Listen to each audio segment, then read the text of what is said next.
All my fellas. All my fellas. All my fellas.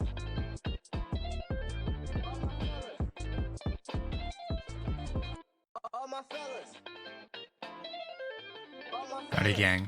How we doing? How we living? All my fellas. God, I love this shit. Let me just turn it on a little bit. Oh, happy Monday, everybody.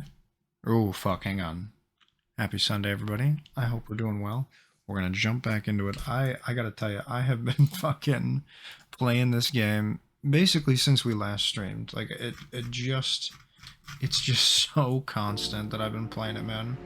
And hang on, let me turn this down a little bit. There we go, that's good. I went live last Sunday, right? And I had full plans to play again with you guys Wednesday, Thursday, try other shit, do other things, and I don't know, it sucked me in. Like, I was obsessed with just like running through every version, getting all of them unlocked. Like, I get now, like I'm transported back to the time when I'm just playing like Pokemon Red, right? I begged my mother for 3 days to get me an SP, and it's just so good, man. It's just moving around, doing this shit, like waiting, like, oh my god, what's the next one gonna be? I can't imagine. Like, it's simple, but it's just so good. I love it.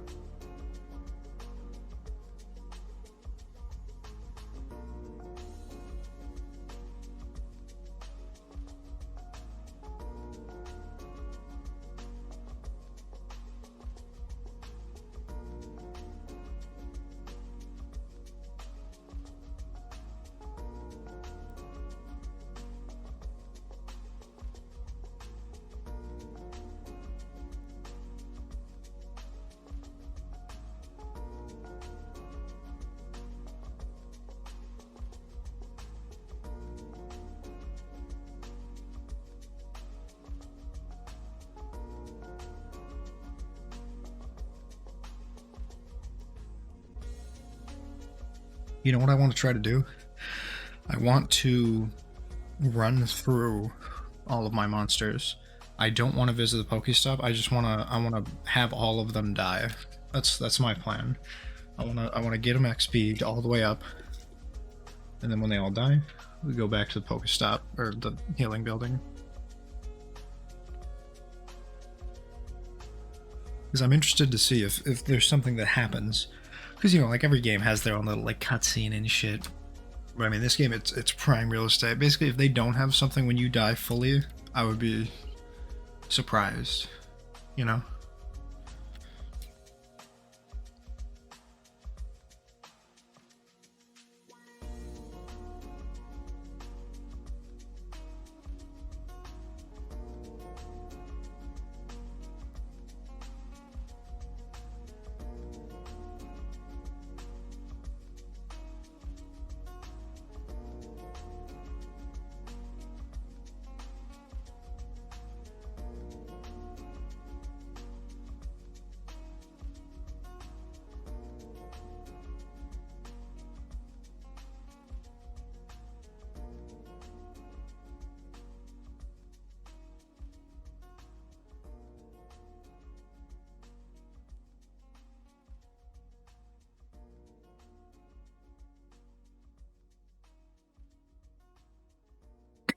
In that time, by the way, I haven't just been playing this game like a fucking mouth agape idiot. I've been adding a lot of stuff to the website. Like, the wiki has been getting filled out really nice, and I'm very happy with it.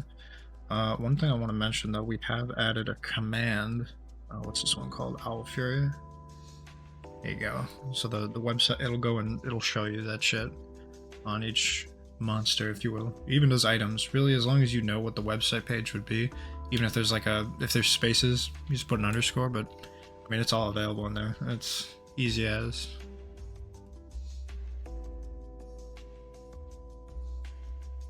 So like, if I need to remember what move it is for something, I'll just look it up, because one thing I've been doing as well is type differences. A lot of the things in my sort of quest to get the evolutions of them, I've tried to get every matchup that I can of like different type moves against different type enemies, and I believe I've hit all of them. So I have a pretty good idea what's effective against what isn't, what has no effect. You better believe my ass was chapped when we had this, when we evolved Cuckoo and he got Supreme Breeze. Come to find out, it just doesn't work on any tech types. The wind effect just doesn't affect it, which is funny. It makes sense, right? But you never consider it. But here we are.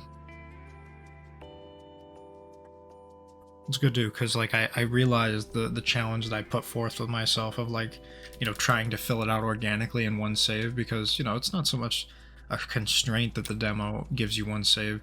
It's almost like a challenge. Like it gives you a clear set of coincidences. It gives you the constraints up front. Like, hey, just so you know, this game is new. This is not something you can. This ain't your fancy Elden Ring 30 game save. You can't do different playthroughs. You gotta do it right. Do it in one. So make a choice, make it matter, and finish it out to the fullest.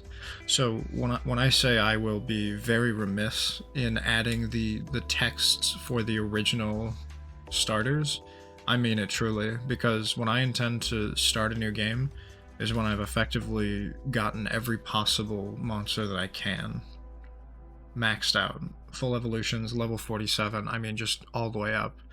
And it's gonna feel good, but there's gonna be that clawing sense in the back of my mind that there's just a couple still missing. And when I restart, it's gonna be the most, like, it's gonna be bittersweet. Getting the first couple, meaning that I've got everything set up, I've got it all, the wiki's filled out, but I might on my last one go back through them and get them again just to have it, just to say that I tried it. I doubt they'd be updating the demo in the time where it would like, oh yeah, hotfix just added, we can get more monsters. That's not going to happen until the game gets released. But like, I wonder if I'll do it by then, by Q1 2024. Like, are we at that point where I feel like I have to determine whether or not I'm gonna keep playing the demo? It's like, do I want to see what happens, or do I want to wait? What's past 47? What's past Monsterpedia number 66? Where are those other ones? Is it in a specific area? That those sort of questions come to mind. But I don't know. I just, after this battle, I'll kind of show you what I've been kind of ranking through, and I think it's gonna be fun. I'm here but lurking. We'll make some brekking, clean a bit, BRB. Will you enjoy brekkie, buddy? Make some for me. I want eggs over medium with rye toast, please. Thank you. Sign my name right on the check, sweetheart. He's like, I ain't taking breakfast orders, motherfucker. When did I say you brekkie? Me brekkie, bro. I'm making toast for me, not you.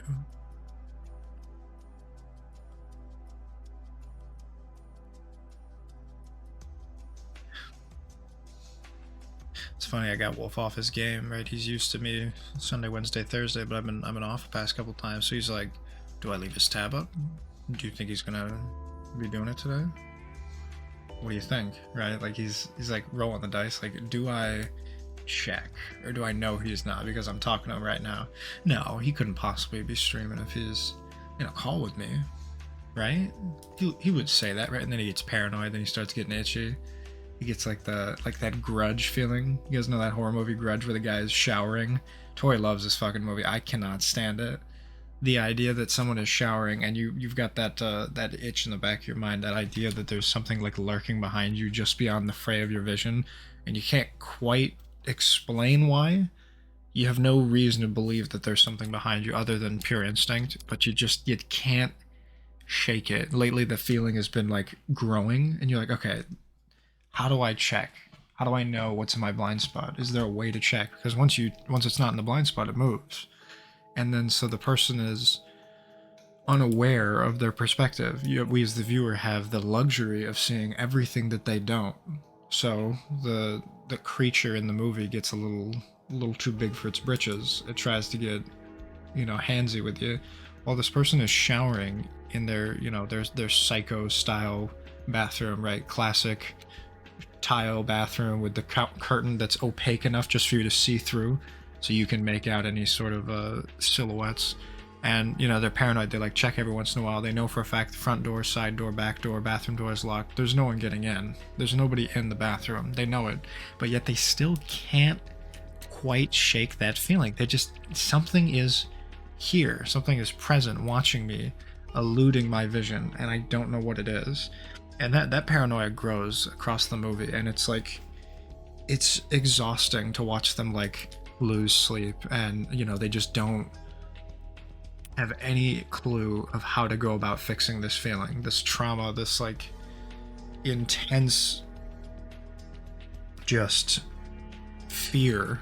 You know, it's just pure fear, something characterized by the, you know, the unknowing, something that is accompanied by being unsure or being out of control. I mean, that feeling is so encapsulated in that movie. Grudge is just such a terrifying film. And you know, the pinnacle that everyone knows, right, the one that they laud, that they put on the poster, that everyone sees immediately, it's like, it's supposed to be like the climax of the movie. It's interesting to me that they made that such a big deal. In my mind, I would have, you know, I wanted it to be a surprise for everybody. I wanted the viewer to be as unaware as the audience members, as the directors, as the producers, as the actors. Like, I don't want anyone to know what it is until we get to that point. I feel like a good mark of a horror movie is like authenticity, making the actors be paranoid, freaking them out, telling them that they're not going to be physically harmed, but you know, they don't know what's going to happen. They're not letting them in on the script, giving them bits by bits, piecemealing their parts. Like that's the kind of shit that you expect from, like,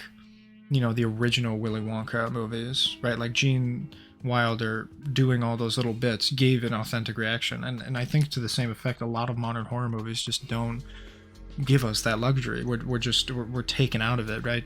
Social media makes it to where every single element of the movie is blasted online within 2 seconds of it being created. We know what it's about, we know who's making it, we know where, when, why. We've got people coming out of fucking rafters taking pictures, spoiling the ending. But I just think that, like with Grudge, it would be incredible if you don't know what the next step is, right? Like if you don't know what the monster is, you don't know what the issue is. Like you know something's wrong, but you have no idea what. Like, you know it's a horror movie, but you just don't know. That would be incredible. That would be awesome if you were scared while watching a movie, if you were really just fearful, not even just for yourself, but for the actors. You're like, what are they having them do? What's next? What's in the movie? And that scene where they, you know, where he's washing his hair, that everyone knows, that like pinnacle point of the movie in some people's minds, the like the best part of the movie, the thing that's showcased, that's lauded, that, oh my god, did you watch Grudge? What did you think about that part? And the guy's just like, he's just showering normally, right? Arguably one of the most vulnerable times in your life, right? No weapons, no armor, no fucking anything, right? Like you're like a Viking in a tar pit. Like you have no means of protecting yourself, and you know, you got your guard down, right? You can't hear anything, you can't really feel anything with the shower. It's like hard to tell. It's like the best example of, you know, senses numbed. Your feelings are nulled. And then the guy's just like washing his hair, and then the point happens where that unconscious fear, that like unknowing paranoia, becomes tangible. It becomes a physical representation of his worries, and it's aggressive. I mean, it clearly wants to kill him, right? He doesn't know why or how, but he knows that the vibe has shifted. The air is now tangible. It feels heavier. There's something on his fucking head, and he can't explain it, right? Whenever you have like a shirt tag, you know, my overstimulated boys who cut the shirt tags off their shirt immediately when they get it because they can't stand the itching on the back of their neck. Dudes who can't have long hair on the back of their neck because they hate how it rubs. People who hate the fucking feeling of a seatbelt on their neck, who have like that when you put a big jacket on with a long sleeve underneath it, and a long sleeve crimps up, boots with the socks moving, like all that stuff. It's all that same feeling of like uncomfort, you know, something that you didn't consent to and that you can't change, but it's just like, it's just unstoppable. It's unbearable. It's horrible to feel. It's just uncomfortable because you know that it can be avoided, but yet it happens every time. And so one of those main feelings that a lot of people feel, I think, is in the shower. You know, that when your senses are down, when your guard is down, when you're just washing your hair, the idea that you're supposed to have, you know, arguably one of the more sensitive pieces of your body entirely just lathered, and you feel every nook and cranny, every crevice, every wave, every turn. And you know, in doing that, I think back to the times in like middle school when I would mess with my friends, where one, especially my buddy Jake, he had this really huge like 3-in-1 shampoo, the like giant one by like Irish Spring, and it was just like the squirt like polymer based shampoo, the shitty stuff, right? Just $1 for this giant tub of gook.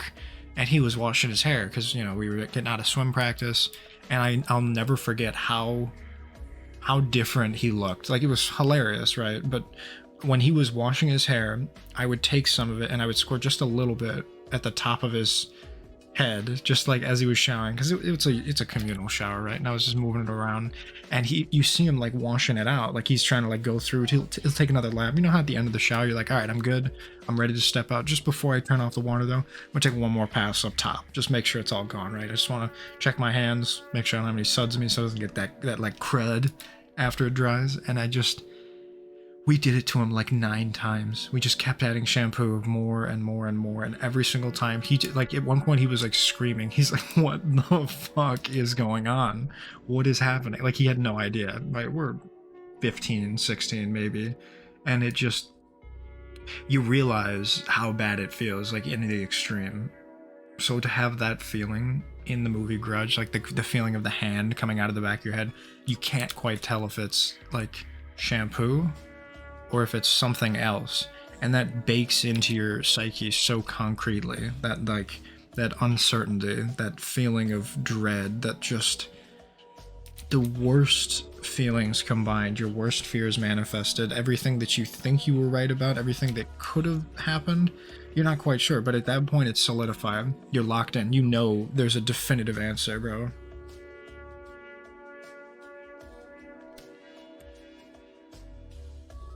Dix the Musical in your movie suggestions, huh? Weird. What do you know about Dix the Musical, bro?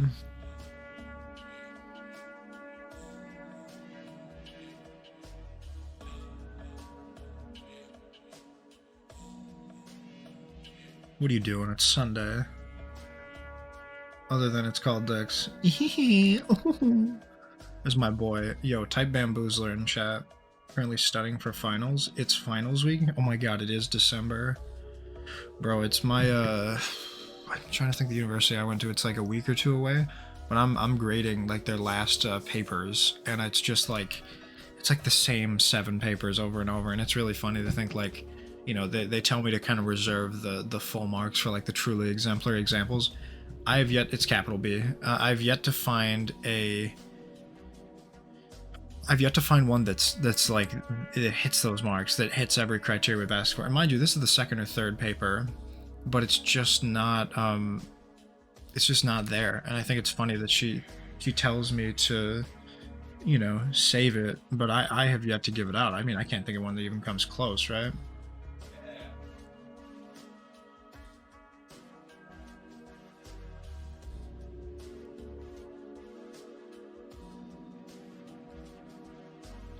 I'm gonna fucking write on my psych notes trying to body double with me in VC.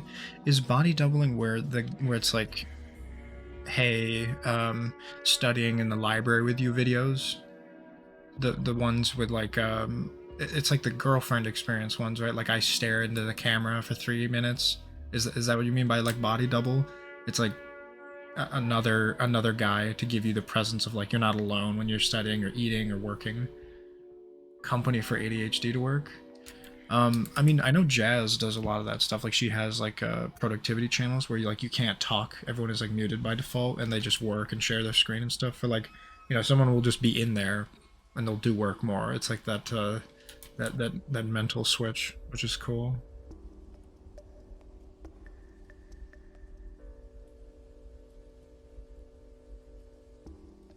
I can't do all that. I think I'd die if I was just sitting in silence doing all that.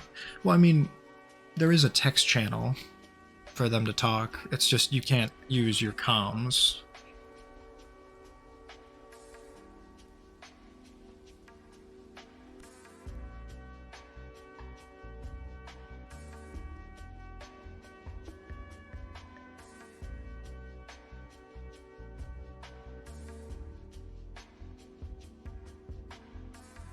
When I was at Chase's all day working on the fucking car. Which car?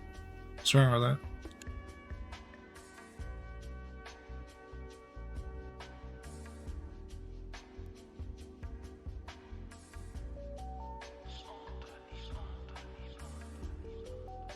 Headlight motor, power steering pump, new brackets. Did those need to be changed, or are you just swapping them out for prestige or for like aesthetics or preference? Like, did you find like a banger new brand and you needed to put new brackets on, or were they fucked up?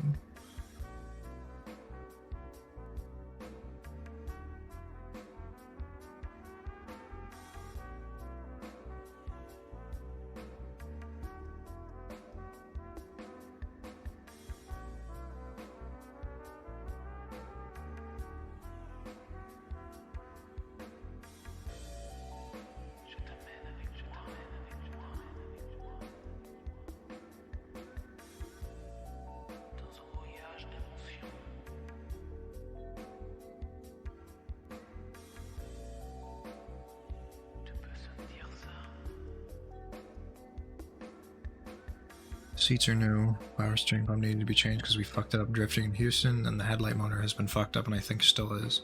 New one probably wasn't like new. How much does stuff like that cost?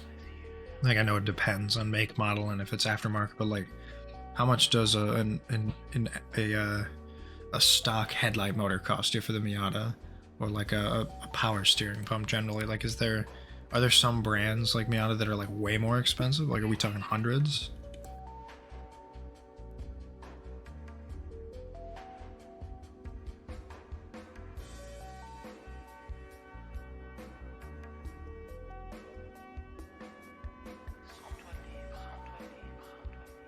$200 per, 150 seats. I think 500 a piece.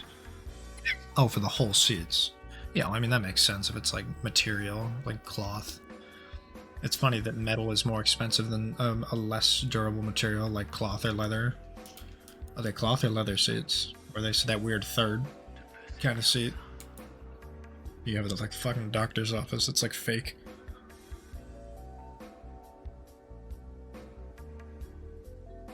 Well, I needed two. Cal got it on a BOGO sale. You know, buy one, get one seat. The second one is kind of fucked up.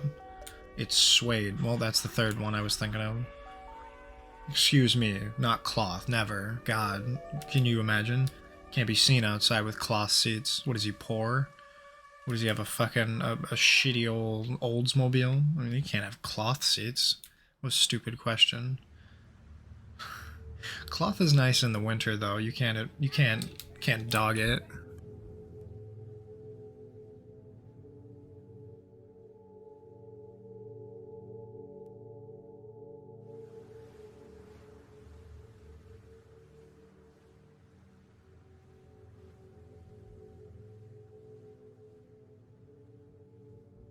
Cloth is nice in the summer, winter.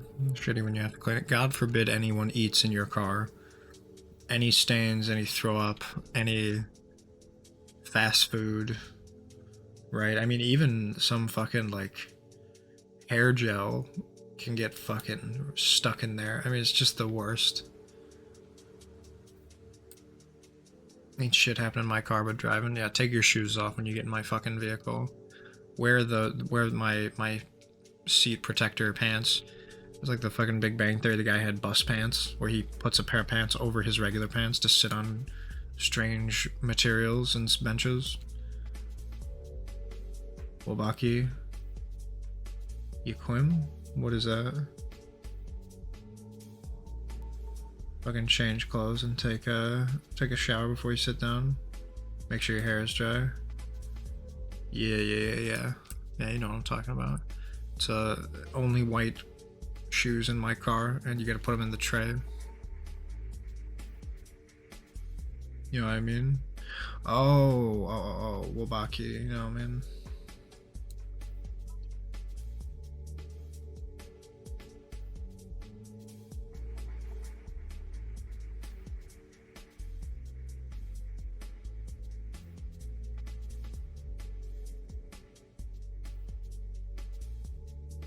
Wait, do you mean the house shoes? You talking about uwabaki? The little flats?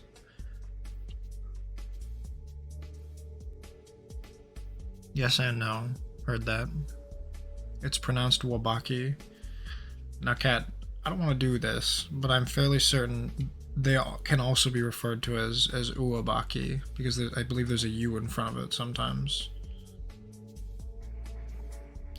Because, you know, if we want to break it down, the u, the u, you know, is above, right? It's the up kanji. The whole purpose of uwabaki is referring to it as the you know, it's shoes, or like foot gear is the second kanji, the ba, right? But when you use the jo kanji instead of wa, it's uwa, because that means above or up. So it's like above shoes wear. Uwabaki and wabaki is whack. Listen, if you want me to go there, if you want me to break it down, suck cock, butthole, listen, dog, yes, I know they're called wabaki. I understand that. I didn't know what you meant at first because I know it is uwabaki because it uses the kanyomi reading, because it's, or no, it'd be kunyomi because it's the Japanese reading of the kanji, and it's 2 syllables in there. You love the fucking bamboozler emote, bro. It's like the fucking it's like a fuck you emote. Like when you show your ass at somebody, it's like the Among Us. I'm glad you like the bamboozler, bro. Ooh there is no fucking eagle meme. Why is there no fucking eagle meme? What do you mean fucking eagle meme?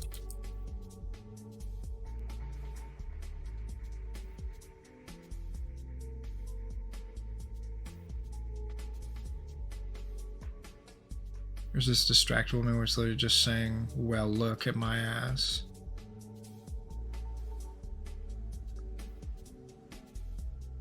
Ooh, I think it's actually the military shit. Yeah, depending on what branch. I think it's like oorah, hoorah, and hooah. It's like they make a very specific point of mentioning the differences, which I'll have to ask my brother what the National Guard one is.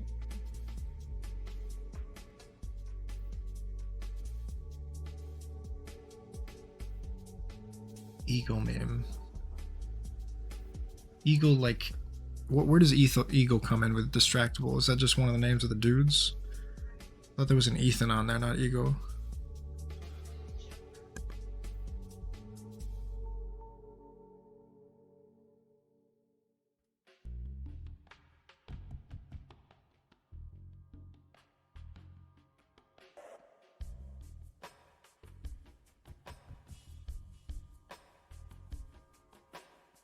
Oh, I see what you're saying. Like a fucking, you don't want an eagle meme. You want like a USA, USA.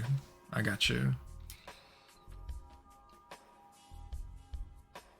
You said my ass. Right. God, now I can only see bamboozler used in chat as if like the way I use like the Amogus meme. Like the joke with that is like, it's like fuck you. Using bamboozler as like a fuck you emote is very funny in my mind, and it fits though. It's like imagine like you're goat-seeing the person you're talking to. It's like, shut the fuck up, don't talk to me. It's very good. It has its applications.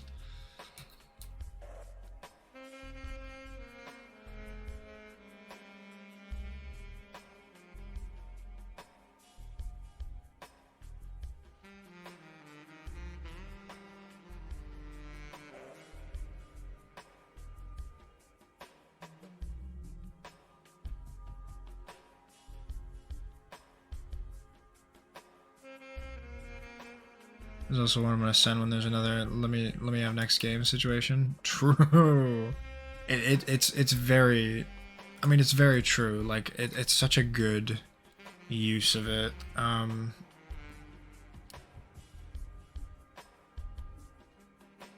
What size emote do you need for the Discord?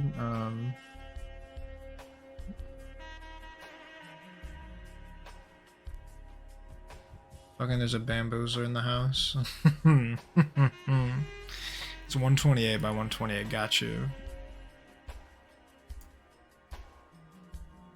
It's just so good, man. I love it's like you can use it for satire so easily. Like if you put what somebody just said and you want to mock it, you put it in quotes with bamboozler at the end, it's so fucking funny.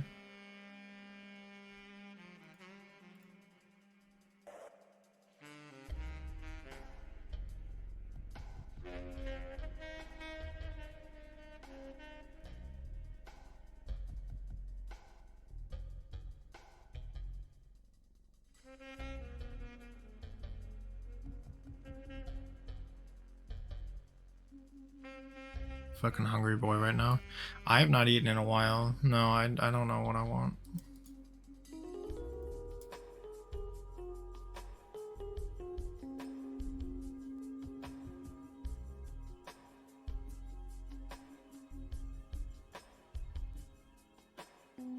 Yeah, I'll do that later. I was just messing with the like trying to mess with the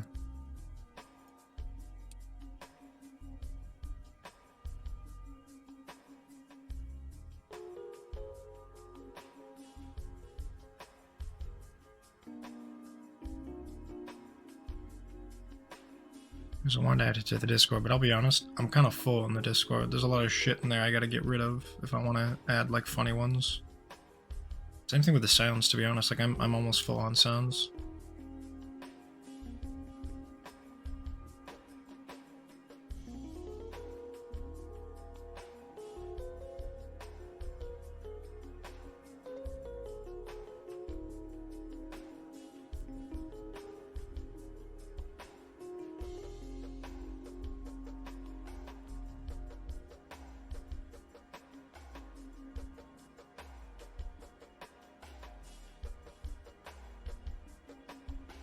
Yeah, for those of you who don't know what we're doing, we play Monstronomy. It's a great demo. I highly recommend anyone play it. Let me see if I can add the Steam page.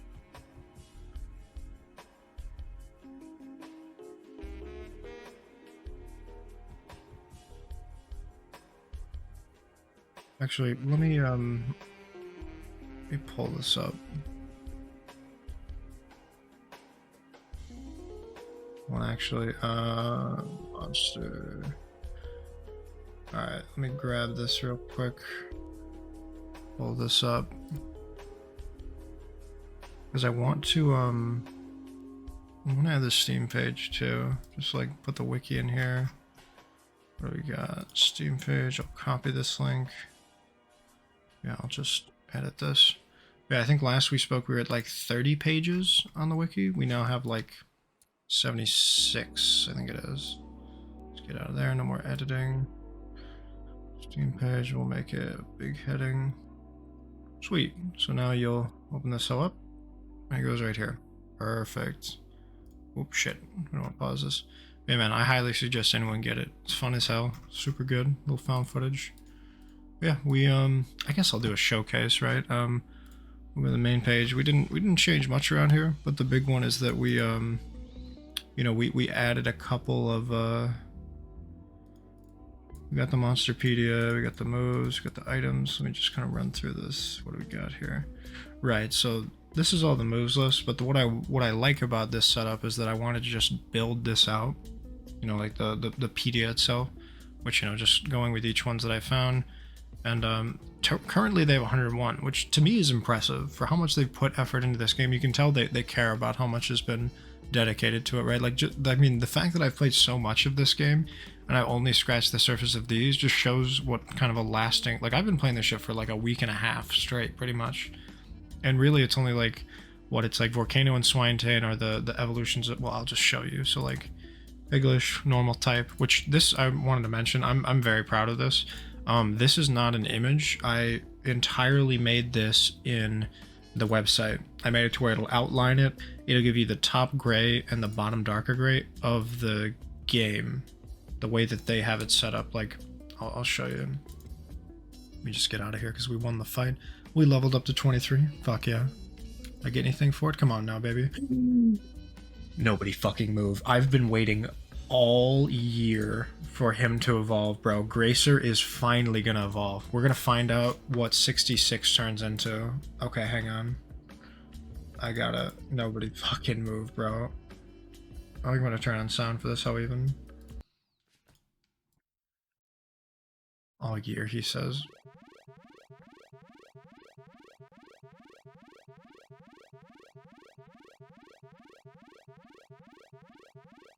Oh my fuck. First of all, God, it's so grating to hear it. I'm so glad I muted this fucking game. Second of all, they got a fucking monkey, bro. They got a monkey. Oh, I love him. I love him. Alright, so for those of you who are not aware of other types, I do feel the need to mention, let me just kind of, hang on. I gotta get both screenshots. This is for later, this is for data entry. Jackson needs this for his stupid little website. Okay, good. Grab this. Apesir is me, Monkster is also me. Alright, hang on, let me go back in here, let me get this music back on. Let me get like, where was it? It was kind of right here? Nah, it was a little bit later. There we go. So, I just want to mention like the sort of the differences, right? Like if you look up like Piglish, what it turns into, you've got Volcano and Swinetane. Like you can tell like the ideas they've got of like, okay, we want it to be like two different paths. We want like, you know, they're both, wait a heckin' fucking second. That's not a, okay, hang on, sorry guys, I gotta fucking fix this. It's not earth type, it's fire type. 1 second. And I don't know which one I want to pick, but you know what this means now? I am not able to get both.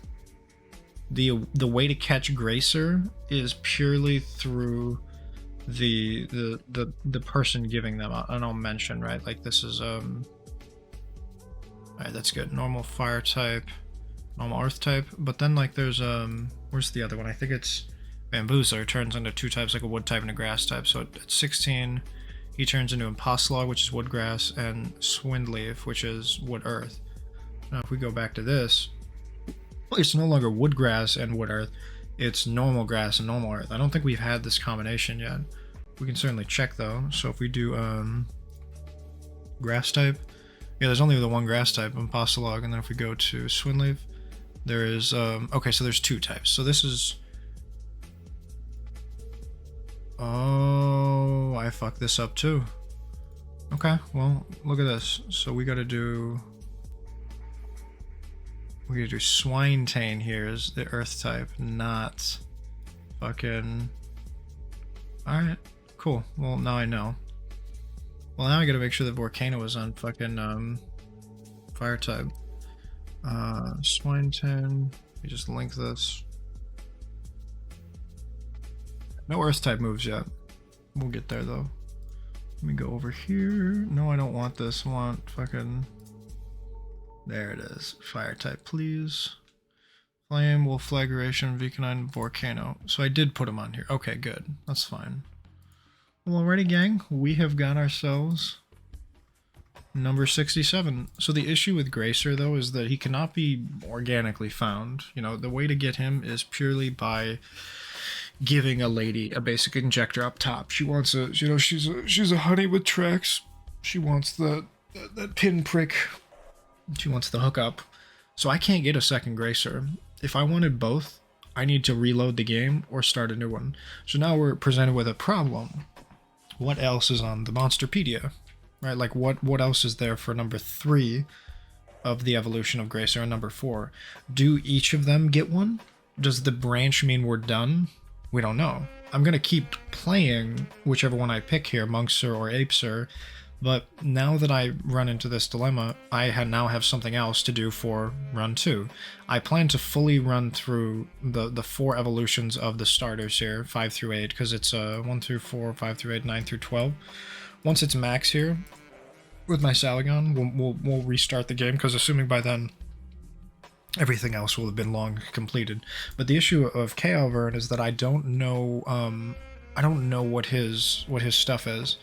Funny enough, Kat, you picked the same one that I did, and I was kind of hoping you were going to do Demon, just so I could grab the info, but I do want to go through eventually and get it all. But the run 2 is going to be really disappointing. It's going to be a lot less shit, because I don't need to do all the extra stuff. I'm just going to like maybe pick one that I level a shitload, besides the starter, and it's I'm going to need to do a second Gracer to see what happens. You should have told me. I would have. No, see, I have no interest in changing your playstyle at all. Like, I want you to just experience the game organically. Like, it's funny. It took me playing it like 4 days in a row where you're like, I'm gonna download this shit. I was exhausted, right? I was just like on fumes at that point because it was like 4 in the morning. But you were playing it. You pretty much got to the end of the demo, and you're like, good game. Like, that's all I want out of this. That's really all it is. Like, I'm not gonna make you do it. I'm not gonna have you help me with data entry. This is a me project. What I want out of it is to have people be like, I'm gonna try this game. I'm gonna check it out. Looks interesting. That's all I want. But I do want to make sure that I have the same verbiage for both here. Okay. Yeah, we're good. Alright. Go back over here. Now the real question is, what do we pick? It's a good ass game, TBH. I'm very pleased with how much they put into it. You can tell there's a lot of love that goes into it. God, I want to do Apeser so bad. He reminds me of those monkeys. I don't know what they're called with the huge faces. Monkeys with, or sorry, they're not monkeys. They're apes with wide gray faces. The fucking orangutans, no? Hang on, let me look up here. Munkser is like Muck from Pokemon. Yeah, he's got like a bunch of goop to him. Hang on. San Diego Zoo orangutan. Let me see here. Yeah, this is what I'm thinking of with the wine boys.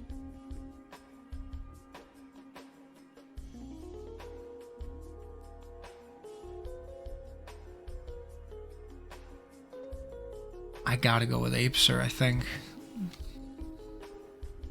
Got a monkey. Got the monkey. Yeah, bro, I'm going Monkser. Are you sure? Don't fucking make me do this, bro. Let's go. Hunter is now Apeser. Okay, so now let's check out the Monsterpedia.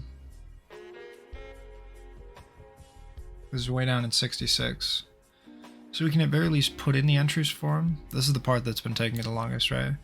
So there's Monkser and there's Apeser. I don't know what this is though. I'm gonna assume this shape has nothing to do with the two. I'm gonna still level them a bit, but I'm gonna imagine if I get Apeser to level 47, the max in the game, you can't evolve it more. It just wouldn't, it would be confusing, right? In the Monsterpedia to like double them out. So I'm gonna assume this is the end of the road for my boy. The experiments took a bit of a turn. The monkey grew larger muscles.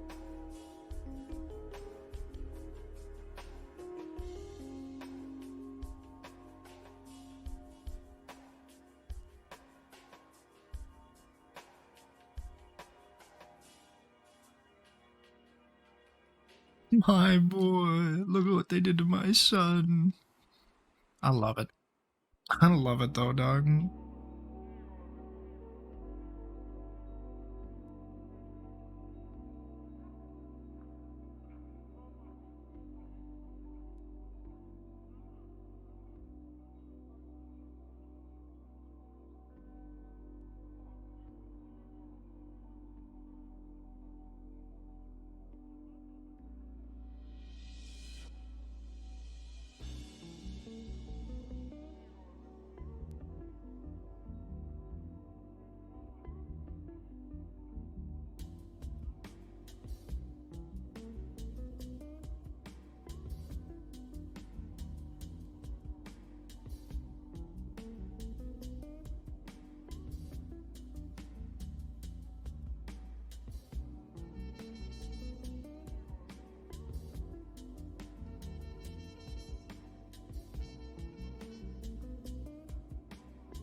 Yeah, I think I'm gonna put it in. I'm gonna put the new one down. It's gonna be weird with the audio. I'm gonna like it to turn off the music for a second, but I'll just grab the pictures real quick.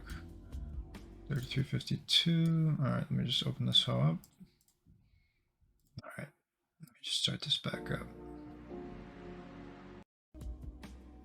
Okay, so here's what I gotta do. Shit, I gotta Put my boy up here. Let's put all three.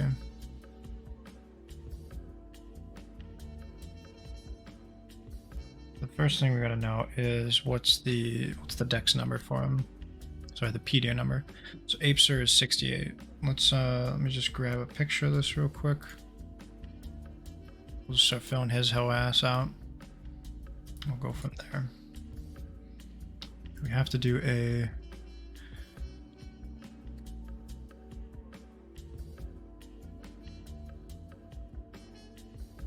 I want to remember what the order I did for this other stuff because I want it to be consistent.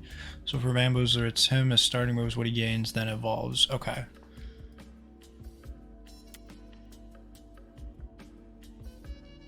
And then more info below that point. Perfect, okay. Now what level is he? Yeah, Geyser. He is level 23. Okay. Damn, that's so high. We'll just do it in order. We'll do Monkster and Apesir.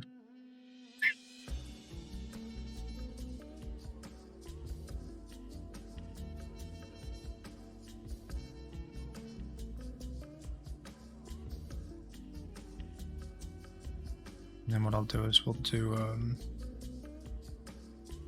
just make sure, yeah, I got Apesir, okay. We're just gonna link this to this, open this up, and then we'll do, good. Now Apesir is gonna be normal, we'll go back to it.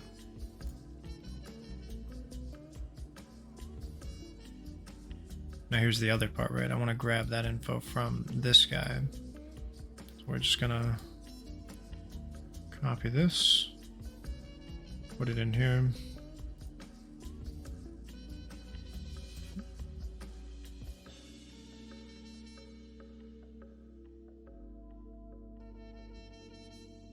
Fucking love Bamboozler, dude. Racer that has reached level 23. I also want to change the picture for my boy. Now, what is his thing right here? Alright, so it's gonna be the experiments took a bit of a turn. The monster grew larger muscles and a face that was more flat. It was a success in some eyes here. I love how it's like grammatically incorrect. Like more flat is not a way of putting it. Like it's just gonna be flatter. Now he's not normal and earth type. We gotta get rid of the wood type here.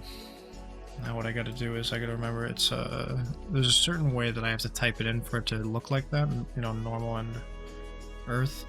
It's like this. Okay, so now I have to remember I gotta add it in for those two links as well. So give him the entry here. Alright, now we gotta put him on the ranks here for normal.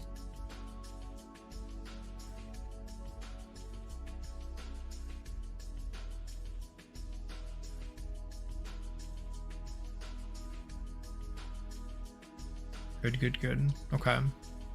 That's good. We also gotta put him on Earth.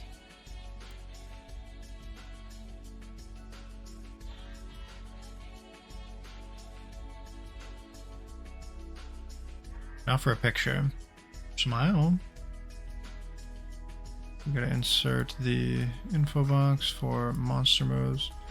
Now what I gotta do here is just give me a moment. I'm going to try and grab the best picture I can here. That's probably good.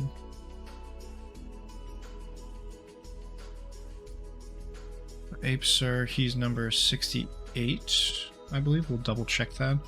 His type is normal earth, and then we didn't put in anything yet for text, but we'll grab that in a second.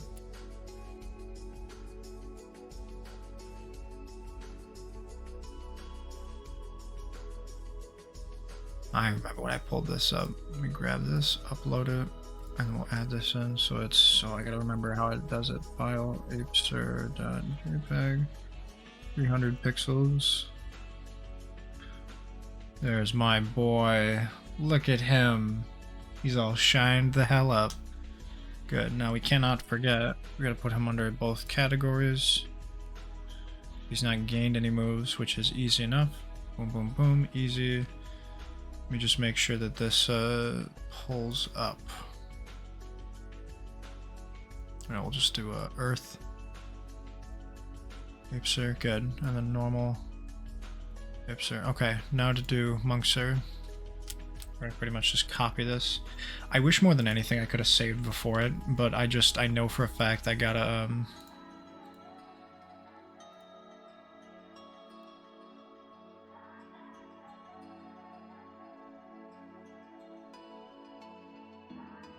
if we refresh this, there it is. Yellow link instead of red. That's fucking exactly what we want. Perfect. Oopsie.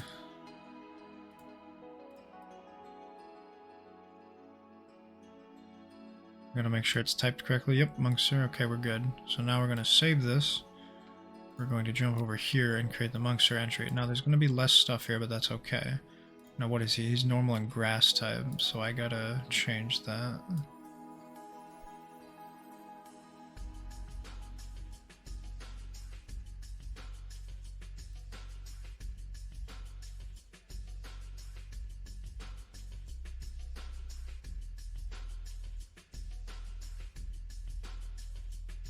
And we'll do a quickie pick with him.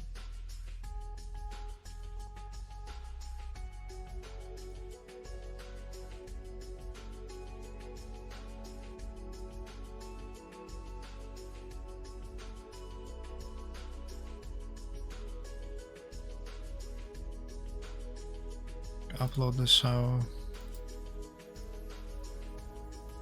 Come on, baby, you got this. Perfect.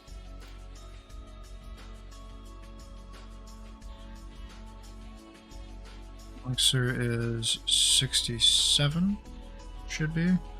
Type is normal grass. Let me double check that. Yep, normal grass. We'll put that for later. Whoopsie. File. Monster.jpg 300 pixel.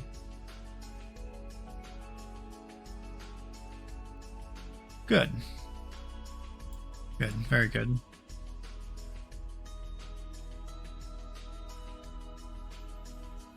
I'm gonna jump over to both of these, make sure that they're lit up. That's why we check.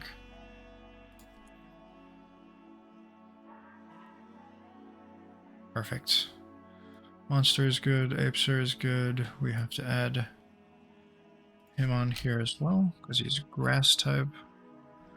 Have you guys seen that that Ape Kingdom thing on Netflix? It's so good, but I have such like poor memories with it because it's when I don't know if I said already. It's when I got fucking home invaded. So like when I see monkeys now like these, specifically not specifically orangutans, and not really this because that's not a thing.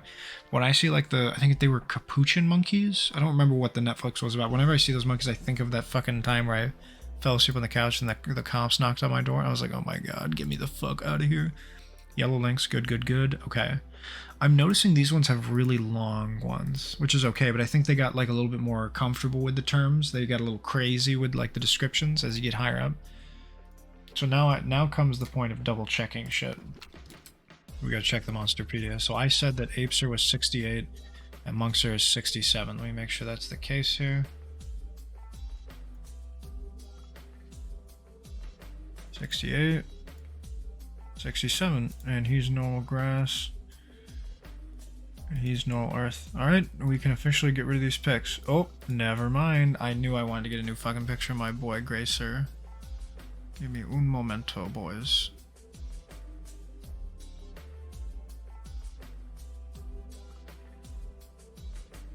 Give him a little more to work with.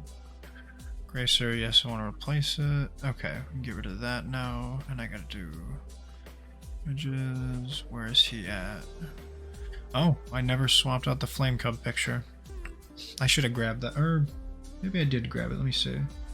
4352. So, did I grab it? No, I did not. I will have to get back in there. But we're trying to go for the other one anyway, so we're gonna get that picture shortly. 43.52. Perfect. Alrighty. We'll mess with the Salagon one later. We'll get this again. Gracer. There he is.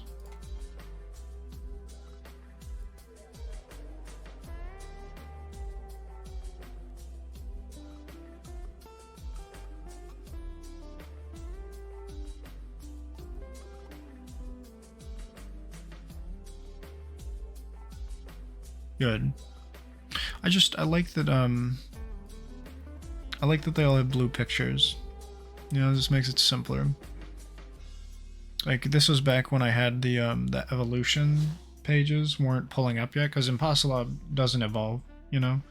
So I'm gonna want to go back and grab a pic for them. Like, I may do another Bamboozler just to get that better picture of Impossible. I want to see if it's a thing, though. Let me see. So... it's not. No, because I've got the red border around it, but that's okay. Get back up there. Right here. But yeah, we'll do K-Overn when we get him. We'll get Flame Cub later. Squire Pen when he evolves, that's fine. Impossible, I want to do up another Bamboozler, and then we'll be okay. We're looking good, though. Everything is proper. They didn't gain any moves, which made it good and bad. Easy enough. So now, we just play the game. Of course, we want to try and find out another, where another Gracer is, but that's a different story. Now let's see if we can build up this boy a bit. Heck type against wind type. I don't remember if it's super or regular. I think tech versus wind is regular. Yeah, it's just fine.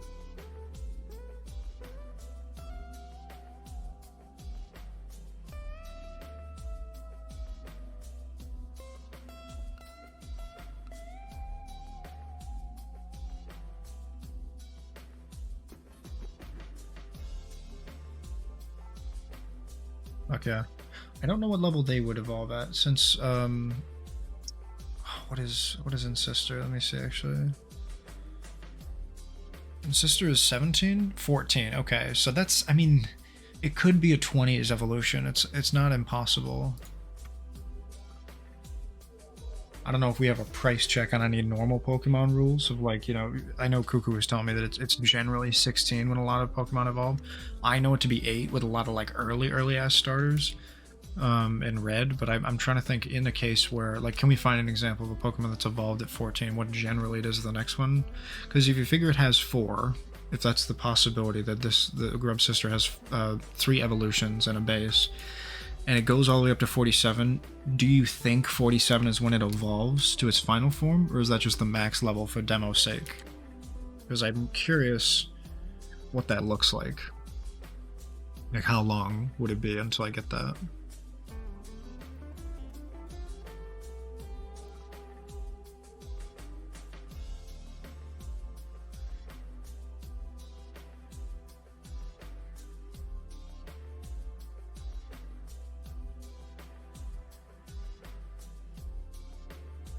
One step.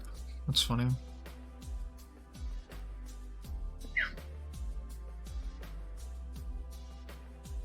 I gotta remember if normal is effective or not effective against wind. Let me see. Super effective? No, it doesn't say. We'll get another one though. But yes, I want to run through all of these until they all faint. I want to see what happens when you kill all of your monsters. I might dump Apeser though, if I'm being honest, because I don't really need him anymore.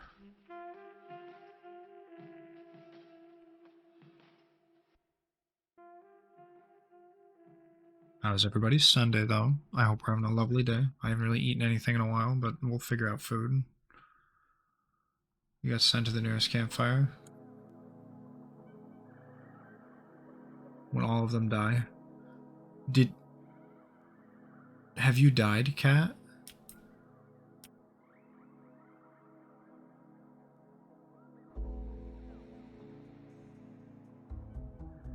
Huh. How did you die? What the fuck's the matter with you? I didn't know. I didn't even consider that dying is a thing in this game because I haven't yet. I don't know if that's like a shitty like incel flex, but like it's a cool cutscene though, worth dying. That's what dude. I was just saying, if they do not have a cutscene when you die, it's waste potential. I'm bad at the game. No, see, I remember the first thing I noticed you did, you saw that your starter Pokemon had a normal physical attack and a status effect. Motherfucker was using status effects to, like, reduce their attack and their defense. I'm like, dog, just kill them. What are you doing? Don't fuck around with any of the status moves. Like, I don't ever. And it's just funny that, you know, those, the haves and the have-nots, like, those who use the status effects tend to die, and those who do not tend to not die. Okay, if we'll have a cutscene for you, because you're so far. I didn't when I died. You just couldn't get to that point. I see what you're saying. You hadn't gotten to the campfire yet. Well, alrighty, let's, our boys are still at a level where they can be hurt. I think when you get up to, like, Apeser level, like 23, it's just single hits, and you go first all the time. My shit was just a bitch. It was just normal attacking. That's true. You'll get there, though. What'd you eat? Did you end up eating something? Because I'm hungry. I want ideas.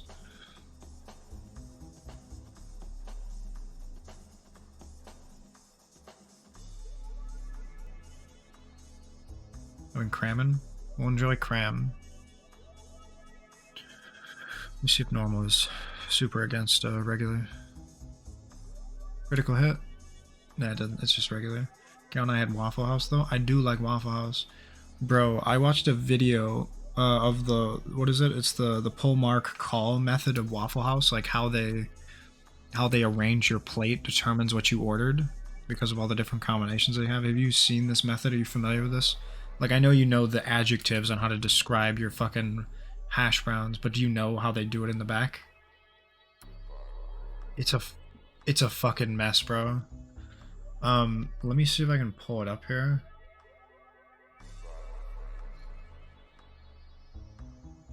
Waffle House full mark all method.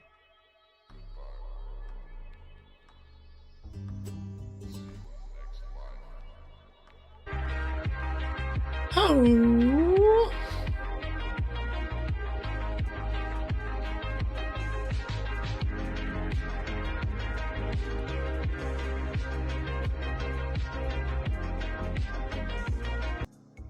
Hi, buddy. How are you doing? Can we get a shout out for Captain Hillian? Is it Hillian? Am I pronouncing that correctly? What's up, big dog? Games and demos. What are you demoing, huh? What are you going on with? What the hell is happening here? Is that fucking... That's not Fable, is it? No, it's, Fuck, what is that? Hashy smothered, covered, peppered in something. Topped? Hillian, have you ever been to Waffle House, buddy? Do you know what I'm talking about with the pull mark call method? Or sorry, pull drop mark.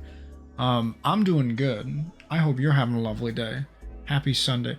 Prince of Persia? Like the time bending one? The one from Xbox that everyone's like, oh my god, bro, the time travel mechanic in Prince of Persia is badass. It's like unrivaled to this day. Get in voice chat, I can't type as fast as you. Shut up! And I know of Waffle House, but not what you mean. Okay. God damn it, fine. Hi. Howdy.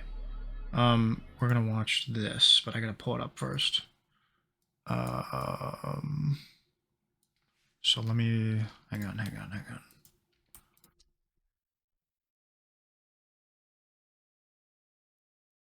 Now move hose around. Who's Matt? Hose Matt. Who sings that? I love that song. I definitely watched it, but I forgot. Alright, so this is the this the pull drop mark order calling method. It's loud as fuck, sorry. Wild. The magic Today we're marker. going to discuss the pull drop mark calling system. Thanks, Greg. This system is the only approved method for calling in, marking, and preparing food at the Waffle House. The pull drop mark call-in system is made up of 3 basic steps: the pull, the drop, and the mark. Thank you. Appreciate that. Good to know. In case you didn't know. Pull 1/4. The pull refers to the number and type of meats to be cooked. Pull 1 bacon, for example, would instruct the grill operator to pull 3 strips of bacon from the refrigerator and place it on the grill. Notice that I said 1 bacon and not a bacon. You must always use an exact number. These numbers refer to the number of orders to be cooked and not necessarily the number of pieces of meat. Got games for possible streaming later. A lot of messers, but good as well. Fuck yeah. Let me know if you found any that were good. A pork chop when pull one pork chop is called, because one order of pork chops is actually 2 chops. How well a steak is prepared does not need to be called in at this time, unless that steak is rare or medium rare. The cooking instructions will come later in the call-in during the mark. Grill operators, go ahead and season all red meats before you move on. I love that it's like you're doing it right now. Grill operators, go ahead and season that meat while I'm talking for 10 fucking minutes. It's gonna be fucked up. Called in sausage for a sandwich, so that the 2 patties can be pressed together to form a large sausage sandwich. That's it. They're just 2 fucking patties. Yes, sir. Waffle House is so good. Once a salesperson has visually verified that all the meats have been pulled to the grill or to a plate on top of the cook's board, they will say drop to specify how many scoops of hash browns to put on the grill and whether they are scattered or in the ring. Don't worry about any toppings that scattered in the ring. Whether what the they're fuck does that mean? triple at this point. That will come scattered later is like a ring is for like sandwiches. Scattered is just normal hash browns. So when you say ring, does that mean like around like the an food? Like an actual ring of food. Like, you know how McDonald's eggies are made in a little circle? Yeah. So they do that for hash browns so they can put it in Sammy's. Okay, so it's less hash brown? Yes. Okay, so what's an order of hash browns? Is it like double a sandwich amount of hash brown? I think it's 1.5. Okay, they don't talk about portions though, because I have no fucking clue. Like, we finally know why Waffle House is so cheap. Yeah, because it's fucking, it's bulk. They're getting paid minimum wage. Yeah. In the ring, the salesperson will say, drop 3 hash browns in the ring. If none of the hash browns are in the ring, they'll say, drop 3 hash browns scattered. If some are in the ring and some are scattered, they'll only tell you the number that are in the ring. For example, if they need 3 hash browns and 1 is in the ring, they'll say drop 3 hash browns, 1 in the ring. Thanks, Mark. You just said it. Is also a time where the salesperson can let you know if the customer wants the hash brown scattered well or scattered light. So a salesperson may say drop 1 hash brown scattered well, and this lets you know that the customer wants their hash browns cooked well. They may also ask you to drop 1 hash brown steamed. In that case, the dome, bro. You half full glass of ice, and you'll prepare those hash browns steamed under the dome. They make the fucking salesperson. First of all, they're not salesperson. It's the cashier. They make you get them a fucking half cup of ice to throw that hoe under the dome. I can see some of the use in this for clear communication, but this feels a bit overcomplicated. Folks are going to get confused. No, see, they're not going to get confused because Mark has provided graciously a 24-minute video for you to watch on your first day of cooking in a fucking Waffle House. He'll say something, and then he'll say it just in a different way, and then he's like, in case you didn't get it the first time, here's the second one. And I've definitely worked in some places like this, like simple food. I haven't worked like many like high-end shit where we've mostly made up our own call systems. But I mean, the big thing that I'm fascinated with is the calling method for places is like is like fucking I think of the Kronk quotes. There's the one where he's fucking cooking for the restaurant in the first movie of Emperor's New Groove, and it was like let me find it here real quick. Because it was so funny. Lana Del Rey working at Waffle House? I saw her taking orders. I didn't see her doing much else. I saw like a picture of it. I thought it was like a Photoshop. Yeah, I thought it was a meme, but I guess she worked there for like a day or something. I'm like, wow, look at you. Was she promoting something? Was it for like a new helm? I think she was just trying to be like, oh, we're real people too. I'm like, God. You remember when Garth Brooks got fucking flayed alive for doing the like parasocial video on Facebook to try and like connect? NGL? Don't know who Garth Brooks is. Oh, is he a singer? Country singer. Yeah, he's the dude on The Voice, or was on The Voice rather. Oh yeah, here it is. The thing where Kronk is in the back of the restaurant. He's like, "Hey, listen, buddy. Sorry to do this. The lady wanted cheese on her eggs. She didn't get any cheese. Can I get cheese, please?" And then the guy's like, "You know what? That's it. I'm out of here. God forbid I have any creative freedom. You guys want to eat slop? Go ahead. I'm gonna go find somewhere else." It's like classic like going postal cook moment where he's just like, "I'm getting the fuck out of here. No one understands my vision." So he's like, "What the hell? Like, I just asked for cheese, bro. Relax." And then the lady comes back, the salesperson at Waffle House. Order in 3 pork combos, extra bacon on the side, 2 chili cheese samplers, a basket of liver and onion rings, a catch of the day, and a steak cut in the shape of a trout. You got all that, huh? He's like, oh, ma'am, I'm not a 3 orcas wearing pants, a plate of hot air, a basket of grandma's breakfast, and change the bowl to a gill. Got it. And it's like, that shit is funny to me because, like, that's, if you've been working in a place long enough, there's only like 9 menu items that are weird. Everything else is like knee jerk. So for them to have like funny call outs for like, yo, can I get my grits with fucking sausage? All right, so you want to, you want the Stamos, got it. Nah, can I get grits with chicken and shrimp instead? It's like, all right, so you want the fucking, who's the other guy from Full House? I've never seen it. Well, this joke doesn't go very well if you don't know the fucking three men in Full House. You can do different like shit like that. I'm pretty just sure like Greg here is one of them. he's the uncle. Yeah, he definitely looks like he could have been in it. Sounds like big hello fellow kid. Oh god, Greg, they have no fucking clue. Garth Brooks has no clue what's going on. He hasn't been in reality in like a decade. Waffle House wet. Oh, here's the mark. This is about to get crazy.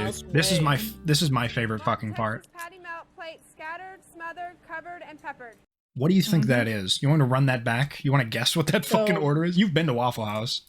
I mean, hang on. I know what happened. Patty melt plate scattered, smothered, covered, and peppered. Scattered, smothered, peppered. We already know what scattered means. It's not in the ring, obviously. Yeah. What is smothered? What was it?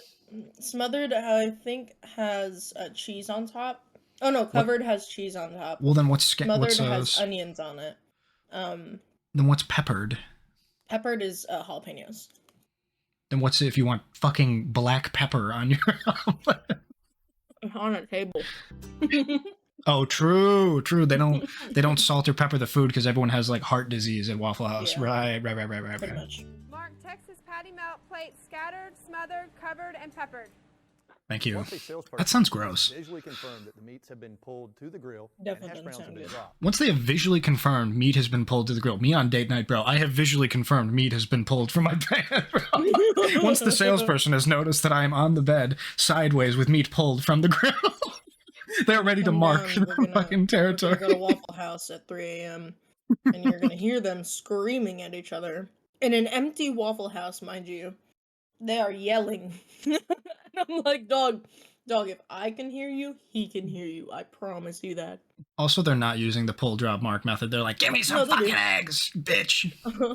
Cook the man some fucking eggs, bitch. Have you seen that video? The like infomercial? Oh my god, that's a classic. Cook the man some fucking eggs. Where's the fucking video? Here it is. Markiplier. Where? How did you? No way you fucking found his. It has nothing to do with eggs. You just mark coded. So they're selling a big breakfast. I don't know if it's a cooking show or if it's like something else. Whatever. You'll see. Whoa. Oh. God damn. Oh, hey guys. Hi, Ladia. I've got a fantastic brunch recipe today. Smoked salmon bagels, Who the fuck are you? avocado, some cherry tomatoes, and scrambled eggs. Really simple. The man some fucking eggs, bitch! On TV too, live. Bro is high. Wild. That's right. He's got like Alex Jones vibes. So wild. The way he moved right here, very like he looks like he's like an overstuffed sausage. Like you can tell he's sweaty as fuck. You know what I mean? Look at how he moves. Okay. Okay. You start with the scrambled eggs. One small one of these. Bro's getting pulled up. 3 in the morning. Teacher just tapped him on the shoulder. I'm gonna need you to log out for me. Go to the office. He caught your ass playing fucking civil ball in the computer lab. Scrambled eggs. So we need about 4 eggs for a few Jace, people. You needed in soft furnishings, I'm afraid. Oh, okay. So about that, Nadia. That's I think we'll just leave it there, to be honest. If you want the full recipe, Nadia's salmon bagel recipe, go to the website. It's all there. And of course, the book's been re-released. Check that out as well. Bro saved the fucking show with that. That's crazy. That is a producer if I've ever seen one. Bro stepped right the hell in. No. Nadia, I think you can stop there. If you want to check out the rest of her lovely recipes, you can go to the website. How you going? Con. You can tell he's very Aussie. They will call in the full order. This is called the mark. It is at this point that Mark the salesperson will is call showing all you the Mark. details of the order into you, including how steaks are to be cooked, which hash browns will Have you ever ordered a steak at Waffle House? I usually get breakfast. To be TBH. Do they serve I steak for love their breakfast? fucking. They do have, I think, steak bits and steak and eggs. So that's a steak cut up like a child. Yeah, pretty much. Heard that. be doubles or triples, and also any Triples. toppings that we're Jeez, going to I do not. Someone who orders the max size of options and portions at Waffle House, I just cannot imagine how they can finish it. It seems like so much fucking food, doesn't it? It's actually not that much. Their portions aren't really huge. So you're saying a triple of like hash browns is finishable? Yeah, I didn't know I could do that. Shit, I ordered a triple, bro. So heavy. Shit, I'm gonna order a triple. What the hell? It's real good. I've just never been near one. I think I'm like 4 hours away from the closest one. Jesus. It's like a day trip. I could do it, but I don't know that I would go for Waffle House, right? So it would want to be vlogging Waffle House. If I'm gonna do Waffle House, I would definitely want. Have you seen the video where the lady got a chair thrown at her and that she fucking caught it and threw it back down? No, but that sounds amazing. Let me see if I can find Airbender.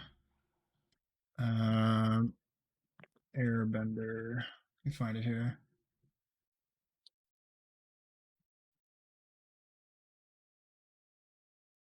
Trying to find. There was a video that I posted that was funny as hell. Chair fu uno reversa. The joke is kind of lost because I can't find it, but it was. Let me find it in here actually because it was like an Avatar: The Last Airbender. But yeah. I think. Or no, this isn't it. Avatar. Whatever. Waffle House share throw. I'm sorry, I did not want a throw chair, bro. Interesting. Waffle House catches chair midair. Bro, yeah, here it is. All right, if you noticed Waffle House trending on Twitter this morning, ooh, this is why. Look at this. Thank you, I didn't need to say this. Waffle House trending on Twitter this morning. Oh, we're gonna watch it twice. Look at this.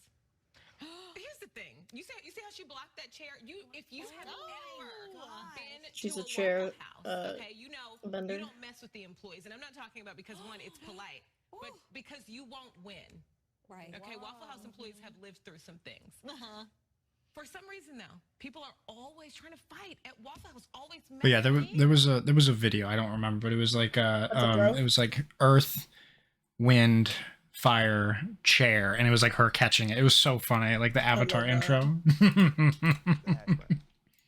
This is where the magic marker system begins. This shit blew my fucking mind. In the order, it is your job to begin placing markers on the plates using the special code that Waffle House has designed to help you remember exactly how everything is to be prepared.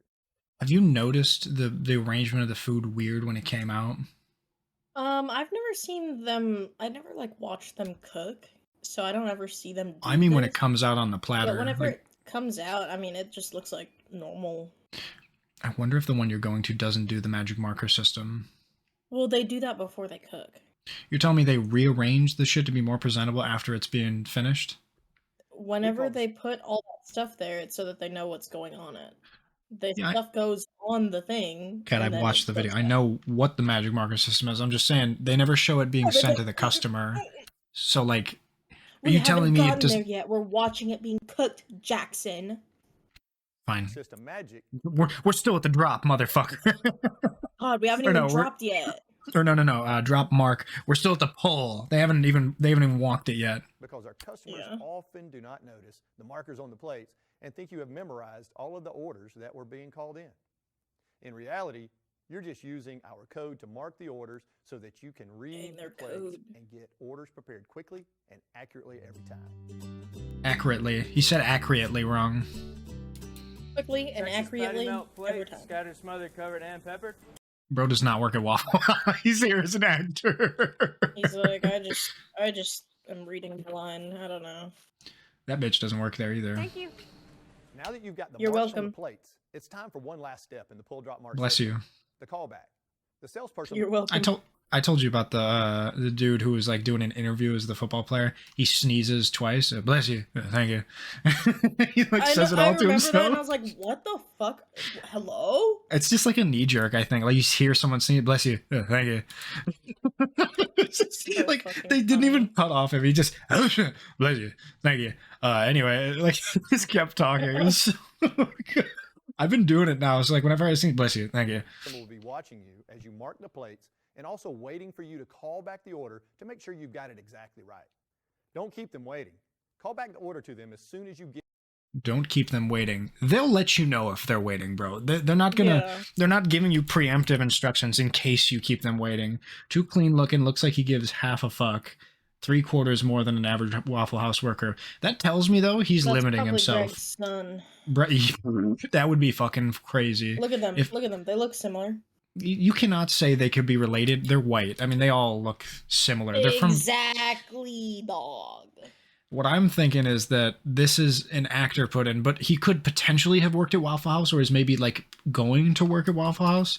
What I think though is if he looks like this, if he's doing the full magic marker system, he's not putting out food fast on a Saturday night or like a fucking Sunday morning, bro. That's probably the worst day to go to Waffle House, Sunday morning. And I know for a fact this boy here is not gonna keep up with the full house. People that They ain't doing the magic marker system. They're like, you fucked up this order. We'll make some more fucking eggs. What you say? People that go to church definitely don't go to Waffle House. Really? Yeah, it's for like meth addicts. No, dude, I thought like everybody goes to Waffle House. I thought that's the bit. It's like it's across the board. Are you telling me the church people go to the Cracker Barrel instead? Yes, exactly. Bro, I want to play the peg game at Cracker Barrel. I want to get Cracker Barrel pegged. I want to win. I want to fucking beat that game once and for all. I've never beat it.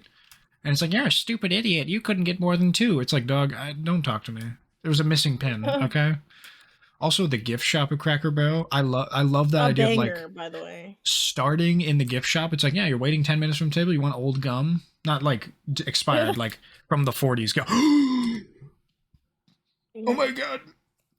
So I've been playing in the background. At level 16. Squire Pent gets Holy Blade. This is the first order move we've actually seen. I gotta fucking mark that. At least I think it was 16. Let me, where is it? Type. Order. Put this on here. Squire Pent. Order type moves.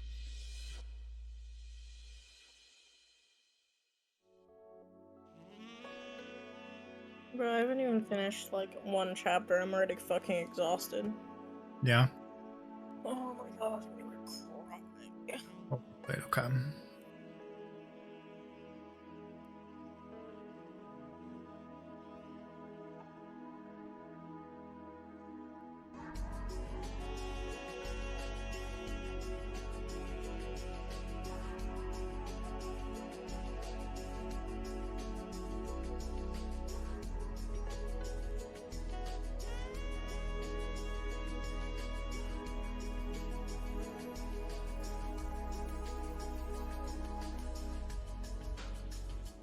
You searching for wiki? Yeah.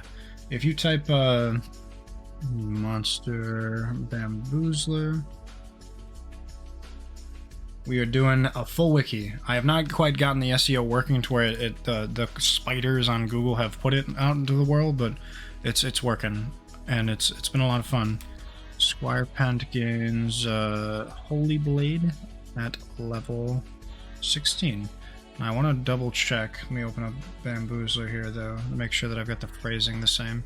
But it's been a lot of fun doing this shit. It gains perfect. Okay, so now we'll do this link here.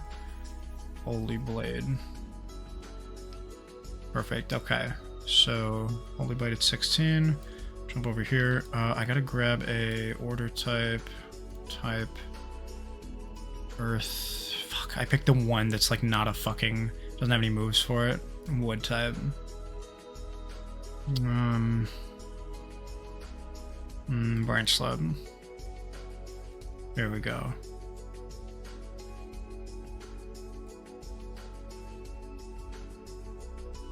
So it's an order type move. At least I think it's a physical move. Hang on, let me kill this boy first. 50, 100, order physical. Okay, heard that. We shove. Let me get in here, so then we get rid of the order, or the wood rather, we make it order. Bingus. Physical move, and then we Bingus do... bongus. Fucking love Bingus, dude. And And we do move. Power is. I want a fucking patty melt. Fucking Whataburger, bro. Whataburger does sound good.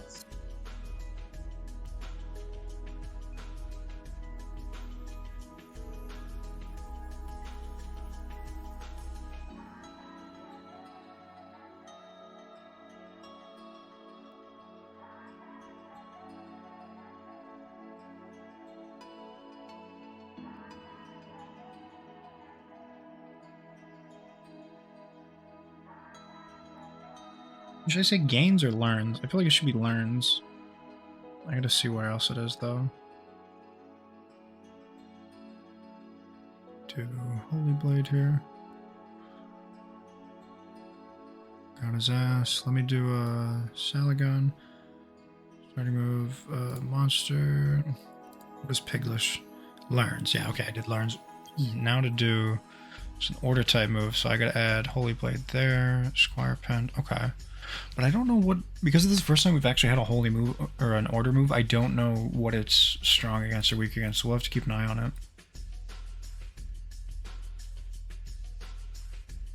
Okay. Figure this out. Let me, let's check it out then. Let's see how it does against wood. It's regular, okay.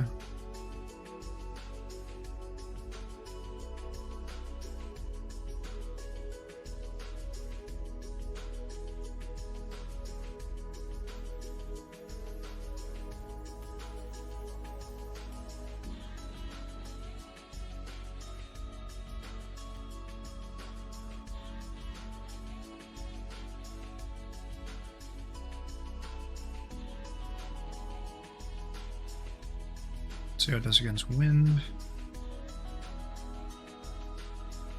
What we got here? Super effective against wind. Okay, good to know.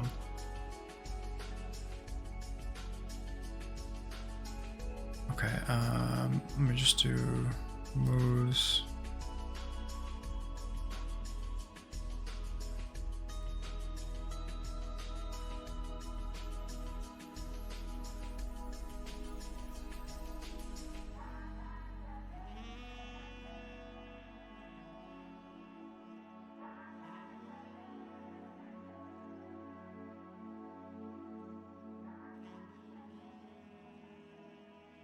Now we're gonna make it wind type, so normal. Tail hit. No. Where is it? Super effective against water type. What is it? Fire? Which one of these motherfuckers has wind? I cannot remember what it is. It might be tech. Damn, it doesn't. Okay, well, I mean, you would imagine that it's. First time I've had to do this then. So like mass kick, and then we'll do wind type.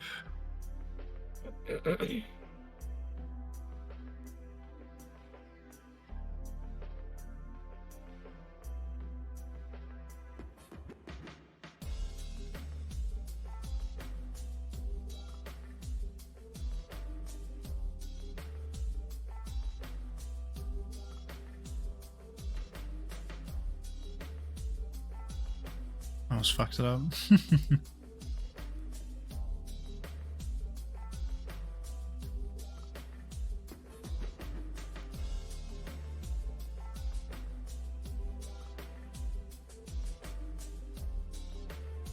Okay. Then we'll do. Well, I guess it doesn't make sense to put that in the types page. Like if I do types list, like if I put it here. I guess it's just like a general rule without having to check each one, that's fine, but I do have to put this in Holy Blade.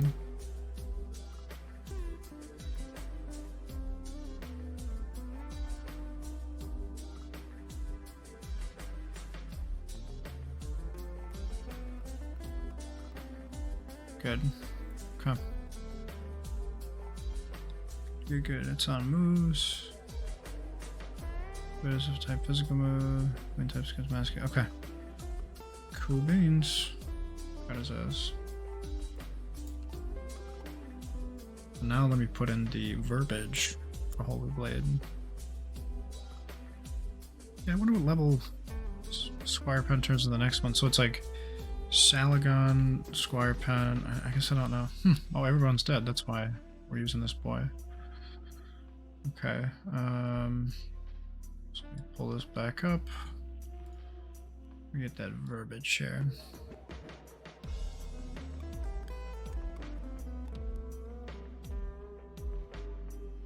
An attack where the monster splashes its foe with a holy saber. Deal damage. Is this biblically accurate penis? Sure fucking is, Yes. baby. I gotta remember if I put the verbiage in the other ones or not. Claw cut. No, I didn't put this for any of them. Really? Where's Bash? Bash is right here. Guess not. Weird. Shen, you been to Waffle House?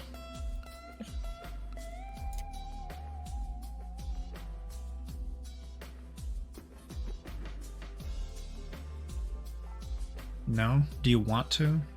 Let's see how order goes up against that. That's normal against fire. Okay. Good to know.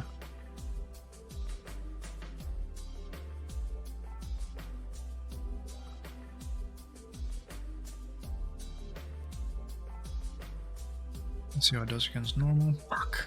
I messed this up. Not particularly why. That was just because I was looking into Waffle House a bit. There's a whole system they have for all their obnoxiously complicated orders. And it was funny to think, like, I've never been to one, but I want to go to one to, like, see if they do it or not. And from there, like, if it's good or not. Apparently it's just, like, worst Cracker Barrel. You gotta go to one in the south, dog. I know. I can't go to one in, like, Ohio. Yeah.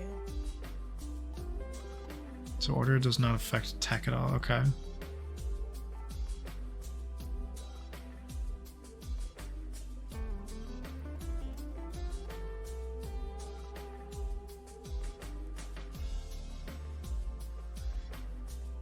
And you ever heard of either of these games?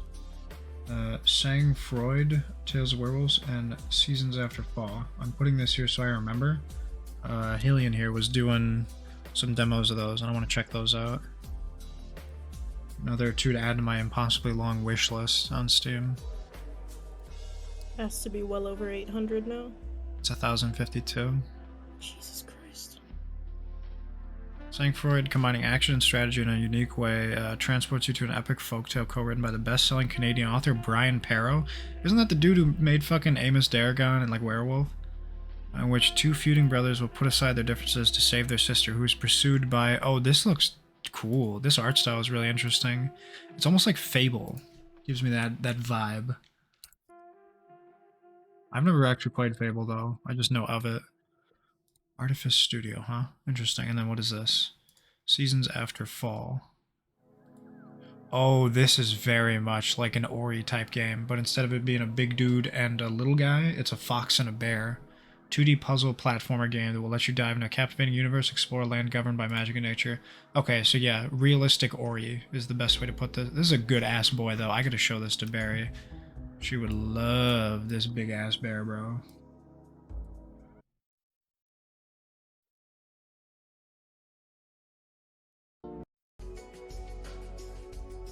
Alright. All set up. Everyone's got their ducks in a row. Mine are in a circle. Ah.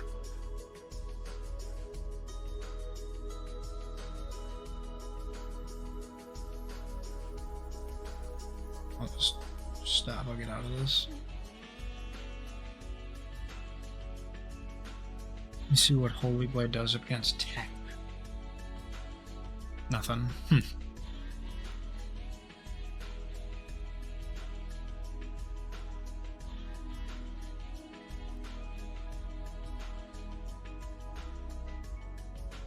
Let's say I got my new hat. My hat came in the mail. The one with the super long squiggly duck. Oh, really? Yeah. Yeah, it's like a yeah. beanie. I thought you were about to tell me about your dump it hat. I was like, you've had that for a while. Yeah, no, this is I think I posted it in there, but I let me show I sent Riku it recently. Let me pull this up. Where is it? I'll put it in voice chat. Anyone who wants to see the hat I got, do !Discord. But it's like it's a very long squiggly duck, and I think it's fun. It's like a dragon from like the Welsh flags and like Chinese stuff. That's funny. That's just like a duck. Beware the dragon, you know.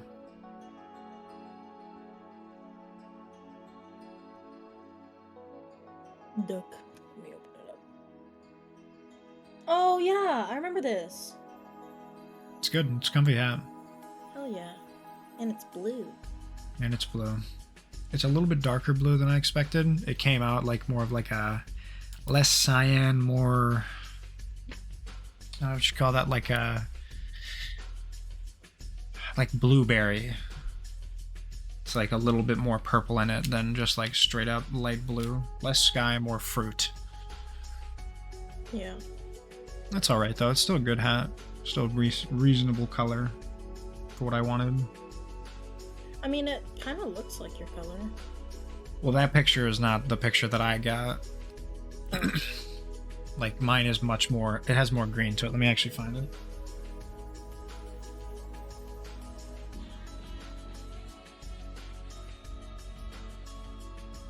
I don't know. It's like just off enough.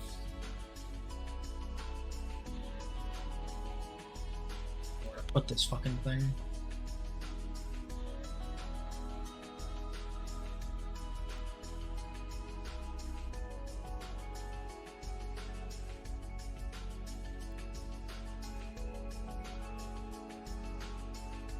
Mine came out like, I don't know, it looks the same, but it's just like, it looks like a little darker. That's it. It's like barely. Oh yeah, that's weird. It's more of a cerulean blue rather than a Cerulean, yeah, that's a good way of putting cyan. it. Hmm.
Sure, the second evolution is probably more penis slick, because I'm realizing even if it's a long snake, you can't really, you're constrained to a square.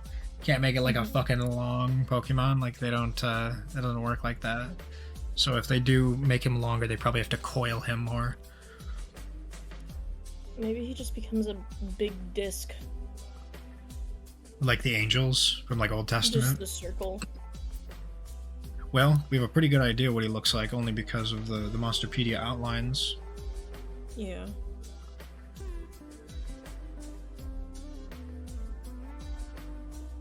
Let me put it here. Hang on.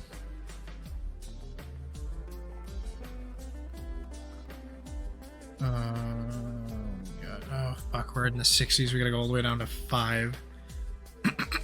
There's so many of these that I've not caught, though, that they haven't implemented. There, so like regular, he swirls more. And then this one has like wings to it.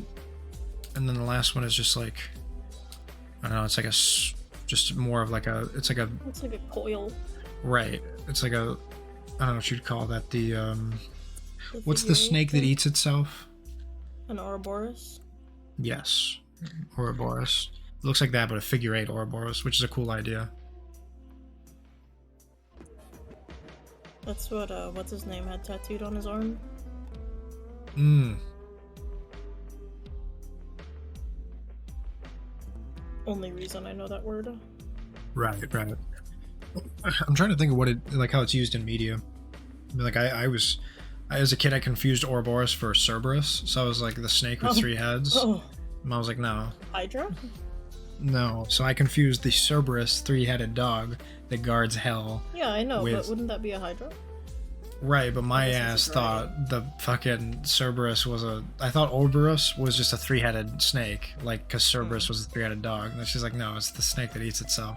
I was like, why? She's like, well, that's a bigger question. It's supposed to... It's not really... You let me know when you find out, buddy. She's like, yeah, it's not more of a why. It's more like reflecting on your own actions. Like, you can't stick to a project that's gonna hurt you, or like dedicate yourself to something that's not worth it. Yeah. I learned about what Ouroboros was in Sunken Cost Fallacy in the same day at like 9. It's because I watched that fucking Harry Potter movie and it had 3-headed dog. I was like, oh look, Ouroboros. I was like, no, it's Cerberus. And he or she made it sound like it was a similar distinction. I guess similar distinction is a bit of a juxtaposition. Or, it's like jumbo shrimp, you know? I love jumbo shrimp, bro. Oxymoron, more line.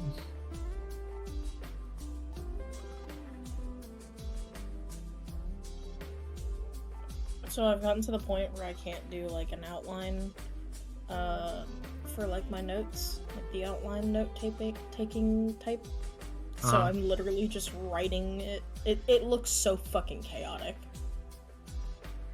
I'll take a picture later, but it's awful. How's it coming? I have 6 more slides in this chapter. Hell yeah. And then after that, 2, 3, 4. I have 4 more chapters. Well, I don't know if this counts as a chapter.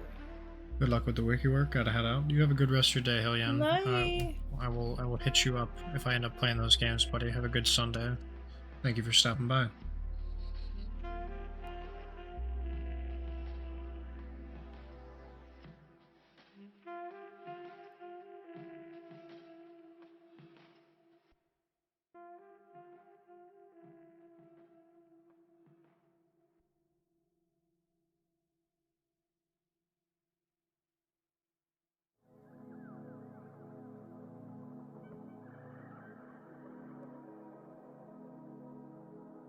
You know what? It's pho season, bro.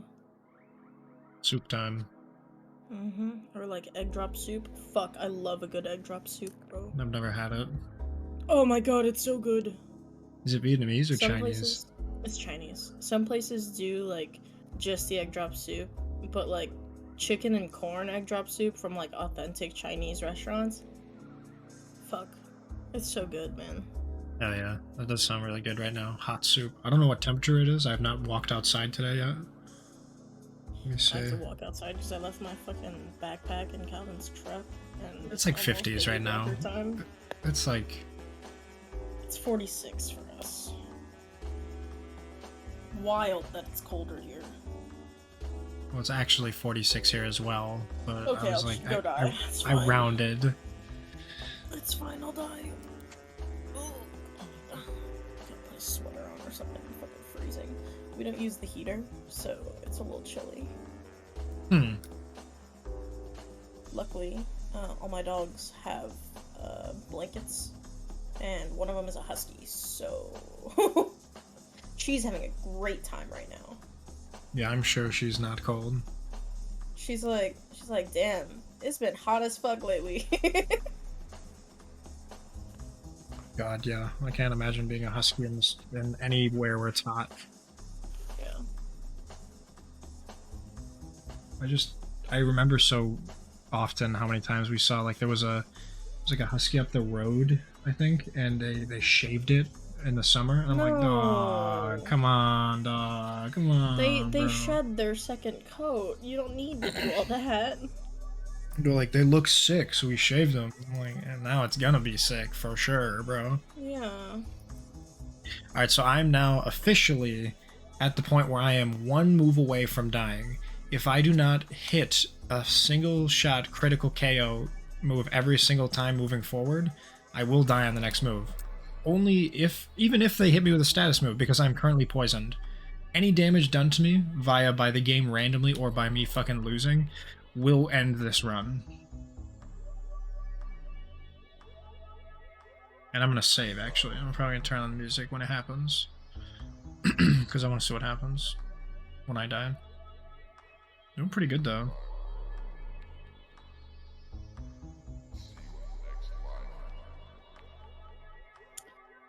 I'm about to see if I can get a model for our team. Nice. There's this girl who Ashley, Kelvin's sister-in-law, calls her girlfriend, and she just did a ride-along with one of our friends who's doing the drift event today. And, oh my god, I'm realizing you can't even see my health. It's just it's literally, you literally have one left, and it's just a singular pixel that doesn't even exist. That's crazy. What does PSH mean? PSH is Pussy PSN. shaved. It's the mark for pussy shaved. God, what song was I listening to the other day? Oh, it was Dracula Flow 4. It was like, Pussy Bald, like Howie Mandel. That's such a bar. I feel Ops like was nobody... talking crazy, so I shot him in the mouth. New op on the scene. I blew him so hard, the meat fell right off the bone.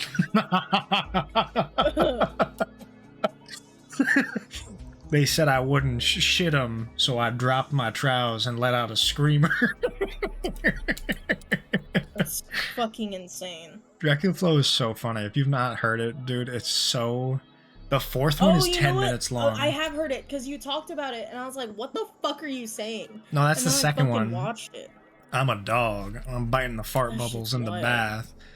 I'm on them Broward County Tic Tac. Yeah, that's Dracula Flow 2. They put out 4 now. Oh my god, Flame Club level 7. This might be a gang. This might be the ender.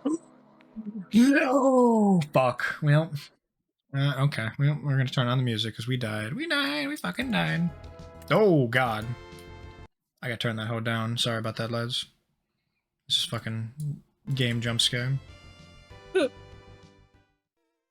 When Bamboozler shows you his butthole, jump scare. True. You tried. Oh, come on. Don't do this to me. You're hurt. Now check this Wemby. Look it. Check this. Now check this cut to Wemby. You're now healed.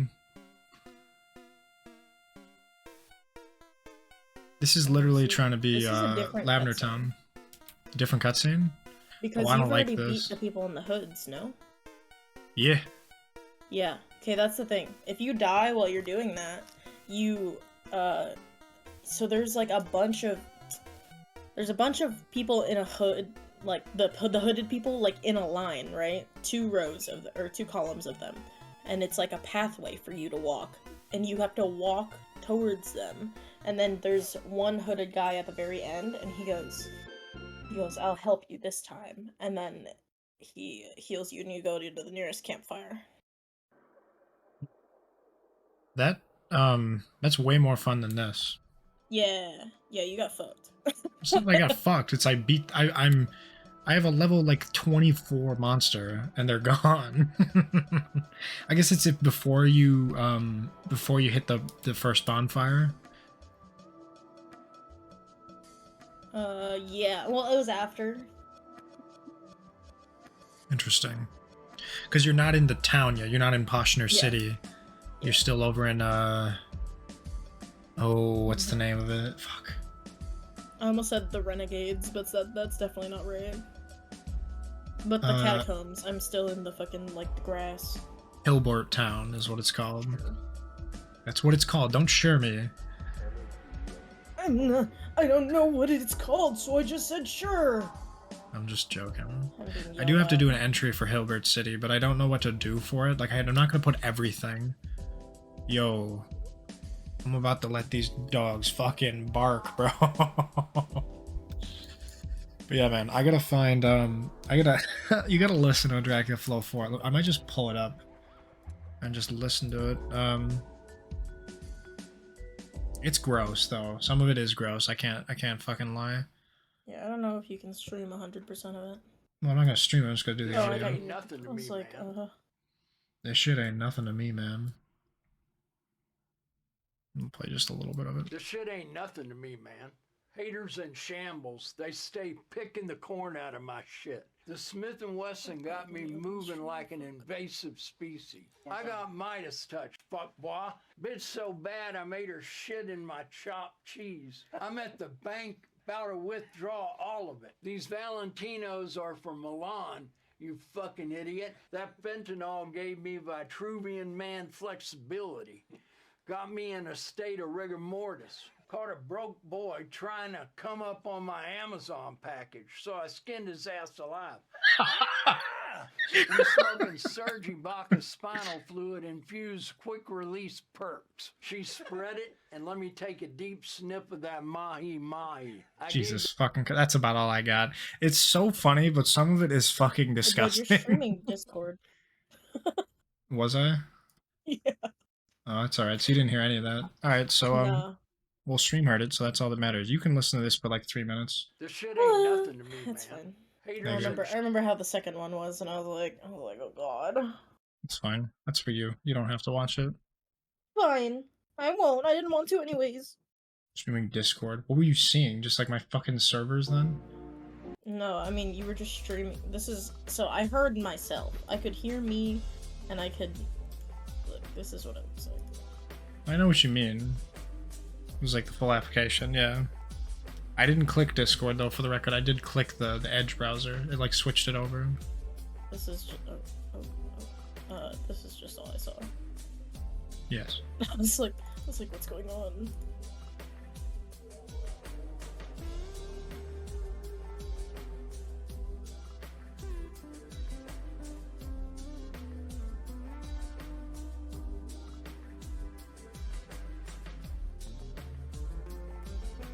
This is my boy. Every time he pulls up, I just want to type Bamboozler in chat. I love seeing him, dude. I just love Bamboozler. He's 100% my favorite monster.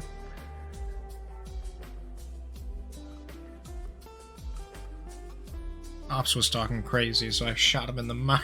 That's wild. Saw a broke boy trying to run up on my Amazon package, so I skinned his ass alive. Ah!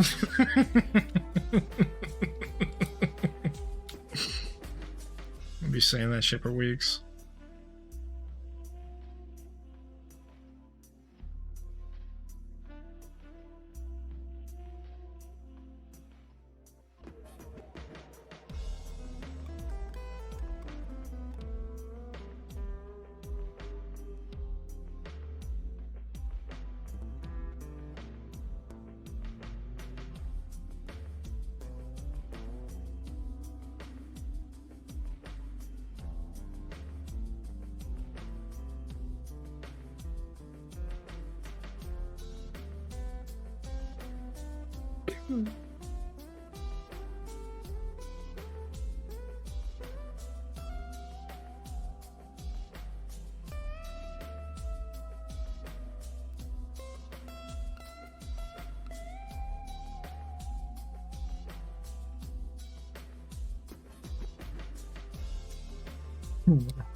This watch is worth the GDP of Yemen. If this shit breaks, it's gonna affect the foreign domestic product by, it's gonna dip by 24% or something like this. So fucking funny. Oh god. He has a red Solo cup with 2 like iced out fucking watches as well when he's like doing it. It's so funny. So instead of lean, he's drinking the fucking watches. It's so good, dude.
Damn.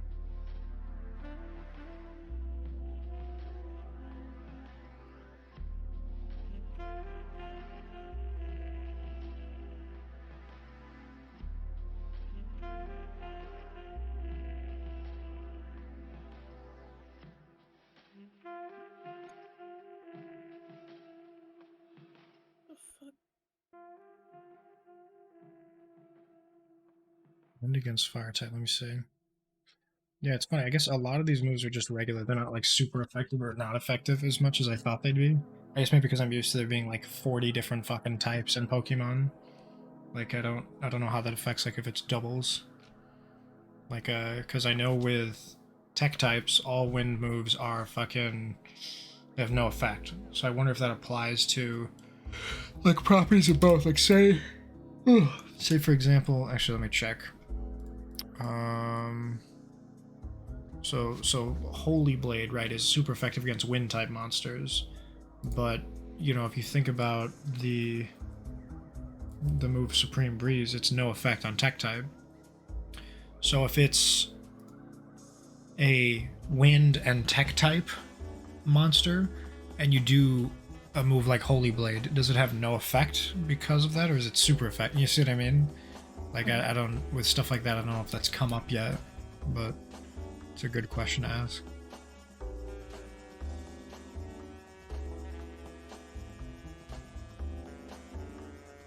I got everybody. AJ's streaming. Go say hi to AJ. Got AJ Feline because he changed his names from Felfine. Everyone go say hi to that boy. Go talk to him instead of me.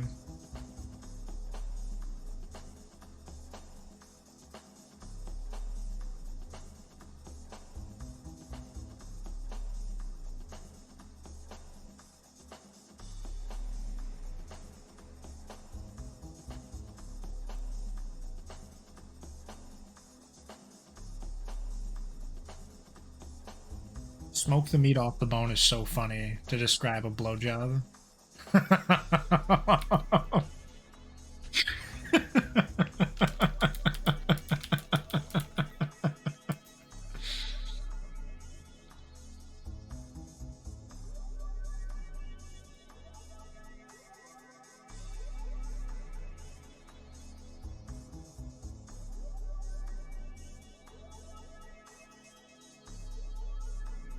I will be right back. I need to go grab my freaking baby blockers. Heard that. Oh my god, it's so cold. What the fuck? I'm gonna throw up. It's not too cold. You're just not warm enough. It's cold because I'm wearing a shirt, and that's it. Put some pants on if you're fucking cold. I'm working on it. I literally just turned to my grandpa, put some fucking clothes on. Because I would just be in like my underwear and I'm like, damn, it's cold in here. It's like, it's because you got no clothes on, there's no fucking wood on the stove, bitch. Go get some wood.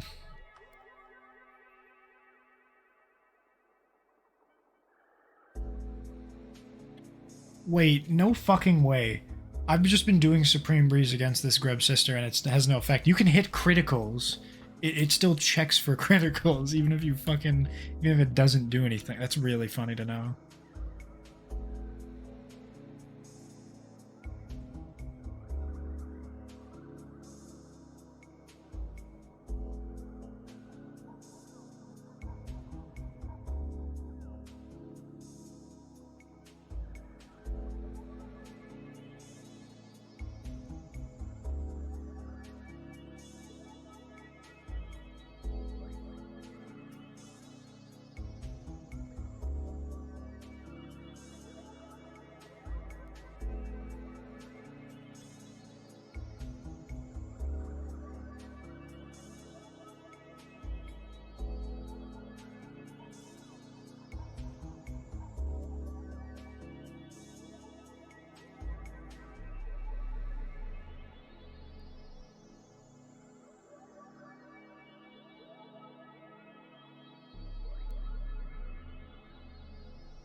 I'm gonna get this bitch.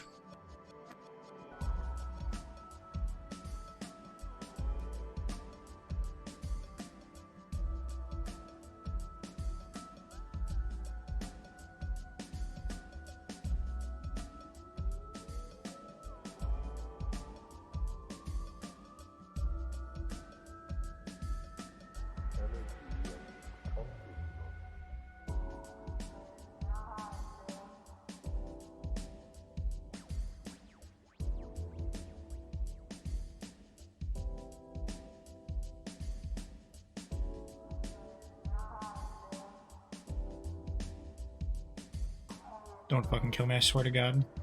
I'm gonna cry.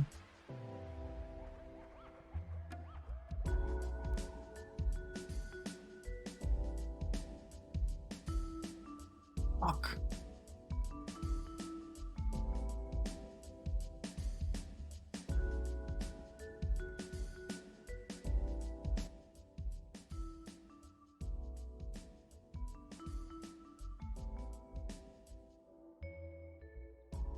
It is funny that I get more damage to my monster by the generated like AI damage than actual monsters at this point. Like that's gonna be what kills me, is either the presence of poison in my system or having the fucking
me when the taint is mad, bro. Cuckoo, we learned an order type move. Level 16, my boy got this fucking...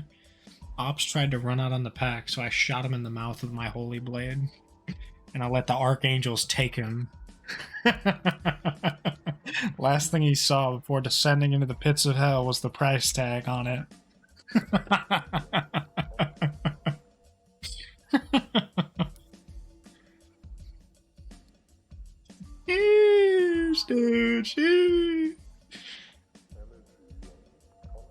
We also got a monkey, bro. We let me pop this hoe up for you.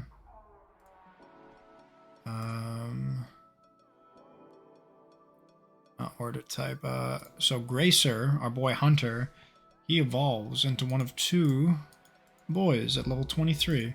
One is Monkser, or is normal grass, and one is Apeser. I love them, dude. They're just so fucking goofy looking. Like, this one's just an orangutan. It looks like Slowkoth, I think is the Pokemon. Slackoth, that's what it is. Or no. What's the evolution of Slackoth?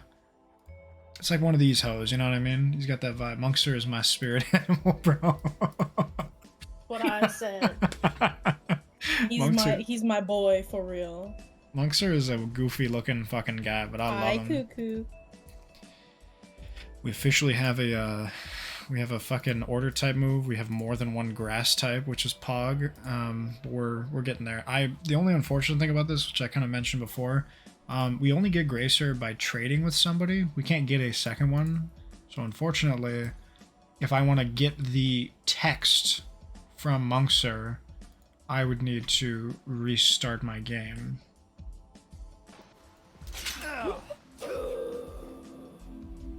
Game over. I died. Oh no. Restart. Holy shit, time to download the game. Yeah, right? And I'm trying to, in this first run, get everything I possibly can, because a lot of these Pokemon that don't have the branch evolutions, a lot of these monsters that have these branch evolutions, don't have third level evolutions, right? Like the way the Monsterpedia is laid out, you can tell that, like for example, let me just kind of see here. Like I learned that pretty quickly with Piglish. Piglish at level 15 or 14? No, it's 17. Can go between Volcano or Swinetane. But there's nothing after that, right? It's just Bamboozler, which if you fucking type Bamboozler, our boy shows up in chat now. Love his ass. It doesn't show up there yet. Trading monsters while on break like it's recess. God, if this game allows you to trade stuff, that's the end of it. I mean, it's just that good. I'm waiting for the fucking multiplayer, dog. I just Cat is fucking Bamboozler, dog.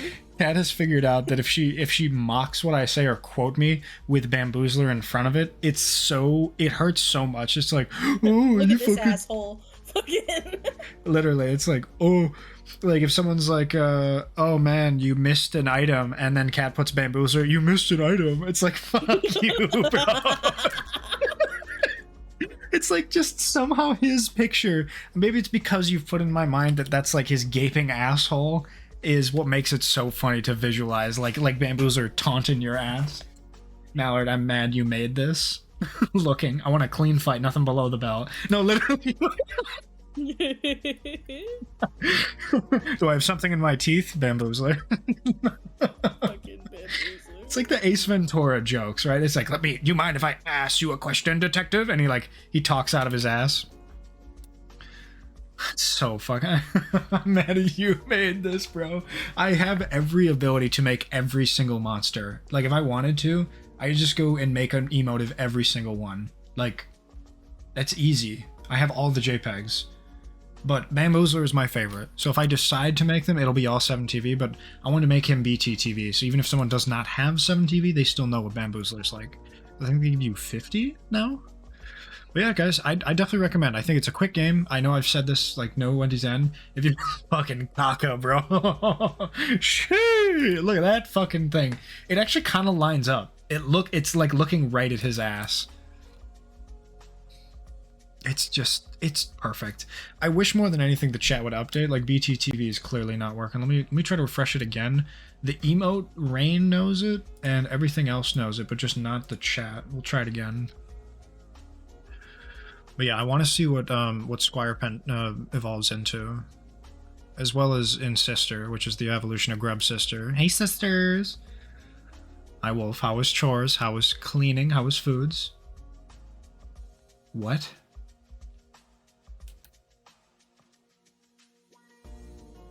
Wait, what? Hang on. Whoa, hang on. Oh, hang on. Everybody fucking relax. Hang on. Nobody fucking move. Oh my god, you broke it! No. Hang on. Nobody fucking... Everybody Jackson calm has all down. the points in a sack. It's in his sack. Everyone fucking relax. Nobody fucking move here. See that sack he's sitting on right now? Holy shit, Cuckoo! What are you... Cuckoo's the only one with fucking points. Oh my god.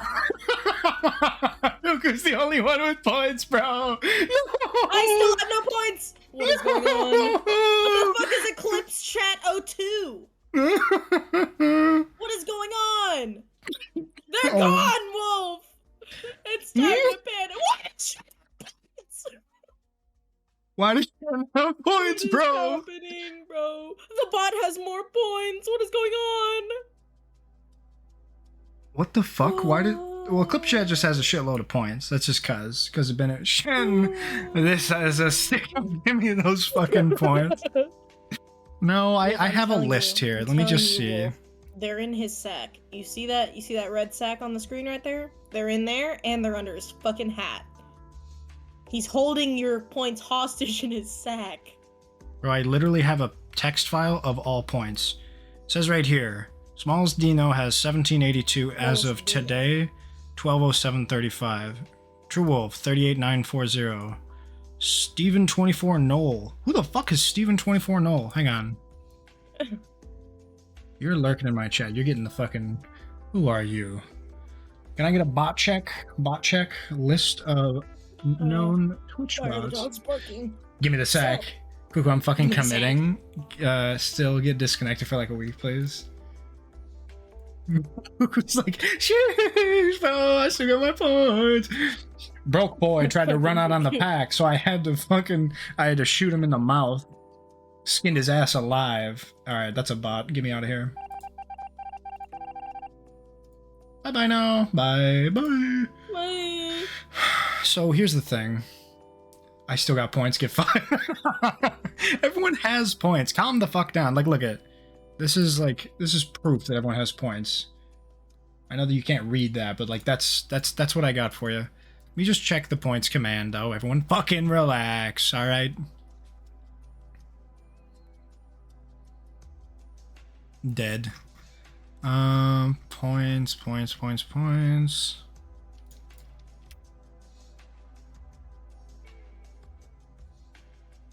Let me see here. The points command, exclamation point points, group point system. Everyone can do it. There's no cooldown. Now let me go in here and we'll try and fix it. Currency system. Oh, it's just got fucking triggered wrong. So add you if target user does not exist, do that. Otherwise, then break, else do nothing. Okay, so.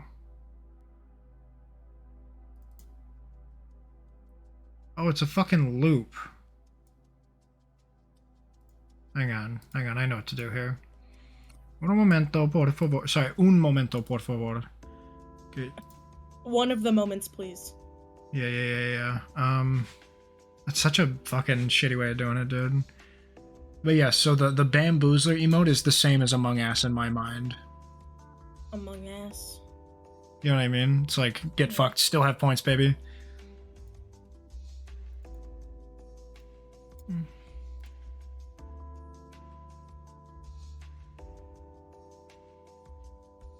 So if target user does not exist, do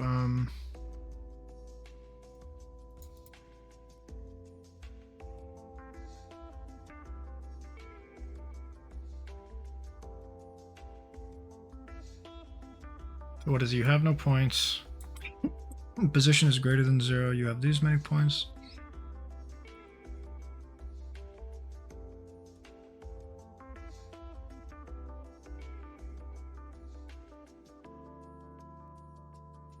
Hang on, let me try this then. I'm just nothing has changed, just for the record. I've not touched the fucking. I'm gonna try to get rid of this.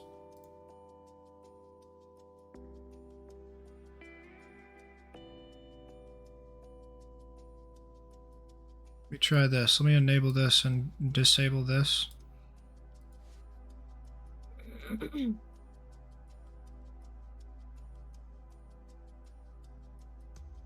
Okay, so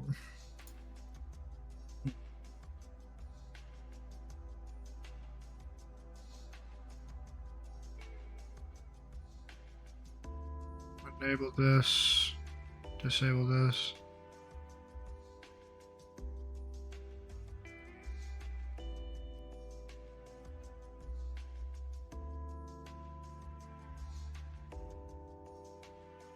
Oh, I see what I didn't do fucking wrong.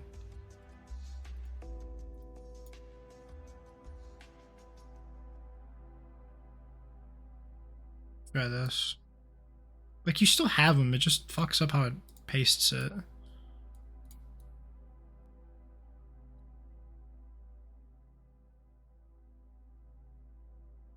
Let me just make sure that the leaderboard works. Yeah, that's fucking bizarre. Points. Do I have to do it like this? No, that is odd. Something had to have changed. Let me see.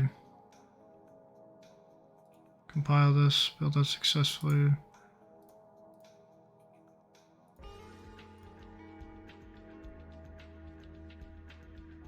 You just get rid of this ass, just no checking. What the fuck? Let me restart this. Something is not correct here.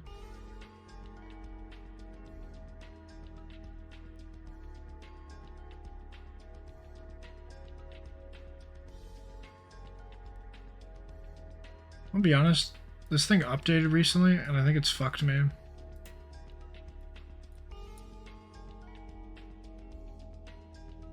Balanis. Are you still trying to deal with the points? What is going on? Does it look like the points are fixed? What is happening? It's anti-Santa. Stole all the points. The Grink.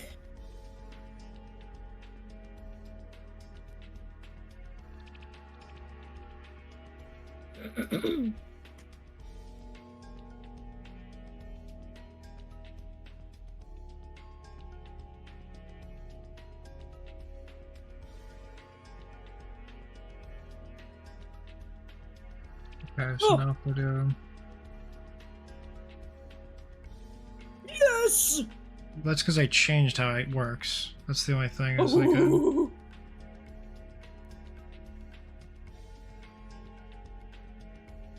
Well, just do it, for fuck's sake.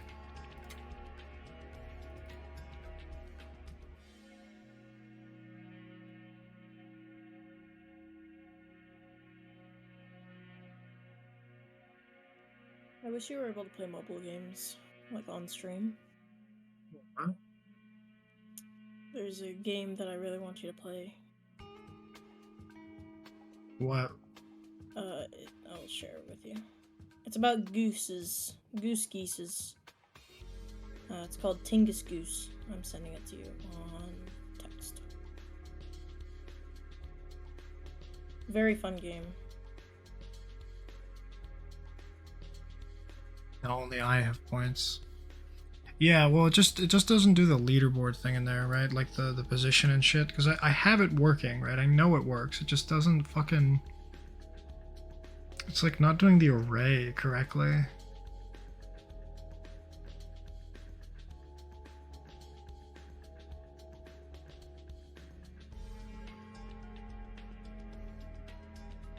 Just try this. Fuck it. Just put this in the else. I don't give a fuck if I go blind. I don't need to see the price tag.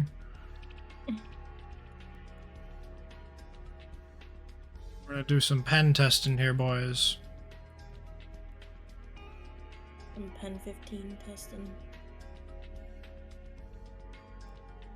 Disabled, enabled. That was the old way, new way. That's impossible.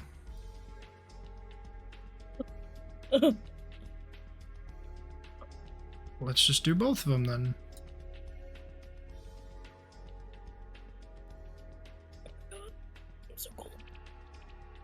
I'm in a hoodie and sweatpants. That's what it is. It thinks I'm in position 0. So position is fucked. That's what it is. Okay, so what the fuck? Well, your position should be 0. You should not have points. Okay. You're always at your own stream. Yeah.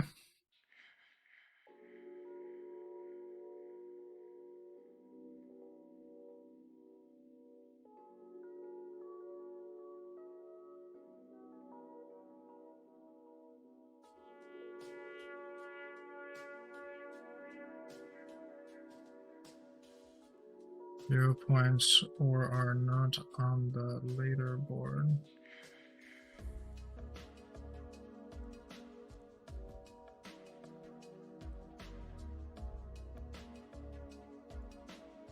Alright, so position is fucked up. So the array index of... Is that fucked then? Oh...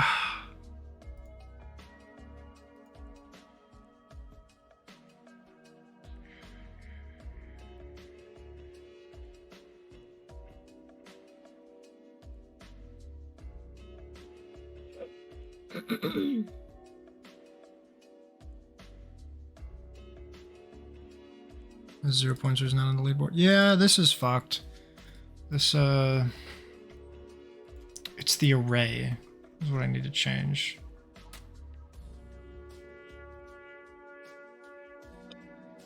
So we knows how many points I have. User has...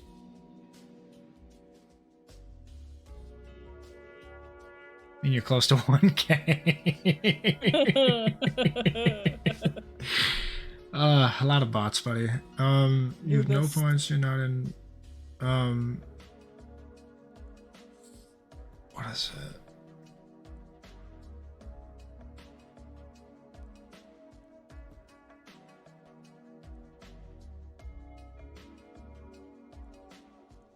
I received channel points, you received points. All the same.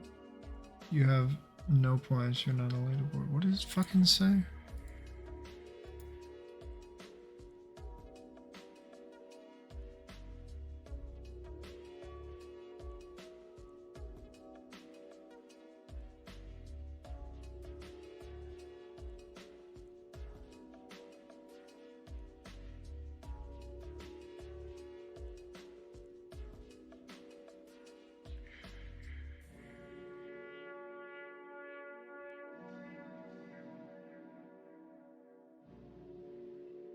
One more time. Do points.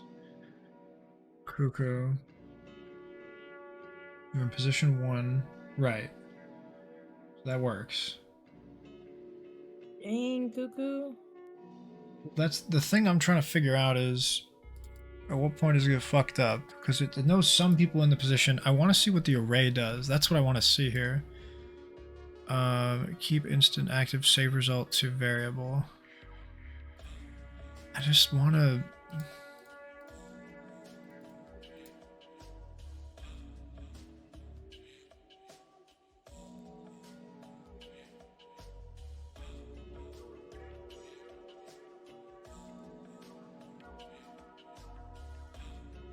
I disable this. I'm going to see what this says. 0 points was not on the leaderboard. Okay. So that's... Let me check.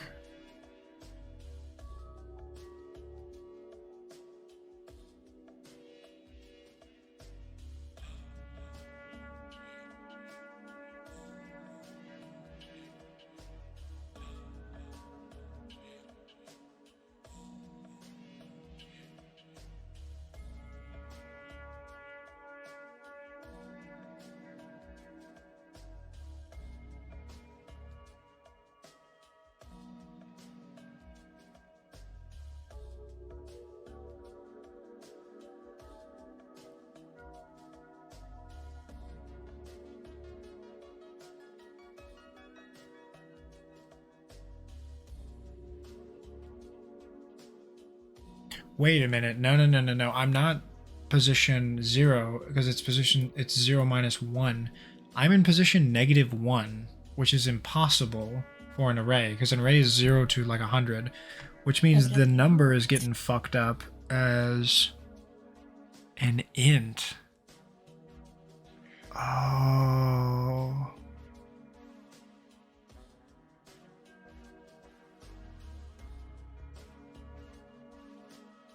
Right, okay, so then, So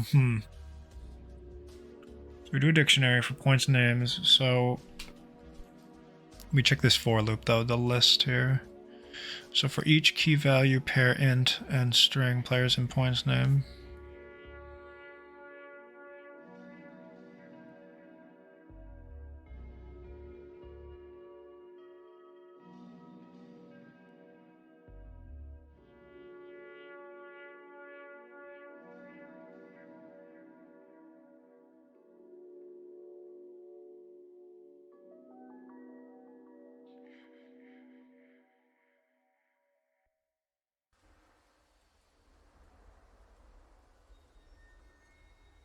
Right, so why are we all -1?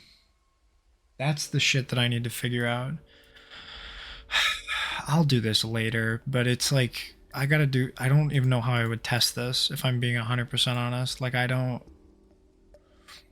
why is the array putting for each of us as -0? Because if I do that position on the leaderboard shit again,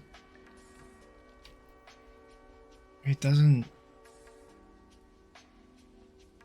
Because here it adds the points, the user and the user point login, right? Like we know what the values are and all that shit here with each one. That's just how it works, right? It says a list of all people and we get their points. And then in here with this list, the full board is a new string list, and for each key value pair is int and string. Player is the string, and in the int of point names.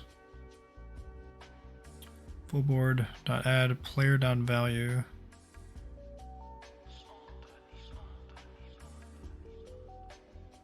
Player key.toString.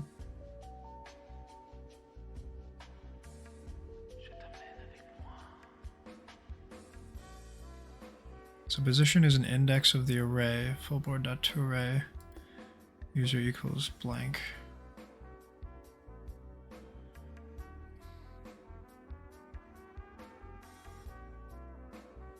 That is insane.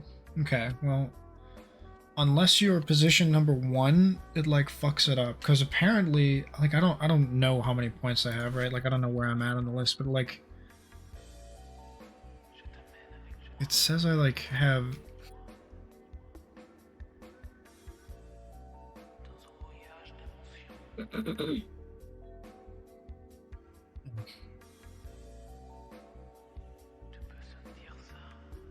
Yeah, I'm gonna mess with that later.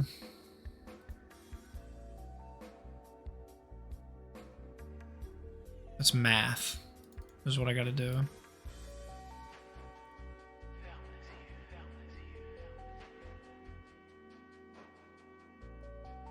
Yeah. All I know is that the array was working until I updated it. So that's, I'm inclined to think it's not my fault. Okay.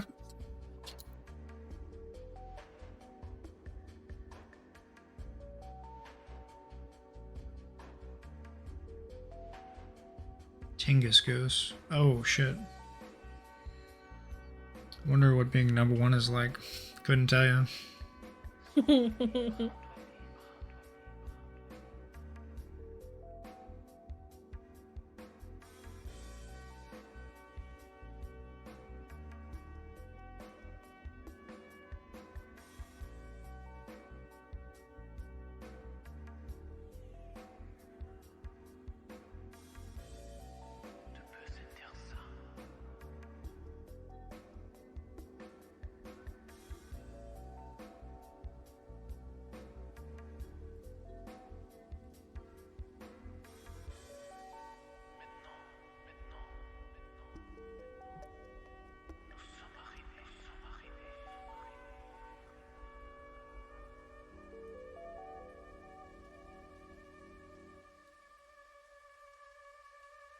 Did you die? No, I'm here. Oh. I'm just making notes so that I don't forget. Oh, I was like, what is going on?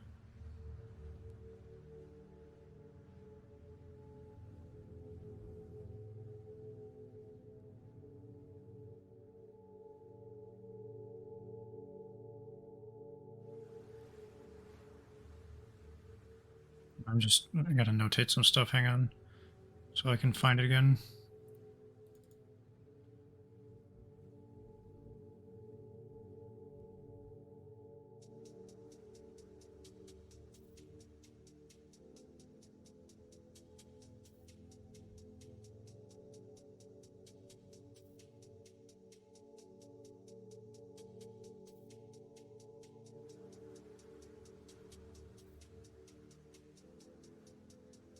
I finished it.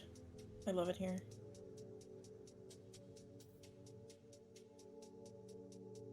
Alright. Most of that, so I will check on that later. We're all good.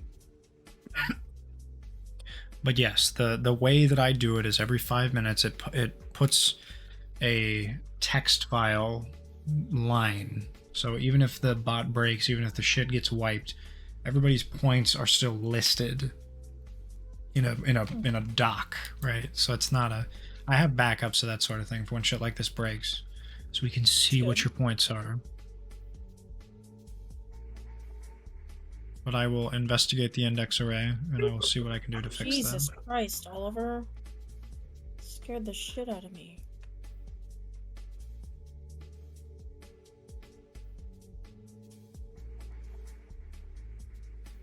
Jesus. These dogs, man.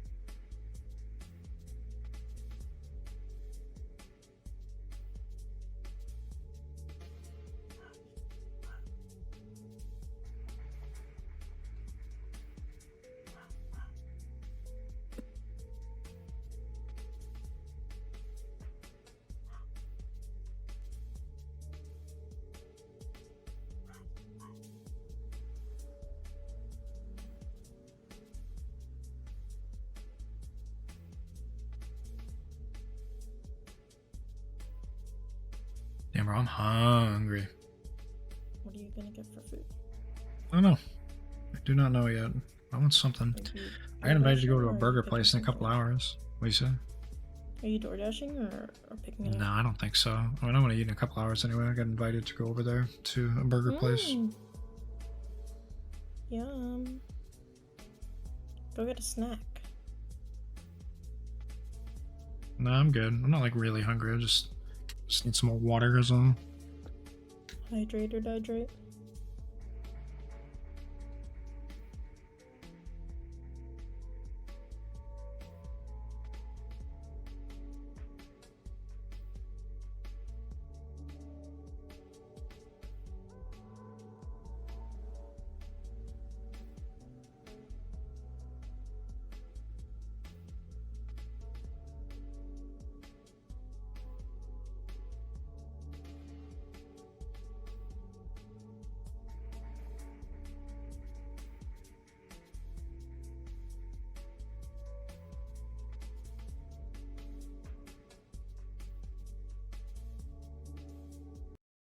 Put something in here.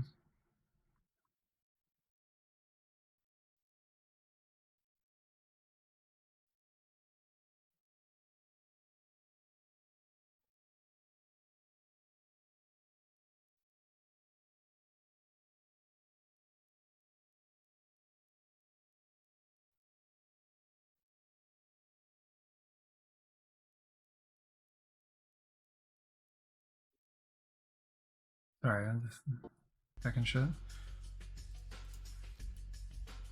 Now he's worried that everything's gonna break. I'm not worried that everything's gonna break. I just know that that is something I can avoid, and I have not been able to discern what it is. Because, like, at the end of the day, like, -1 popping as the position thing could be a placeholder for people not in the top certain number. I could just, but that's never popped up before. Never once up to this point has -1 ever been a thing. It's always told you what your position is, right? So it could be that the user login is not working the same. Sure.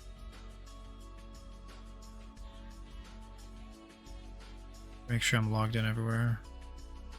Server, clients, integrations, action queues, settings.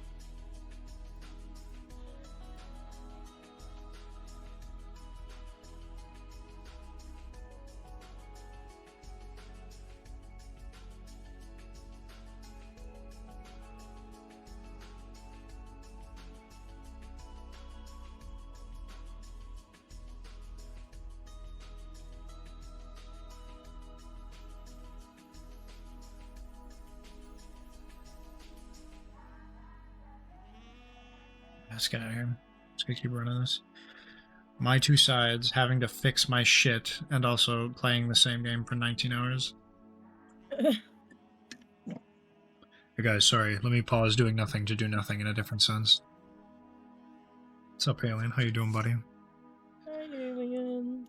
What are you doing today? What are your plans for stuff besides like Ollie fucking sitting? Me? Yeah, you're the only one on Ollie last. I checked. Oh, that's why I was like, I thought you were talking to Alien. I'm just cramming. When That's is all the I'm really doing finals? today. Finals are on Wednesday. I have a quantitative reasoning final. I have psych, and then I think I have an American Lit final. Not sure yet. I'll find out tomorrow. If and when that's going to happen.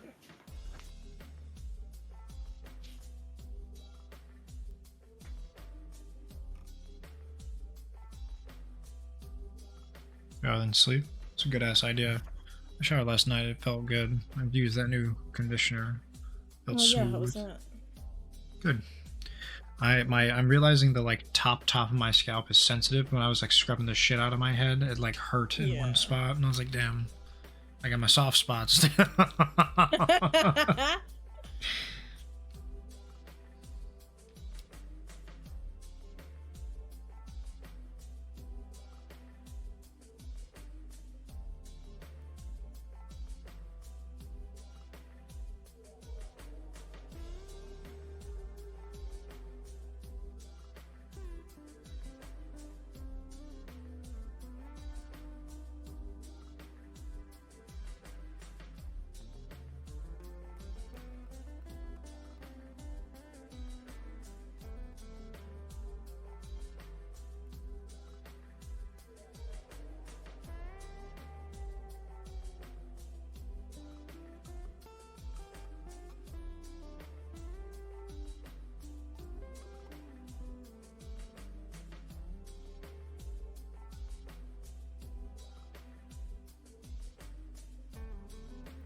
fucking hand is cramping.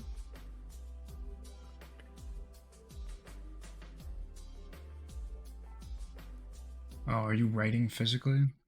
Yeah, I have to. She doesn't allow typed notes. That's stupid. I agree. I sent my fucking atrocious ass notes in the general chat, which I realized I thought that I was in voice chat, but I guess not. Whatever.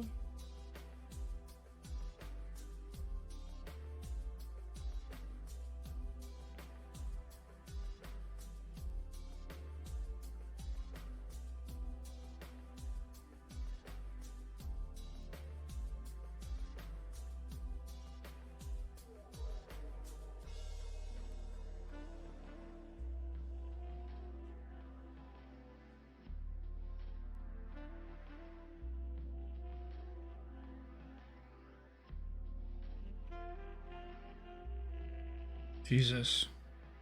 So many notes, bro. Yeah, and that's just one chapter, pretty much. Holy shit. The way the user variable is taking shit in is a deprecated method using... Oh no. Oh, alright, lads. You said you were gonna do it later, why are you still messing with it? I'm literally... I can't stop thinking about her. I can't stop thinking about her, bro. I should call her. I should fucking call her, bro. Maybe you'll get different Pokemon in different areas.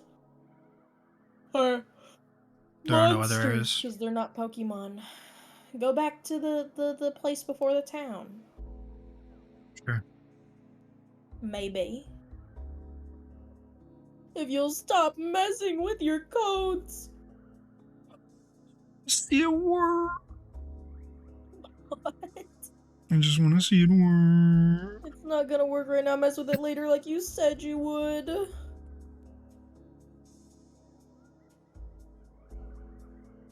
Get user var, Twitch user var. I need it to God damn it, Jackson. work. There are 8 people sitting here listening to you ramble on about something they can't even see. When it works, they won't complain. There was only one person complaining. Yeah, me. And Wolf, so I guess 2 people. You people, what does that mean? I said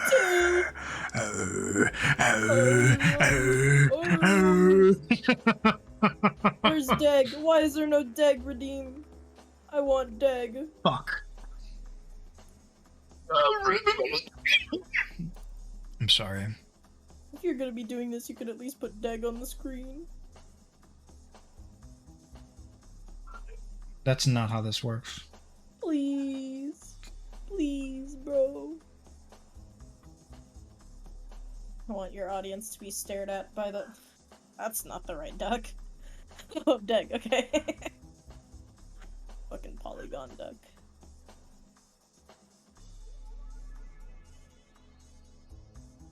The audience can be stared at by Deg. Should draw him a little Christmas hat. Go for it. Where the fuck is my Deg file, goddammit? File Explorer. Deg. Donde estes Deg? Donde egtis? Deg. Goddammit. Close this. Open this. What the fuck? File. Open recent. This one. That's not right.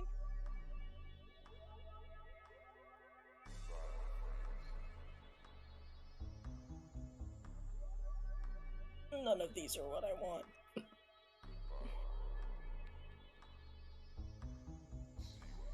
No.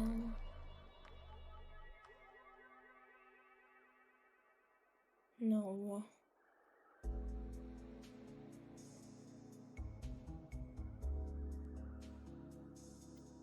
Var. Okay. Let me try this. Argument 2, 29, 30.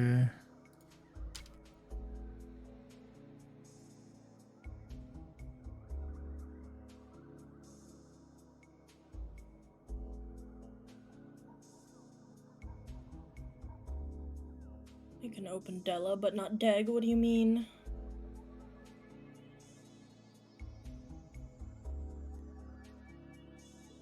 No way, I don't have the DEG file. Okay, let me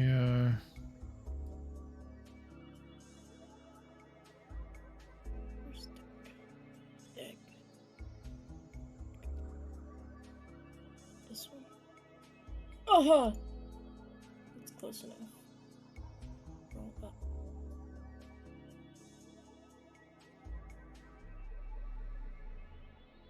Did I send it to you in voice chat? God damn it.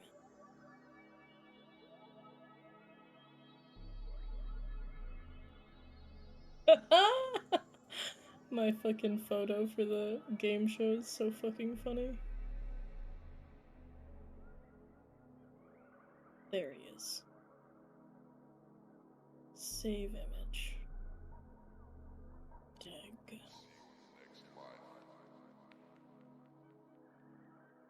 Save. File. Open. No. DEG. try this. Open. 0 points, not on the leaderboard. Okay. We put the position number.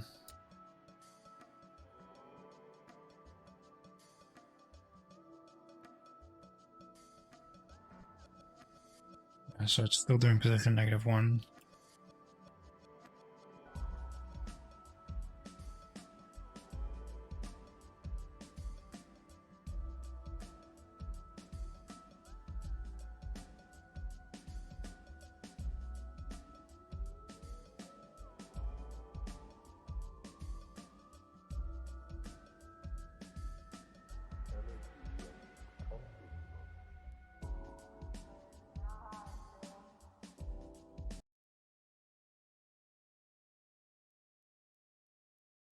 Okay. We will stop messing with it until I think of something else to do to it.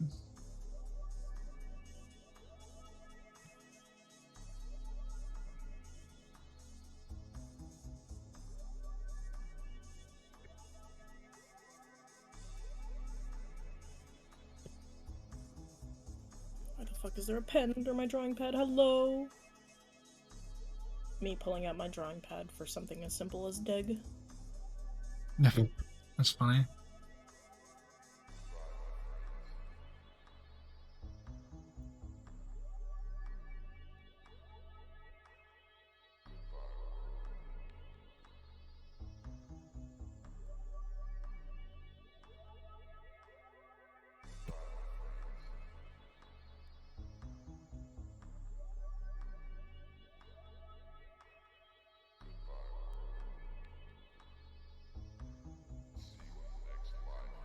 Oh, level 20. Oh, not yet. Sedge. So close. Yeah.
Not too damn shabby. I think, yeah, I mean, at this point, as long as I can hit him in one, I can go for a while. Like, I'm not particularly concerned about losing.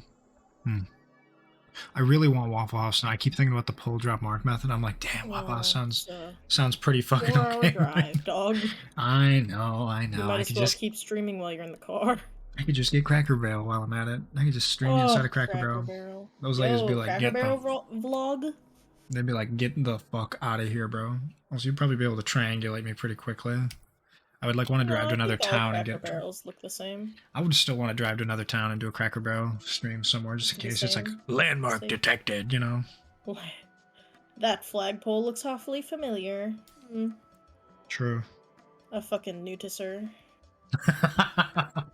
Virginia has Waffle House. All right, well, fly me down, take me down to Paradise City.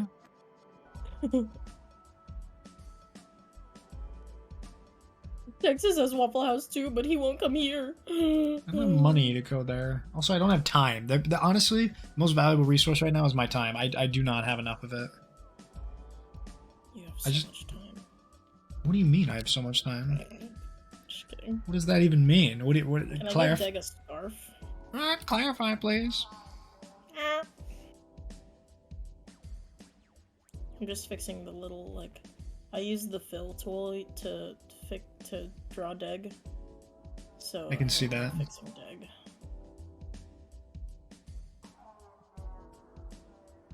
He's so derpy looking, dog. He sure is.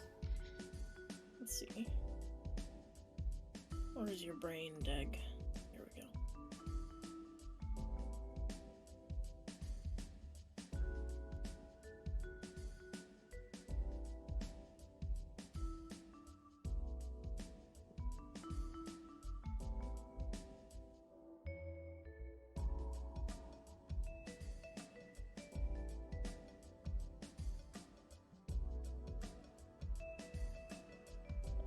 Phil, this one. So give me a walkthrough. What are you working on right now? Certified fucking bamboozler moment. There he is. I'm making his little hat, his little Santa hat. He needs to be Christmassy if he's going to be in your stream. He's a Sure. Christmas boy, after all. Should probably be leaning the other way.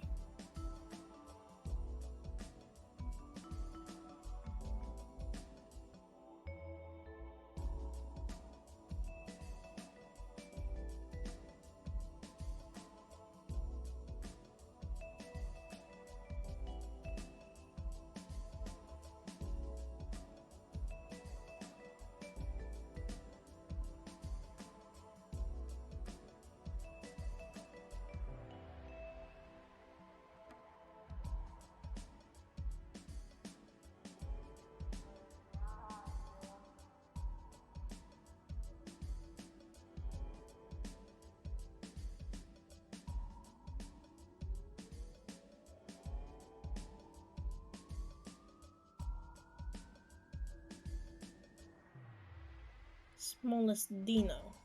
The heck is that? Is a bear? Is a little bear? Little boober.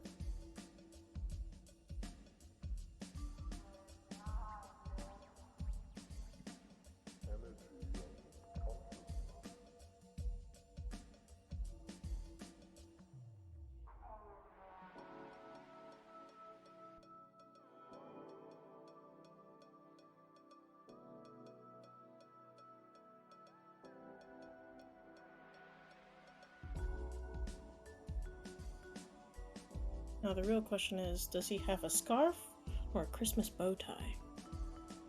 I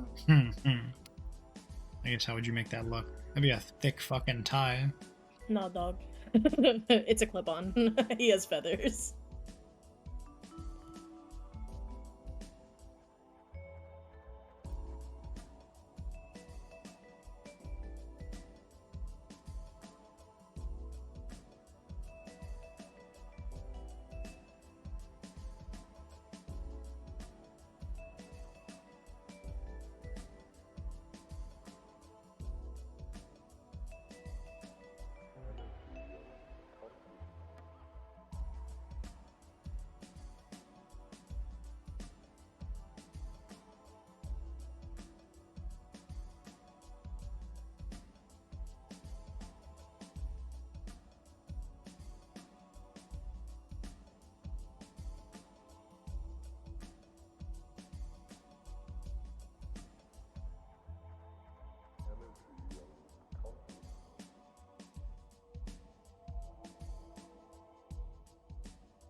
Video's over. Okay.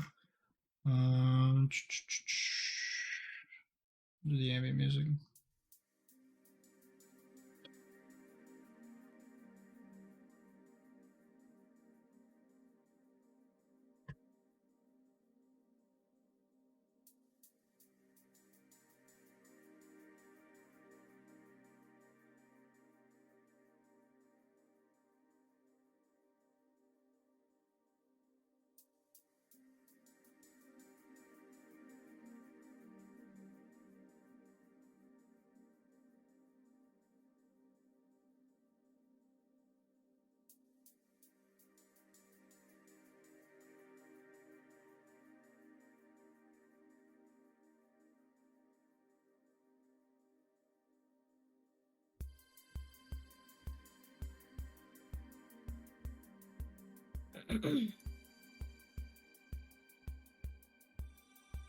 Bow tie dig, or give me a second. Wait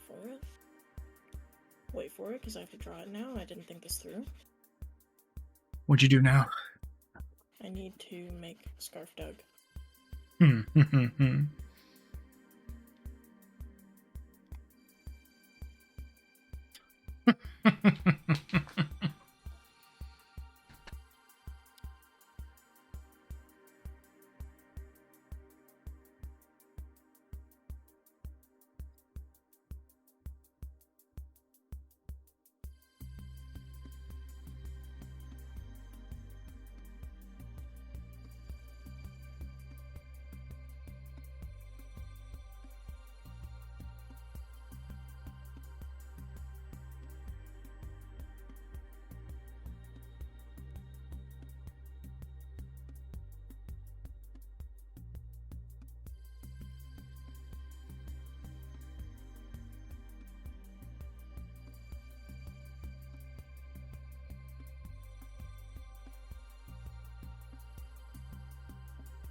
It is funny to think that when he's got that Christmas hat, it'll be like, you know.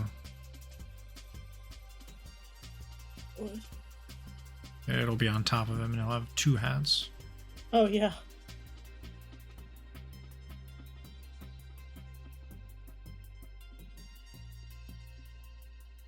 Let me try this real quick.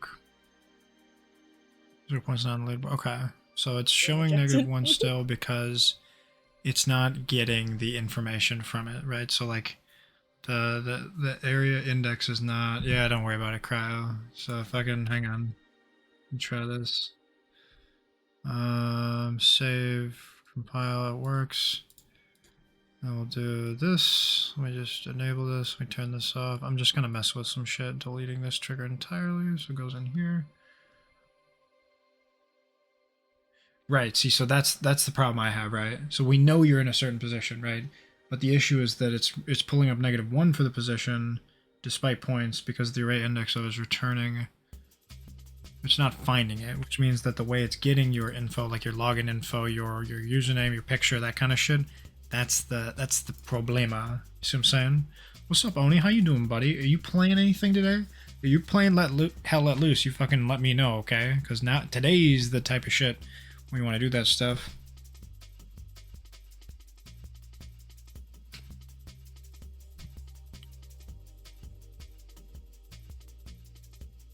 Okay, let me try this here.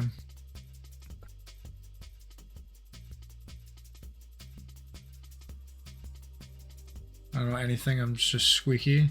Bro, facts.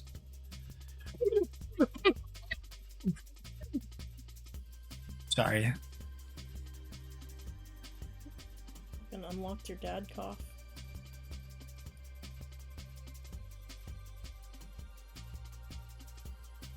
Well, that was me fucking just screaming. I wasn't coughing. It was probably super attenuated though.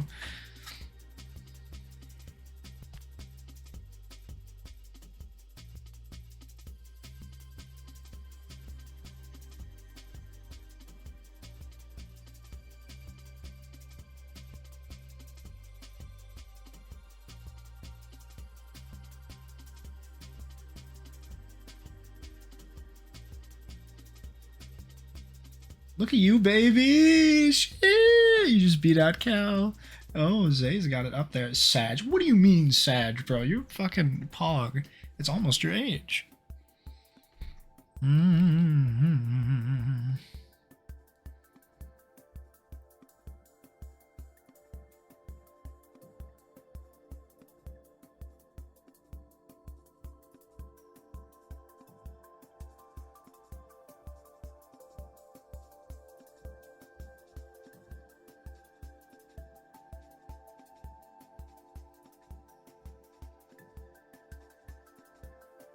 Let me see if this works. Target username. Come on, baby. Come on, baby. True Wolf. Yeah, baby, it fucking works.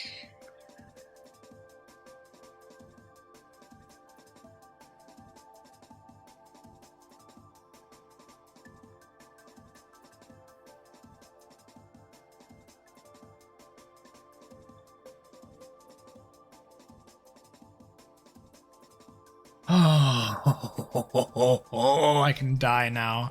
I can live a life without regrets. I can gather my family around me, explain to them where the treasure is, and die without worrying about what may have or what wasn't.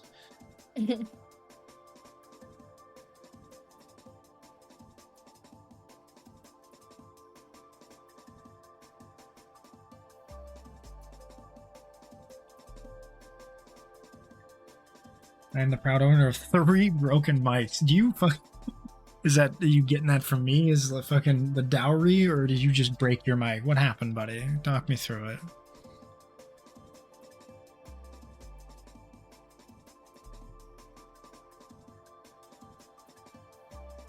Is AJ still live? He's still playing Darktide? I should probably check. I was saying hi to him before. No. Oh, yes. Everyone go say hi to AJ. This time with less CO poisoning. Okay, that's so fucking funny. Kat, I don't know if you heard about that. AJ went live the other day and Cuckoo went and said hi. He was burning their wood stove or their what would you call it? The fireplace for the first time in a while. And he started getting dizzy after about an hour of playing. He's like, I'm gonna go lay down. He turned off the fireplace and aired out the windows. He's like, I think I got monoxide poisoning. Oh my god. So he's fucking like, he's like blowing out the fucking room. So I love now that it's like Nurgle got his ass. Like he fucking, is it just me or is Wolf climbing up the ranks pretty fast? Oh, I fucking love Arnold Holt, bro. Like Nurgle got his ass. He got the fog of war, bro. BRB Nurg debuff. Oh, Nug debuff. I love Nug, bro. Love him. So hang on, just for the record here, let me, now that it works again. No, I almost did 1 point, not points. Cuckoo. Yeah, every time fucking Cuckoo gets his ass, you can try Cuckoo, but I'm coming, baby. You'll never fucking stop me. What are you doing? You're doing what? He's climbing the ranks.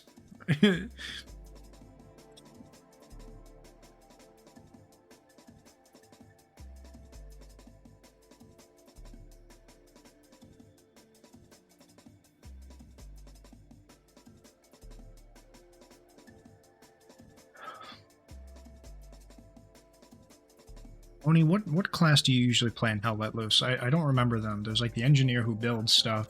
They give you the like restart points. Restart?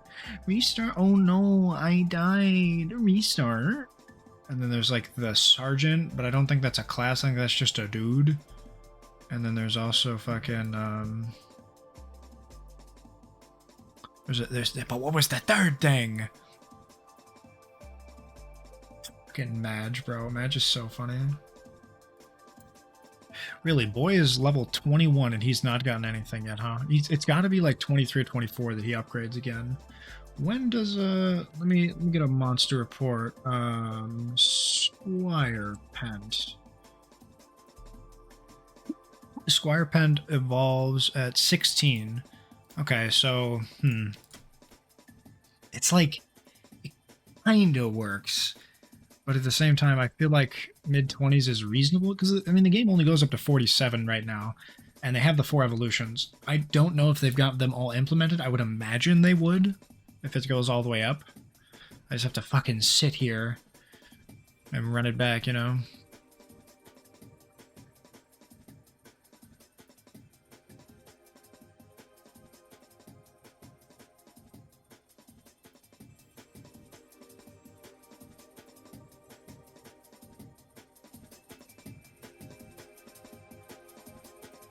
What's the sitch, Mr. Duck?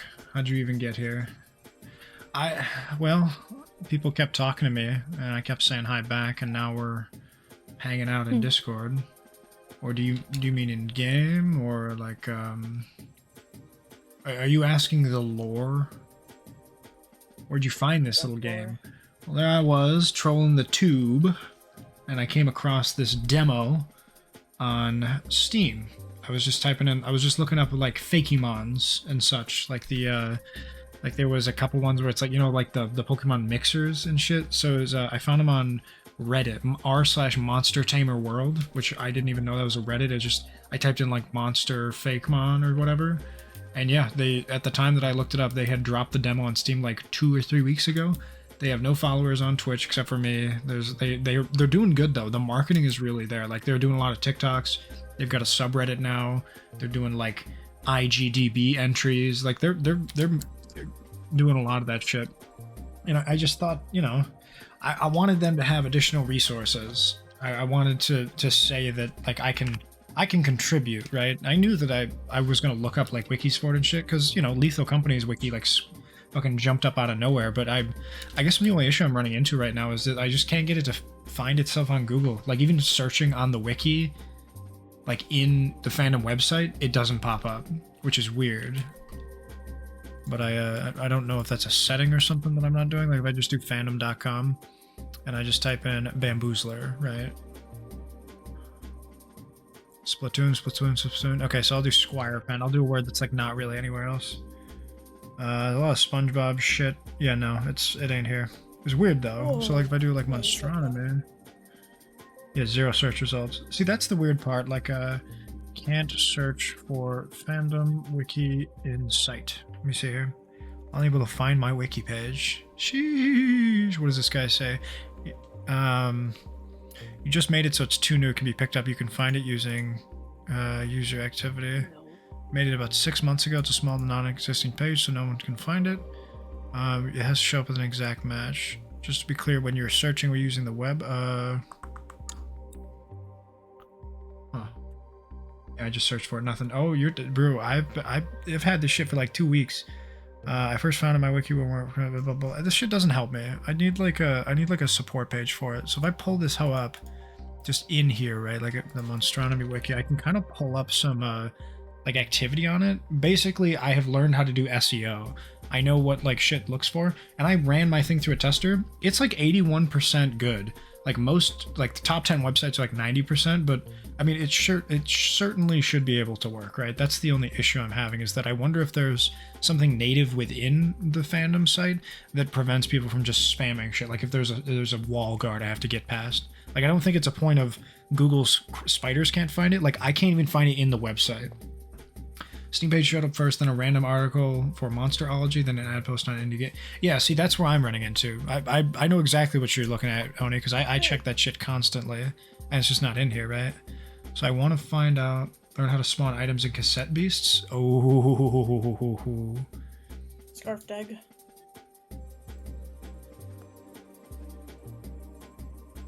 nice. You pick which simple circled duck is your favorite. Okay. Social activity, what do we got? Wiki activity, let's see here.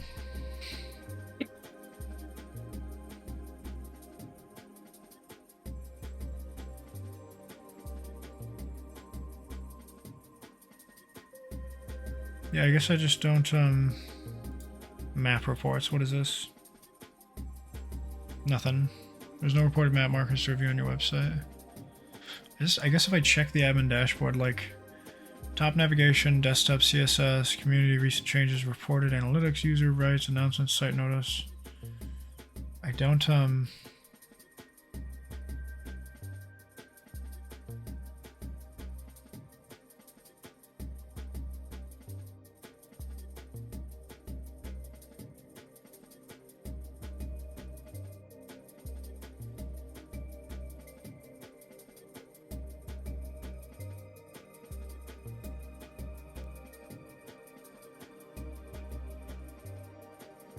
yeah, I mean, with the exception of like a direct link to it, I guess I just don't know how to.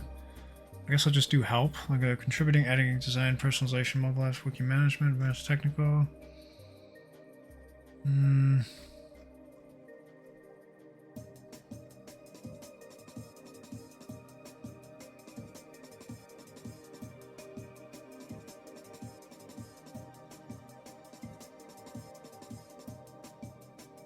Customize, advanced technical help, advanced filters.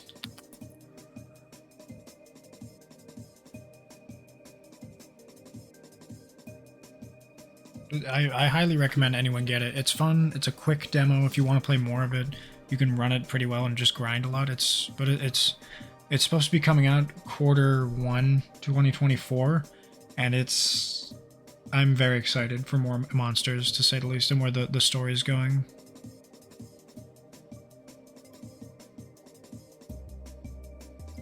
I guess, like, how do I need help, connect with the community? Wiki's been vandalized. I need something for my wiki. Join our wiki contributor Discord. Wiki design and SEO advice. Guess I'll do here. I guess I'll post about it.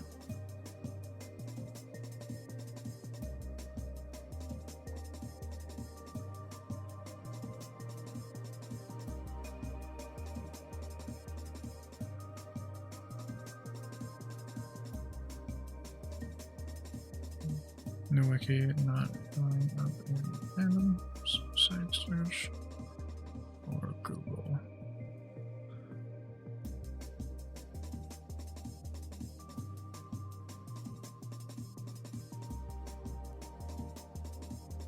Created a new wiki a few weeks. I'm just doing a fucking post. I don't care. I'm just gonna have them tell me what's wrong. Created a new wiki a few weeks ago, and have been slowly learning.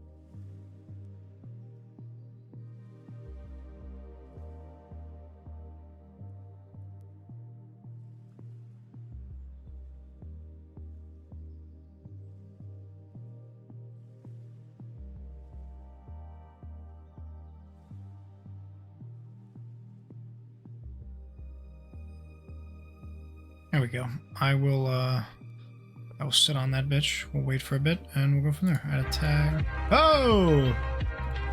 Hi, buddy. How are you? AJ.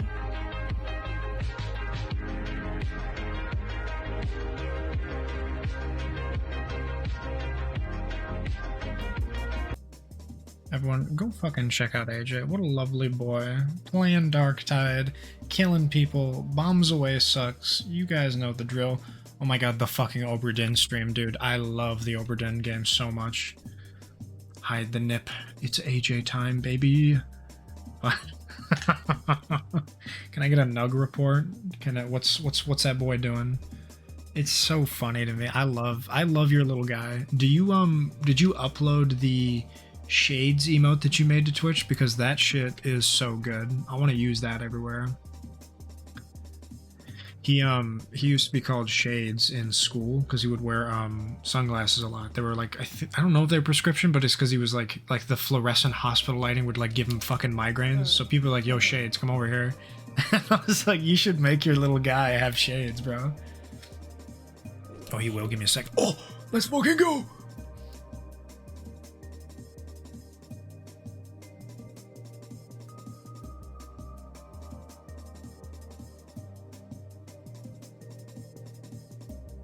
I kind of like the scarf one better than the little bow tie. Scarf it is. Christmas Yeah. dig. Yeah, I wish I could do studio mode with Discord. Is this? This isn't fucking. Smallest Dean. The fuck is that? Excuse me. Oh my god. I'm fine. It's just asthma and flu Dies season, on you know what I'm stream. saying? What? Jackson dies on stream and fucking. I'm not gonna die on violates stream. TOS. Fuck yeah, Why get dude. deleted?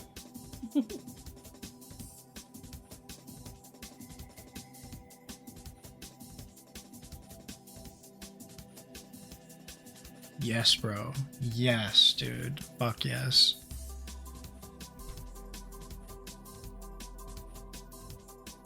Jackson death stream. Yeah, death speed run. We're gonna do inner Ishin POV. I don't know.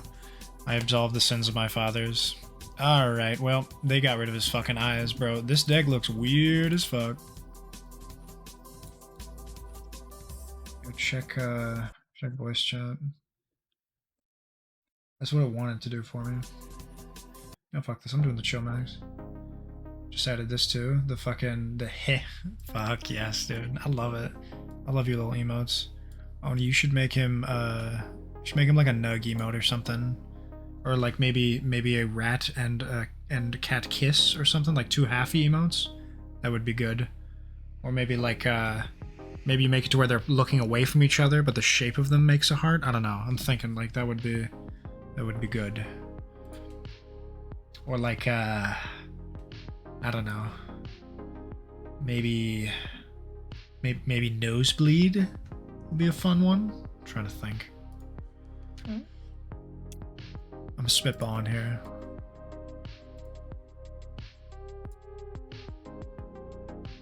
Okay, let me work here.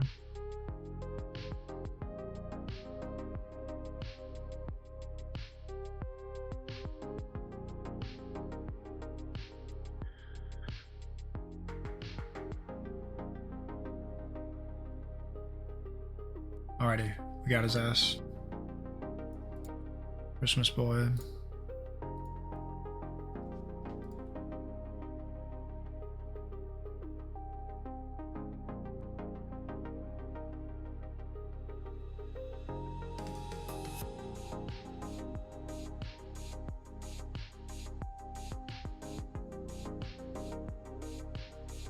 Well, what's the plan now? I mean, are you going to bed? I feel like, I mean, it's noon, so that means for you it's like damn near bedtime. Unless, of course, you've swapped your sleep schedule again and you're in the opposite direction.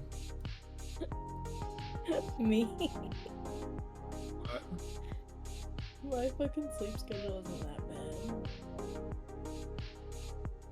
Still haven't had breakfast yet? Oh, so you're just waking up. Well, I mean, to be fair, I haven't had breakfast either. Brekkie. What's the plan for breakfast, CJ?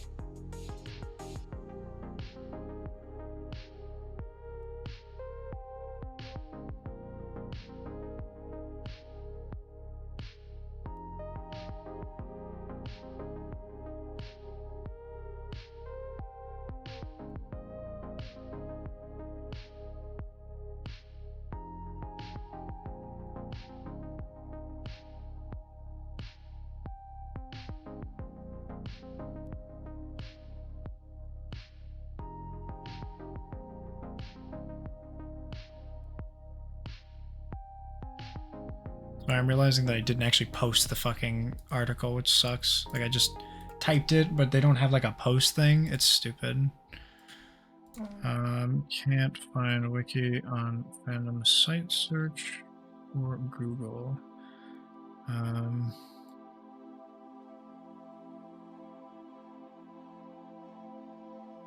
Yeah, created this a few weeks ago and have been learning slowly SEO. I have about 80 pages now, and they all seem to include one another. I'm searching.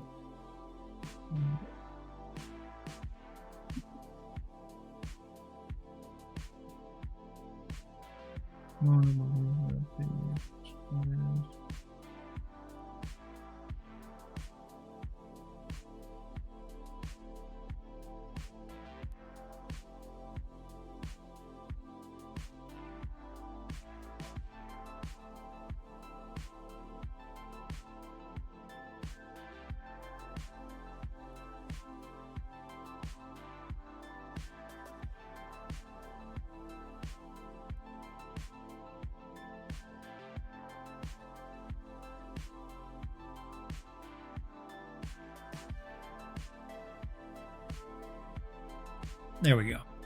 Alright, put that shit down. Let me just keep working on this. Let's see how far we can get this boy before he dies.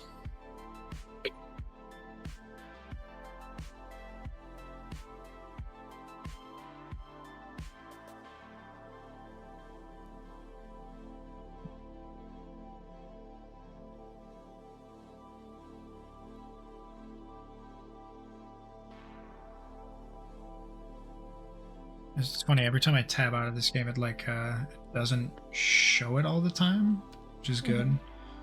Like it pauses. It doesn't show the music or anything. So for a long time, it'll just be like, I just wish it would run. Even in like borderless or like windowed mode, it still pauses when you're tabbed out, which I'd like them to fix. I have no idea what goes into that, but I'd like them to fucking. Hi, Kagu, if you can hear me. Yeah, bro, fix it. What the fuck? Fix it, please. What the fuck?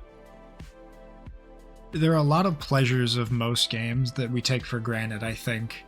Audio playing even when tabbed out, video playing when tapped out, like shit just working, the ability to rebind keys, like all of these like really fancy ass features. Alright, now we're at the point where we will die in one hit. We have to kill everything in one hit or we die. Let me remind you, in case you've forgotten how this works, let me remind you something. The customer orders the food, I order the food, you cook the food, and the customer gets the food. We do that for 40 years, and then we die. God, I want a fucking steak. I was talking about that steak from Waffle House, now you're thinking about it. No. There's like a tomahawk steak that just came up on my Instagram. Oh, and I really want one.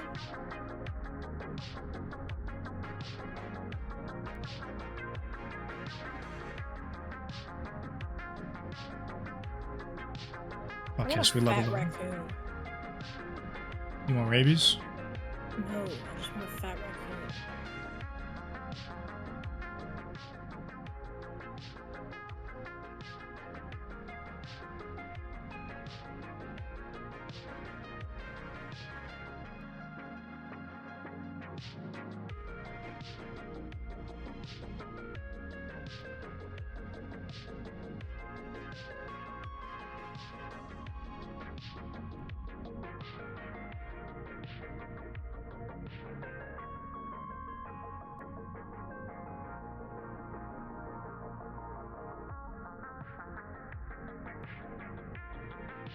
Where's AJ's fine ass at? Damn! AJ has been here as much as the bot, which is crazy. Wait, no. I think I nerfed the bots. Whatever. Still, though. I mean, that's a lot of points. What a good boy.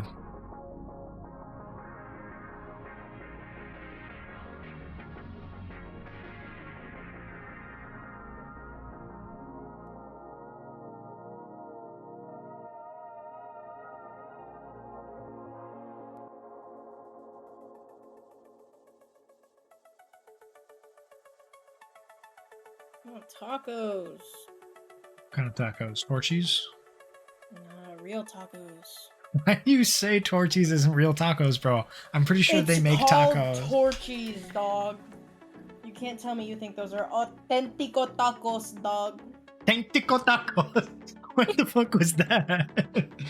Avocados from Mexico. You got that salsa from New York City. New York City. Old El Paso. It's so funny. Old El Paso fucking salsa and cheese is from New York City. You remember those commercials? Like, I claim runnings down to this aisle of the Velveeta shells and cheese. New York City. It's like a bunch of homeless like wanderers in cowboy times in the aisles of a supermarket. It's such a funny fucking commercial. So wild, bro. Avocados from Mexico is a deep memory. Avocados from Mexico. I forgot about that shit. That's so crazy. What is it about? What's the brand that they're selling in that commercial? Like, is it like just avocados? I think. It's not like a company tied with it though. It's just Haas avocados for sale. It's gotta be like Santino or something. Or no, it's Italian. Santitas. Avocados from Mexico. I sincerely doubt that. It would be funny.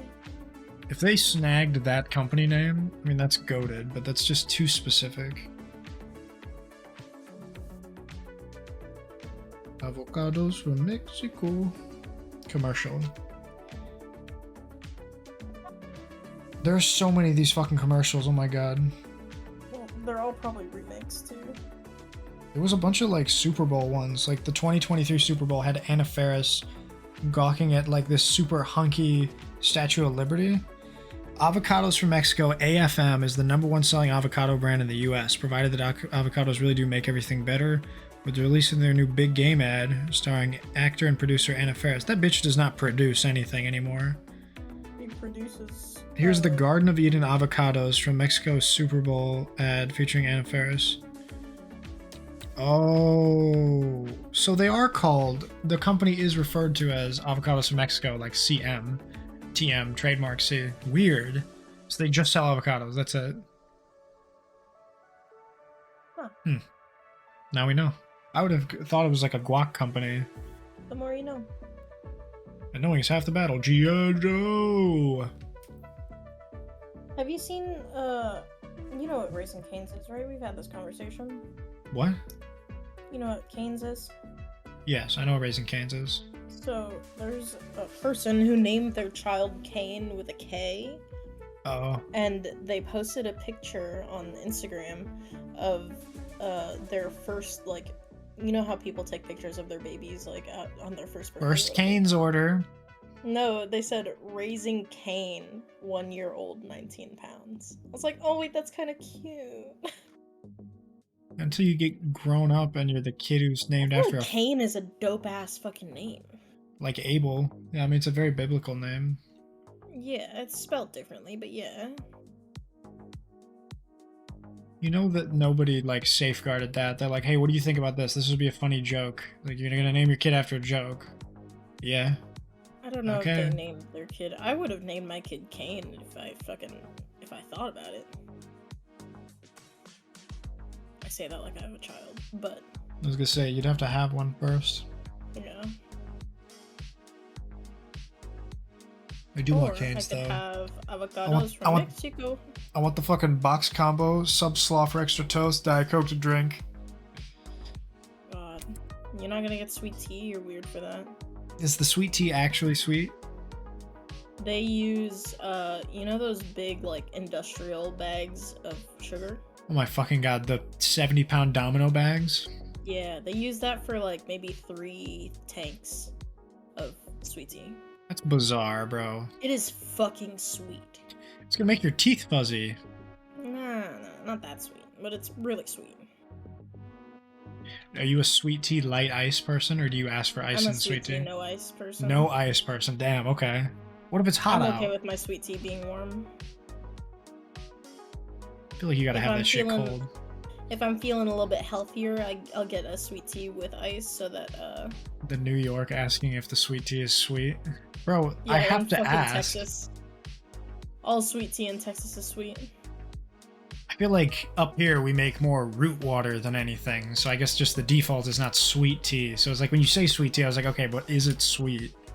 Like, is it actually? Because when I think of sweet tea, I think of like hot tea that has been iced with some like honey in it. Wait, I'm so confused. When did I order this? Hold on, I just got a fucking package. I have no idea what it is. Sweet tea isn't sweet north of VA. Sorry. True. So true. You're being that dude where you're like, you didn't put enough mix in the Kool-Aid, bro. You're being that fucking guy right now. Y'all didn't put enough in it.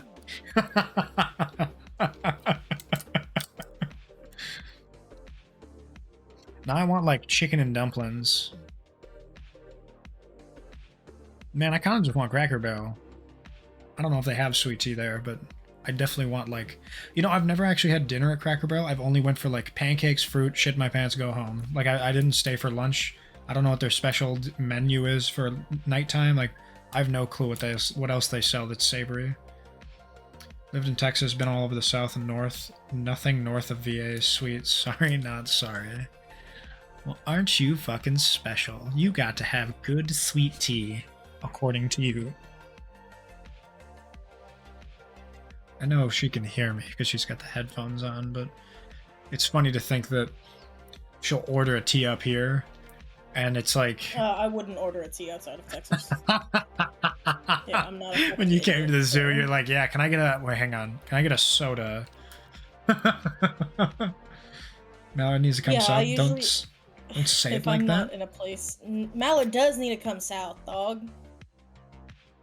Yeah, let me just take a month off and travel the globe. Yeah, do it. Take a month off, travel to South. I do want chicken and dumplings from, like, Indiana. I've never had chicken and Just kidding, that's not the South. That's also definitely not the South. No, I mean, there is South stuff in every state. I mean, the where I lived was pretty southern. Monster's name is the Mad Taint? Yes. Alright, moving on. It's wild. This is my number one. This is my main. This is my bottom bitch since day one, minute one. Well, you're just now noticing. Your bottom bitch, that's for sure. Especially if he's your taint. Fucking Ops was trying to run out on the pack, so I shot him in the mouth. That mad taint got me crazy, bro. I'm on them Broward County Tic Tacs. What is chicken and dumplings?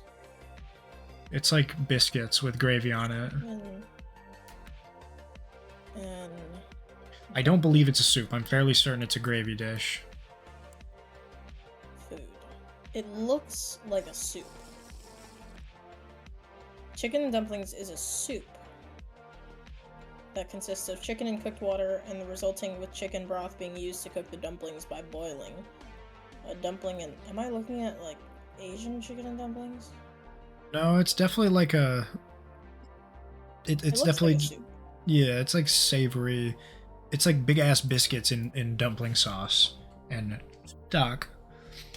But Mallard, if you come south, don't go anywhere besides major cities without a friend or a guide. You'll be scooped up like, hey boy, what you doing out here? You ain't from these parts. Yeah, they'll I can hang with the southern people. I lived in an area growing up where we went hunting professionally and where it was like a middle of nowhere. Like, Yeah, he lived in... What's below where you're at?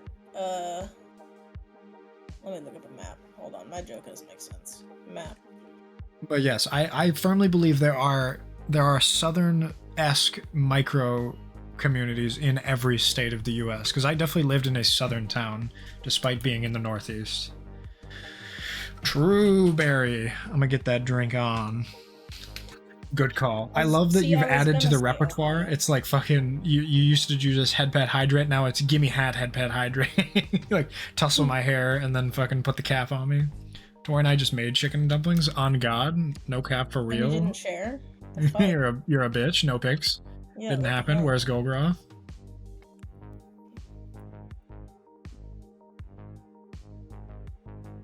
Hi, Joe-san. Barry!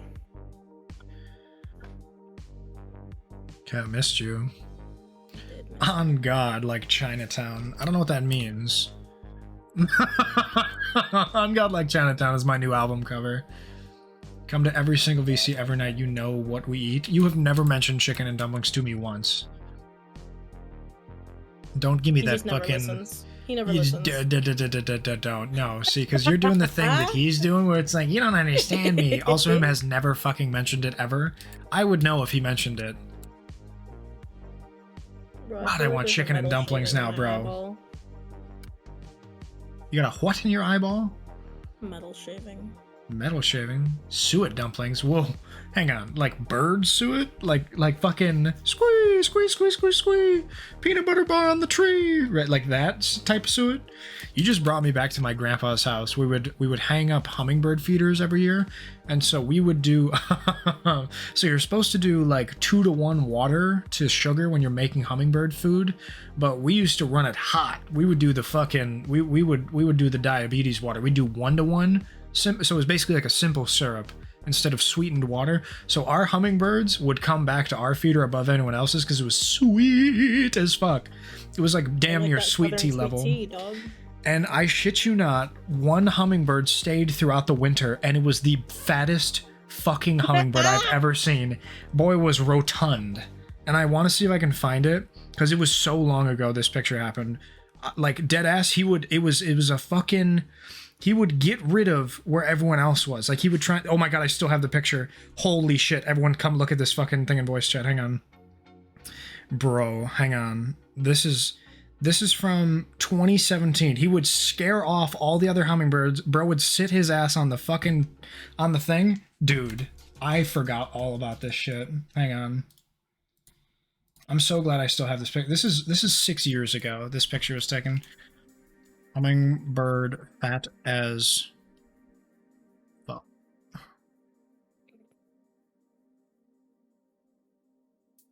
We're going to not make the source visible. Fat hummingbird.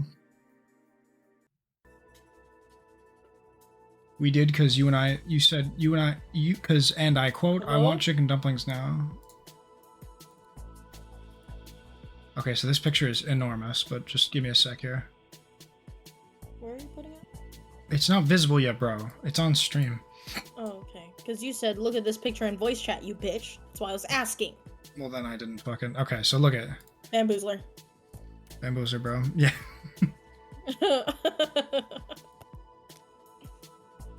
See if you can spot the enormous fucking hummingbird. Look how fucking fat he is, bro. Oh my god, that doesn't even look like a hummingbird. It is the fattest fucking hummingbird. Bro, you can't even see him. Bro's got camouflage with how fat he is.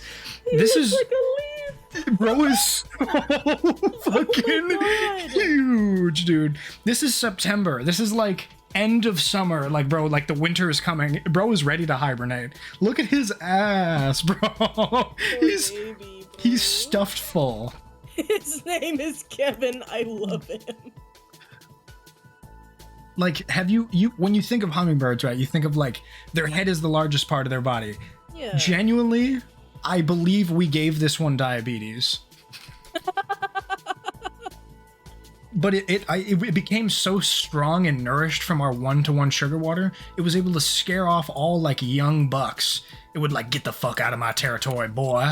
And it would just, he would guzzle the entire fucking thing. Mind you, like, just for the record, right, like what he was sucking on was this, right? Like this, look at how big this bitch, like it still is going, you know? Like, look at how big this thing is compared to Kevin.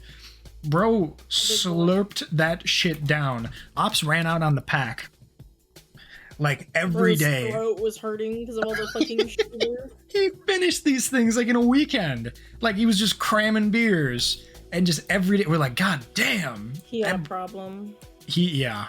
He's not suffering with alcoholism. He appears to be doing just fine.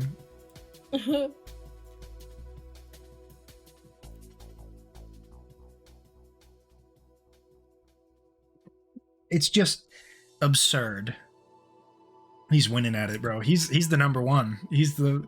I think Moto likes you. Mr. Bombastic, make me fantastic, make me romantic. Like, we got Biggie Sleaze over here. Or what would it be? Biggie... I don't know. Biggie Tea, I guess, like sugar water. Biggie Teas. I love it here. Biggie H. I don't know. Just another big bird dog. They're all the same. Meet the fucking Deg on the fucking hummingbird feeder. It's fucking Heg. He does look like a fucking. He looks like he swallowed a robin's egg. He looks like a quail egg dog. Just like 7 quail eggs. It's like he could have fit in my hand, but barely. You know what I mean? Like it's every time we looked at it, well, I'm like, that can't be real. There's no, like, I must be looking at this wrong. It's got to be a trick of the light. He does Bro the is thing that fucking thighs do when you sit down. Yeah, I love that meme. It's like, this bird looks like when I sit down and my thighs do the thing. It's like it was like a tit bird or something, the like round chickadee ones. And it was when it sat down, it's like its roundness like squished out. It looked like a melted puddle. My legs did the thing today. I'm adding to the shelf, and I like where this is going. I like that I put more little boys down there. You're just hanging out, man. Say it in your cry, I want this food we just talked about voice. What? I feel like you're not speaking words now. I feel like you're just saying the same shit, but also saying nothing. You didn't talk about chicken and dumplings. I want chicken and dumplings. You have it, so you suck. There you go.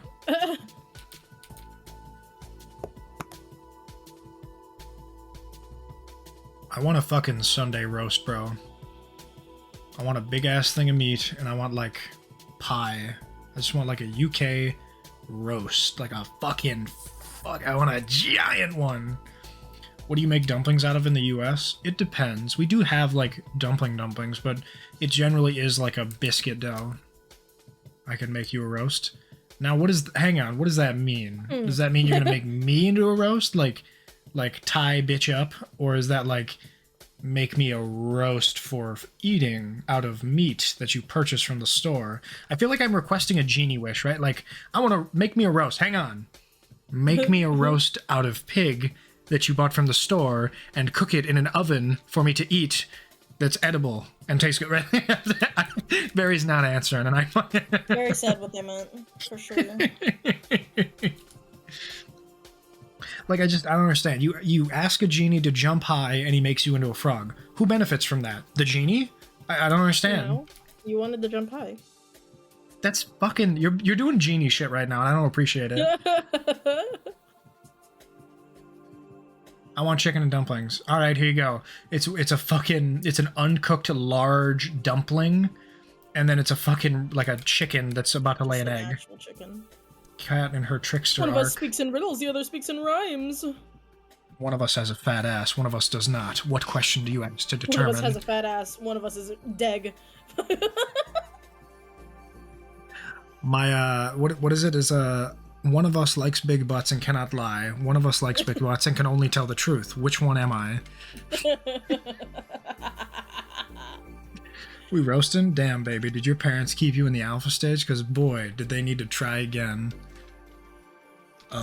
That's funny. I think if it's a game context... I don't know. That's good, though. Thank you, Shen. Appreciate you. Stop it. It's funny, I think. And I was like, what do you mean? I'm trying to figure it out, at least. I mean, the r/roast me, usually you don't get many explanations in the comments.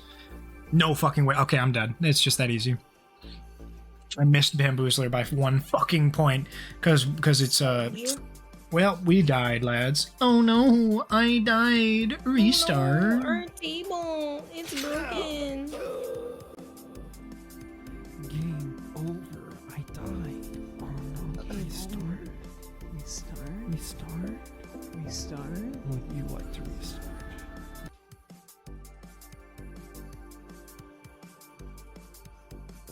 My baby girl. My boy.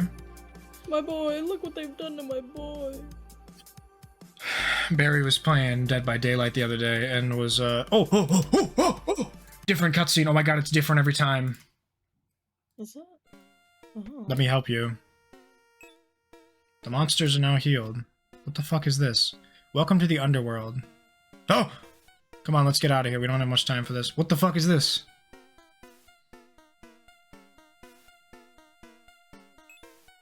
Can't help you anymore. Go on ahead. Weird. Oh, well, I want to find the one with the cultist, though. Because I think it's different every time you die. Maybe. But yeah, Leon makes crazy ass noises in Dead by Daylight, and you get like a Christmas jumper. How come we haven't played Dead by Daylight with fucking Barry, dude? Do you play Dead by Daylight?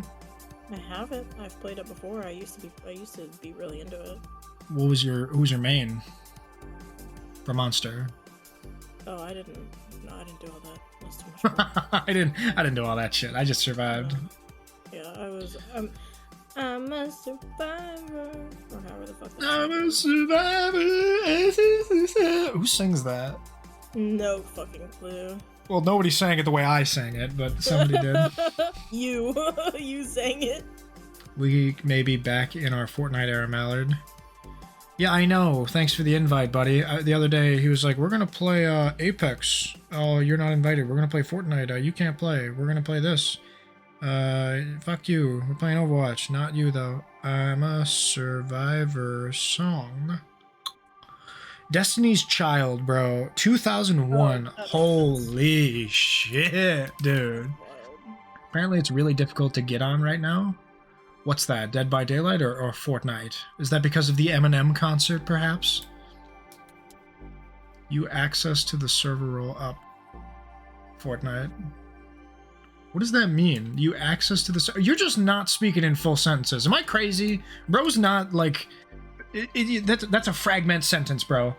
Fortnite and Peter Griffin. Yeah. Yes, that's a fact. I appreciate your statement.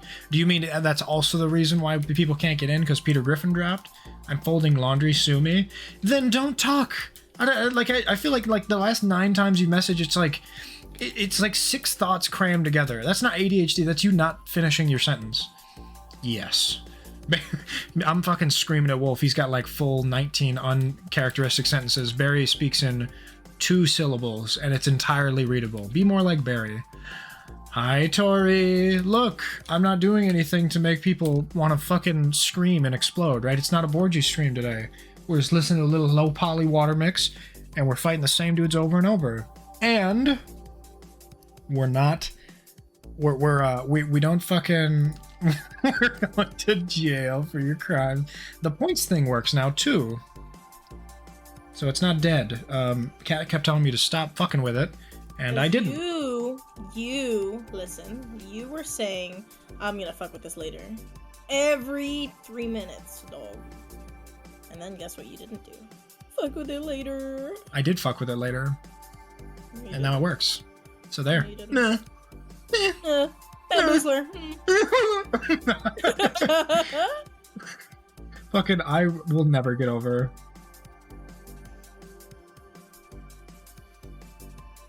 Fucking Bamboozler, man, that's so wild. It's such a good, like, mocking emote. Fucking sticking your ass out. Fuck you. You have access to said VC now? Whatever, bro. Can I just be bitter and not play? Can I just have it both ways? So here's the deal, gang. He's the thanks for the invite guy. He wants the invite, but he's never actually gonna go. Me saying yes to plans that I will never fucking attend to. Literally. Me agreeing to go hang out later, and then waking up from a nap and texting and be like, actually my car's broken, so I can't go. Yeah, I just got the craziest fucking zit. I can't go. It's Yeah, it's cold out. I don't have a jacket. Dog. I don't own a single jacket. It's wild. Me on the day of plans that I agreed to. Oh, fuck. That's today. I had 6 months to work on it, and I did nothing. All I got is this cup of dirt. Oh. You got big head, little arms. Yeah, fuck. Really hard. God, I love Brian Regan, bro. Did I tell you about the time I paid like $600 for Brian Regan? Then it got like pushed back 4 years, and then I never ended up going. Yeah, bro. Me and my mom and my girlfriend at the time wanted to go watch Brian Regan. I got front row tickets. It was like $200 per person, and they're like, "Hey, sorry, COVID's a thing, so check back next year." It was like October of 2019, I think was the OG, and then it was like 2020 for real this time, and then it got to be like September. It's like, hey, by the way, tickets are not refundable. If you do refund the tickets, you get... No. It was if you refund the tickets through like easy tickets or whatever, it's like a third the value back. You got like $50 back or whatever per ticket, as opposed to sticking with it, and they gave you the ticket confirmed because they didn't want to fucking lose money on him being pushed back a year. So 2020 rolls around, as we know, not a lot happened in that year. So it's like, hey, we're gonna go for 2021 for real this time. And I think by that point we had broken up, I think. But I was like, if she still has a ticket and she still wants to go, I have no issue with her going, because it is really funny and it was a lot of money. Like, it was a Christmas gift. Like, if you want to go, like, it's not a big deal. But then, like, it got pushed back again, and by then I had moved and everything, and I was like, hey mom, do you remember that time we were gonna go to see Brian Regan? She's like, oh yeah, what happened to that? I was like, apparently he did the show like a year ago. I don't remember getting an email though. Like, they slowly emailed me less and less over the years. This is a fucking Ponzi scheme, bro. I was out like $400, $500, $600. I just remember thinking, like, I'm never gonna go see Brian Regan now. He's gonna die before I fucking go see him, like his set, because he never does sets anymore, which is why it was a big deal. It's like, it's not like going to see Carrot Top in Las Vegas where he's the only act there for 17 years. Like, this was this was different. This was special. This is Mr. Regan. It's like trying to get a handshake from Paul Hollywood before he became a perv and shook everybody's hand.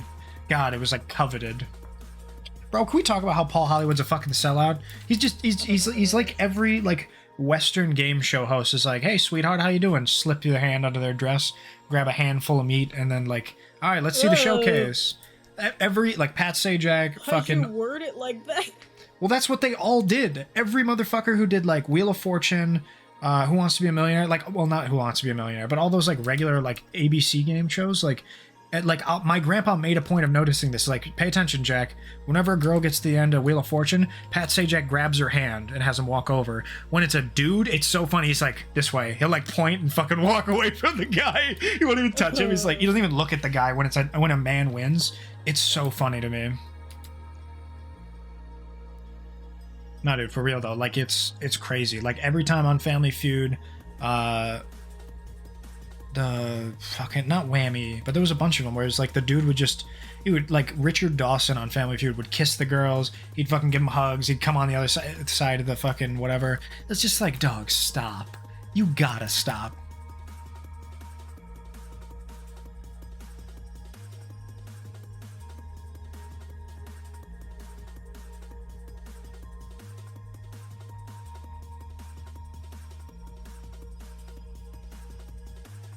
I want to get Cuckoo up to level 20, and I want to see if we can evolve Squire Pent again. I'm realizing it's like night things. Like Salagon, I don't know, but like Squire Pent is definitely supposed to be like the part of a feudal lordship. I don't know where the Salagon joke is. Like, I don't know exactly where that comes in. Let me see. I named him Salag on this dick, so. Salag on this dick. Let me see. Order type monster starting. Let's see. Supposedly the servant was sent from the heavens. What for? We have no idea. Yeah, okay, but I don't get that. Is it supposed to be like Paragon? That's not really like a heaven thing, though. I don't know. I just want to see if there's a similar like religious pun with the second evolution of him, like E3, you know. Yeah, to be honest, I think I'm glad that I haven't really eaten anything today, or really at all last night, because I got invited to go eat tonight at a burger joint, and like I plan on getting like a milkshake, fries, burger, the whole nine. So it's gonna, like, I'm gonna feel like I want to go fucking cry. The first two buttons. Yeah, I'm gonna, like, hang on, guys. I'm gonna sit here for 5 minutes. Nobody touch me. All right, let's get out of here. Hang on, I gotta go shit my pants. All right, we're good. Let's go. Okay, I do the same thing every time. I get a big greasy burger. I feel like shit, and I was like, you know what? This could use something sweet. So I get a big ass milkshake and then just pile it on, and it just doesn't work out for me.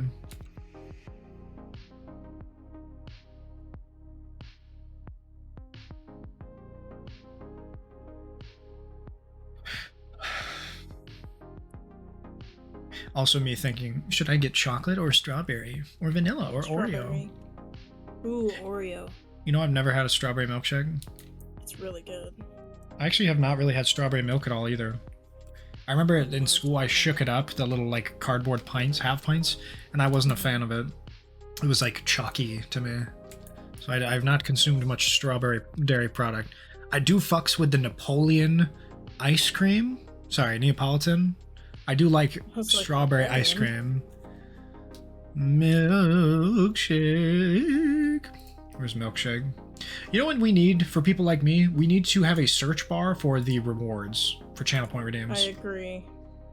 Motherfuckers who have 50 in shambles right now. Where's milkshake? Truly. I've never had a strawberry shake. It's so good. Milkshake.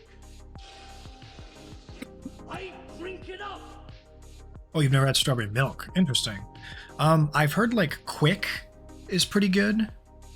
Yes, Quick? I think is what it is. Pretty good. Yeah, Quick. Just strawberry Quick. Huh? Strawberry.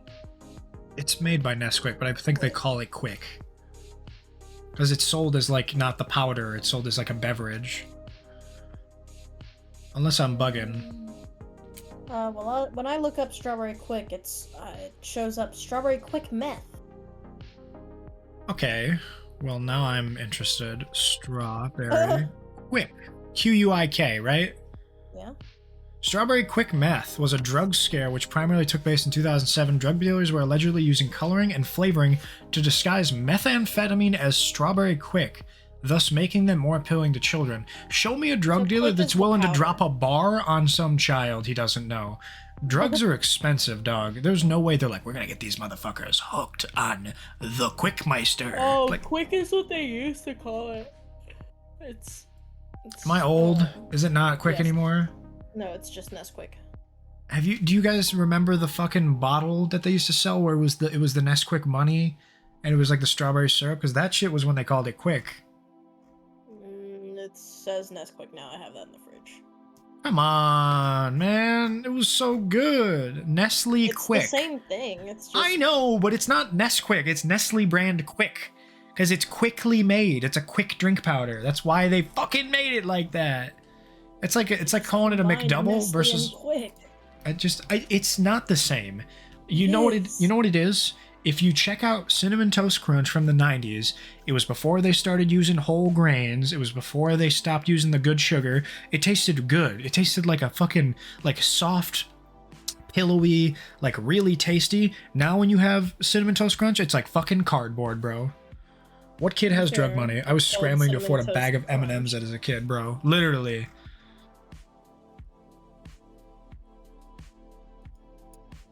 I found it using the search bar. For fandom, when searching on this site, you have to switch the search from internal to external.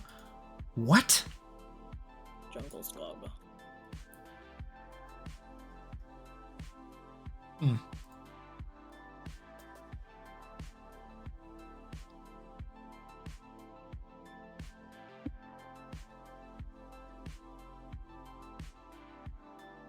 Jungle Skog. Yeah? Tell me more. Jungle Skog. Fucking interrupt me to just say Jungle Squad, and then I forgot my train of thought. You know what's funny is you're cutting out, so I can't. I didn't even know you were talking. Oh, I can fix that. Alright, let's get back to it. Jungle Skog.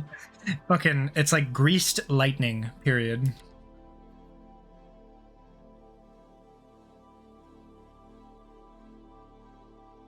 That's okay. That's the thing that always makes it really funny. It's like sometimes I forget who's here and who isn't. Sent the fuck out of me. Good for you. That's funny. How best bear, cold and old, baby. You're not old.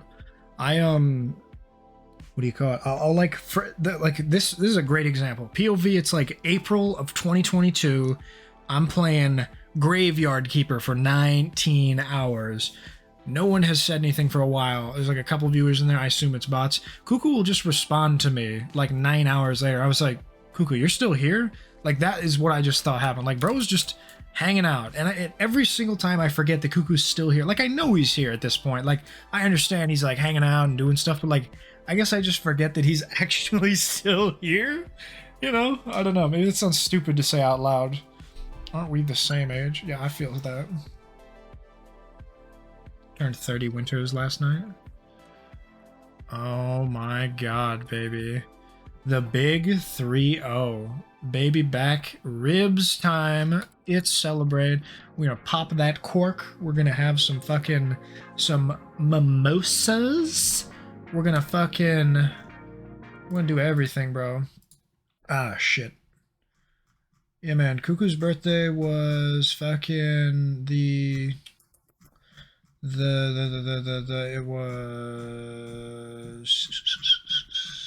was just recently too. Let me find that hoe. It was the 27th, but for no, it was the 28th, but for me it was the 27th because it was foursies. Bro had paella out the ass and then fucking went to bed, snoozing ass fucking. He's like, all right, I'm just gonna turn on my phone, make a big ass dinner, and I'm gonna go to bed. I was like, fuck yes, dude, let's go. Paella coma, baby. God, I want paella. Cuckoo and I will be the same age for 2 months. Bro was snoozing, for real. Still remember when Wolf was saying something like, thank God Cuckoo isn't here so I can get more points, and I was in fact still there. He just didn't say anything. He was the bro, can I let me find this video I was looking up. It was what's his fucking name? Marco Pierre White. Does anyone know who I'm talking about? This dude is crazy. Like, he was talking about how he juliennes everything. And I gotta find his ass because it was so good. Let me find Marco. Because, like, the way he cuts stuff just without looking. Let me see if this is the video. Squint. Don't worry, Cuckoo. Maybe not today, maybe not tomorrow, but eventually I will surpass you. Chaos isn't a foot, my dear boy. Chaos is a ladder.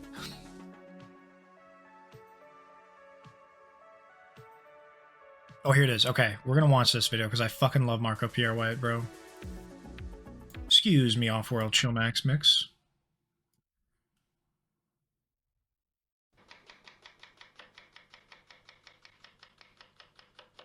I could listen to him do that all fucking day. This is young Marco. This is like from the 90s, bro. Two-star chefs, of course, never cry, especially when they're peeling onions. The only time I can imagine a two-star chef crying is either if he goes from 2 to 3 or from 2 to 1, whichever way. Calves, liver, and onions. Great marriage. Half of Britain was brought up on it. But not calves liver, of course. Depends where you came from. I suppose if you came from Yorkshire, it was pig's liver. I suppose if you're in the south, it was calf's liver. Did you eat pig's liver as a child? Well, I suppose as a kid I didn't know whether it was pig's liver or calf's liver. But now, thinking back to when I... Straight up thought that was the dude from The Bear. Man, young Marco Pierre was kind of hot. He's looking good for his age, bro. Did you know Marco Pierre White is in Shameless, too? Not being able to see the knife makes this an uncomfortable clip. He will just be cutting onions like crazy. He's not even looking. This is 2-star Harvey's owner, like, young Marco. This is fucking lip, bro. It is lip, dude. As a kid, you can't be calf's liver. You didn't like it? I don't think... No, it was horrible. Bro. We take the onion. I love him now. Oh. Take the core. Bro, is this mean to say bro's got a fucking salted pork type look to him now? He's got the fucking Boris Bunsen beans, one short, one fat, one lean. Like, he looks like he's out of a Wes Anderson movie now. I love him. I love him to death. He's an incredible chef. 2-star doesn't even begin to explain his type of cooking style. I love the way he's aged, bro. It's like perfect for his type of person. He's just an older dude. He's like a little gray. He's like Bilbo, but like a mean Bilbo. Like, he wants to sit back, eat his seed cakes, and yell at kids who like, would you serve this to your mother? Not now, chef, no. Then why the fuck would you serve me it? Like, I just imagine a picky hobbit, and that's fucking Marco, bro. Jesus Christ! No need to look if you know where the blade is. Okay. Holy fuck. Garlic. We could be professional and take the core out. But I'm a home cook now, not a professional cook. Jesus fuck. When you buy your fish, you've got to make sure that they are very firm, that they've got a good clean slime on them. What the fuck's that? Very similar to a turbot. I mean, it's a flat fish, it's broad and Is it just me? It's really hot that he can fucking why he's stroking it like that, bro. Sheesh, dude. The super thin sandwich. It makes me think knife skills like that are hot. I don't know why. Like him like having super control over the knife like that. Like maybe it's because I like the bear, maybe it's because I like that character Lip, but like fuck, dude. Those cooking shows always get me, dude. Him just like super in control of the knife and cooking amazing food. It's like in Chef when fucking Jon Favreau is making Jennifer Aniston, or not Jennifer Aniston, Scarlett Johansson, the like pasta aglio-olio or whatever, and she's just like sitting there like, God, I'm gonna fuck the shit out of him, even if the pasta turns out bad. I just love watching him cook. And of course it's amazing. Start there. Whenever he's about to cut his fingers, the onion stretches itself out of respect for him. Just open it up on the tail.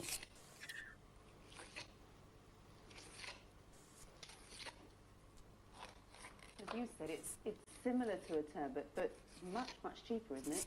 Well, this morning when we were down at the fish market, or down at Cutter's, the turbot was £9 a pound. And the That's fucking me up. Do you all say £9 a pound? That's messing me up, metric and imperial like that. It was £4.50, £4 a pound. For half the price. So you can see I'm just sliding my knife under.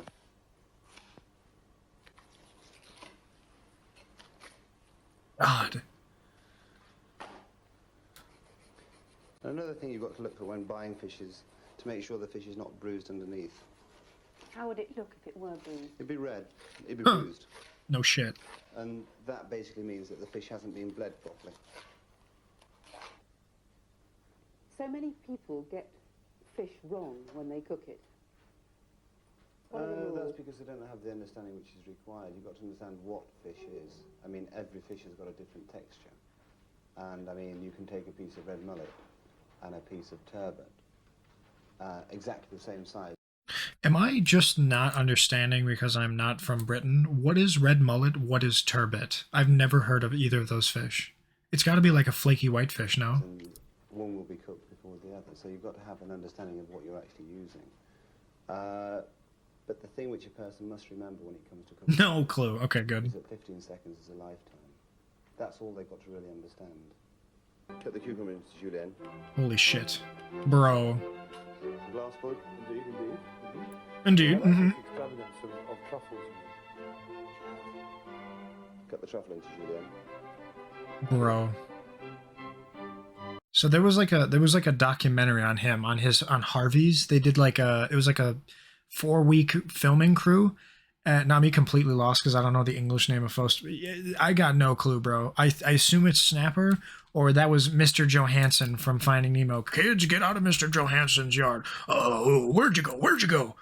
He's still flatfish. I mean, that's all it is, right? It's it's flats from SpongeBob. Like, I think the one he was cutting there was a gallo or a rodaballo in Spanish. Ah, shit, that's my bad. I clicked instead of my thing. I just muted myself for a second. Well, let's pull it up, huh? Let me just see real quick. Gallo fish. You're right. Lepidorhombus boschi, which is a 4-spot megrim, a species of flatfish. The depths of 700 and 800 meters in the North Atlantic and the Mediterranean. Yeah, that might as well. That is probably a gallo. You're right. Or how about rodaballo fish? Holy shit, Cuckoo. Rodaballo is a turbot. That was the fish he was cooking. Cuckoo is the first person to know what fish this is, and we had no clue because it was just in a different fucking language. Bro sniped it. This like, es un rodaballo. Malacca, stupid idiot, bruh. God of his ass. Rodaballo. He got it exactly fucking right, bro. I love that. But yeah, this dude apparently was hell to film with because he wanted to just keep working. They're like, yeah, the film crew's distracting. Why don't you guys get out, huh? Because some people did not like working with him. They found him short and curt. They're like, you don't have to be an asshole. He's like, no, I was fucking hired to do this. I will not be yelled at for not doing that or doing it otherwise, right? Damn, Rotobio, heard, we chef. So now I'm going to bend them out. So first, Yo, hoggers. get the sinew, push your knife under, out. You've got to be incredibly careful not to actually put the knife through the skin, otherwise during cooking what happens is the skin just sort of opens.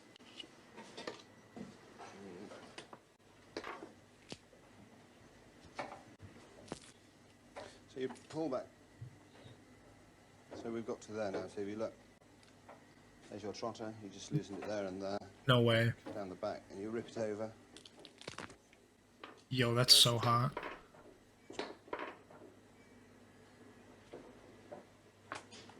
Holy shit. Is to actually open the scallops and remove the scallop in one actual piece rather than breaking it up, because then we won't get the nice discs. So put the knife in, 45-degree angle, down, then under this muscle here. What we do is take that, the top. Beat spotted, bro. And there, push it out. So it comes out in one nice whole piece. Move the muscle for the sauce. There you go. Holy shit.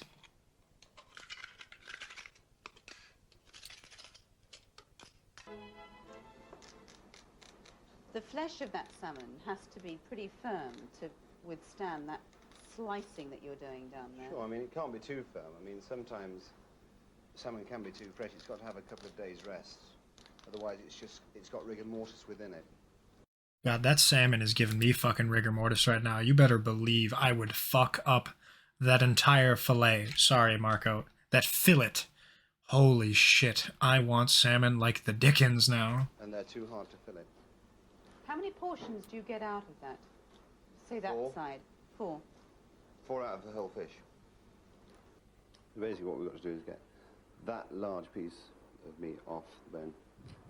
Sharp knives and a knowledge of the sort of beast's anatomy are essential skills for a cook, aren't they? Well, it's understanding where the bones are. As I cut into one. Then what we do is take another knife. Like that. Take off the skin. And then This shit right here. Crazy. You take the core out of it? No, I'll chop that up in a minute. Okay. So I do it in layers, in segments. So when you think, oh, yeah, look this at is that. how you're taught at catering college. Or This is the bush Marco kitchens. Pierre White. That is finer. That is finer. That's a more finely chopped onion. I would say your little bits are a quarter the size of the catering. Oh, much smaller. Yeah. And what difference does that have on the recipe, Marco? Well, when you cook it, That is finely chopped. so Can I have a Marco? That's what I want. Now forget about Roger. when you sweat that, Yeah. it melts. So if you're making a risotto, There's no bits of onion in it at all. and also it releases its flavour better. Right. So when you think, that's finely chopped in the catering college, And that's the MPW way. That's what I class as finely chopped. Yeah. So when I make my risotto, and I fry my onions off in butter, when I get my risotto, there's no big chunks of onion. Yeah. Viva Stadium, which is right on your doorstep. I don't know if you know that. He's still chopping away. He's looking at me. He's not even looking at the board. Oh, Look at that. So therefore, that way, someone who's not competent in the kitchen Has finely chopped onion. has a finely chopped onion. God, I just love Marco, bro. There's just something about him. It's just so good. I love his, like, he's the guy who taught Gordon Ramsay how to cook, right? Gordon Ramsay was under the tutelage of MPW for about 2 years before he ended up moving on and going to France. Now, Marco did not have the ability to go to France. He got a 2-star restaurant before he could disappear to France for a couple of years and, like, learn under the greats. Fucking Gordon Ramsay got out of there, learned under the 3 stars, I think it was Gorbash.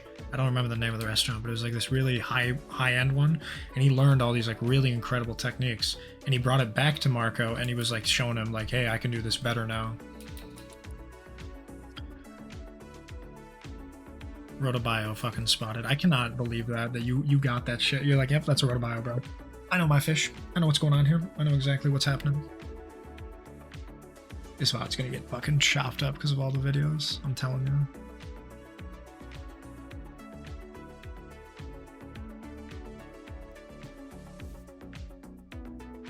just love Bamboozler so much. Can I get a fucking Bamboozler in chat, bro?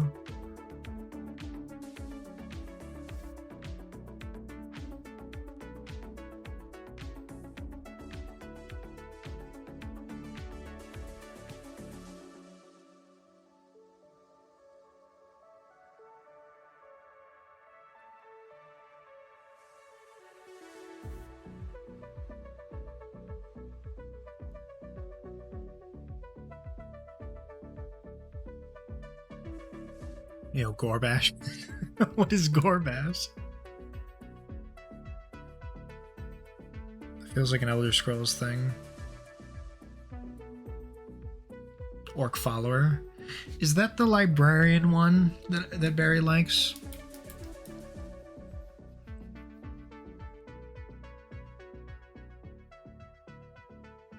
Or am I thinking of Fallout that has like a really smart orc? No, they both had one. There was a super mutant in Fallout 4. His name, he was like the scientist or whatever down in the like the Atom Cats one. He's from the Strongholds. Oh, I don't think I've met him yet. He doesn't go by the library often. Are we thinking of the same character though?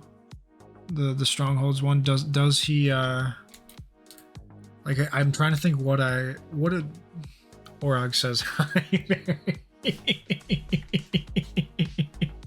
Let me see. Let me look up Orog.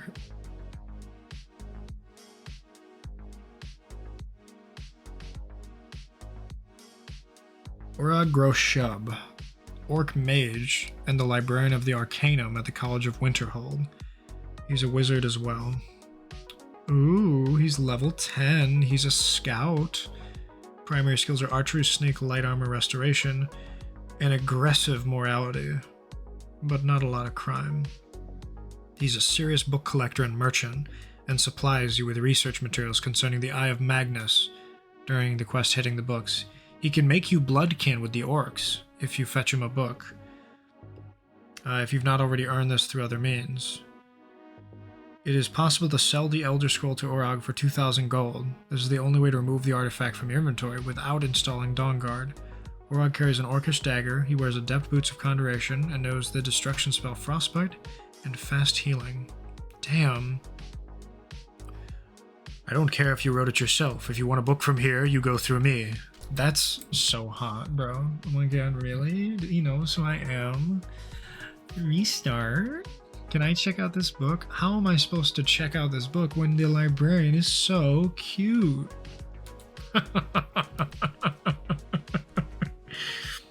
The Arcanum is always accepting new volumes. I'll take what I can get. According to the Oratrice Mécanique de l'Is Cardinal, of which I am in charge, this might as well be my own little plane of oblivion. Disrupt my Arcanum, and I will have you torn apart by angry Atronox. Now, do you require assistance? Yes, I'd like you to tear me apart with angry Atronox. You can sell it, but you need to get it back sometimes.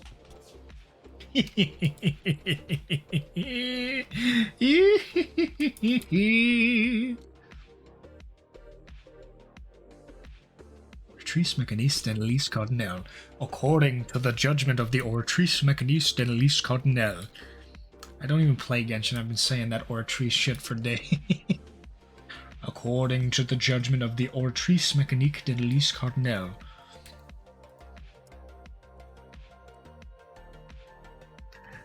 I've been on that shit as well. I haven't played in months. I didn't even know it was Genshin until I tried to find it.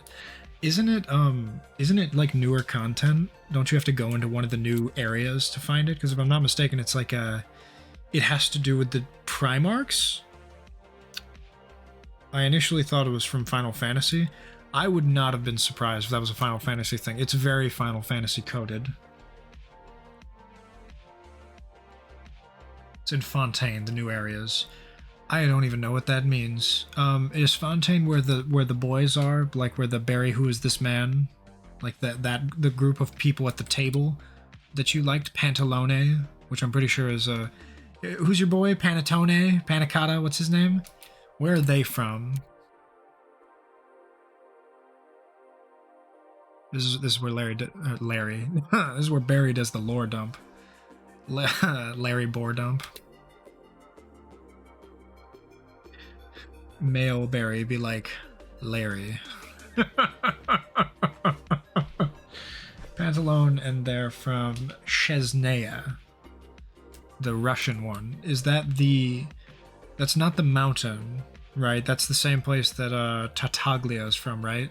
Childe is from, or sorry, Child is from Chesnaya? Yes, okay. Are they from the same family? Are they the same little, like, mafia boys? Straw Larry BT. No, that's... I cannot get over... Like, let us not forget, that's pretty much Straw Larry, right? That's Larry right there, whoever the fuck that guy is. I still have no clue where that's from. They're from the same group, yes. Are they all hot like him? What was the name of the dude, the, like, big Santa looking fuck? I still don't know. Barry, who is this man? Bro fell off the face of the earth after Justin TV was founded, but he got himself the bag. He got a global emote, and we've never changed it. Just you wait, that emote is going to be like what keeps the subs rolling in. It's like we can't get rid of it. We put it in before the payment method and it just does not work now. If we remove it, it would fuck it all up. Can you rename it, please? According to the judgment of the Autrice Mécanique d'Elise Cornell, we find you guilty of being lesser known Strawberry. Looks like a YouTuber I follow, but it's definitely not him. I have tried time and time again to find like an archive of Justin TV. I only know who uploaded the emote. I have no clue what it's in regards to. It just doesn't... I just don't know. I think I was the one who found it, though. Like, I was like, yo, Barry, check out this global emote. Look. I'm sure if you guys, like, typed out her name, though, at the time, like, I can't be the dude who found it on her channel. Just like to think that's me. Yeah, man, if I could watch a documentary on Marco Pierre White, but he hated the film crews. They're like, I say we just finish this all up without the film crew. He's like, yeah, they're rather bothersome, aren't they? He's like getting in their face. But meanwhile, they're recording him saying that. Like, dude behind the camera is just crying.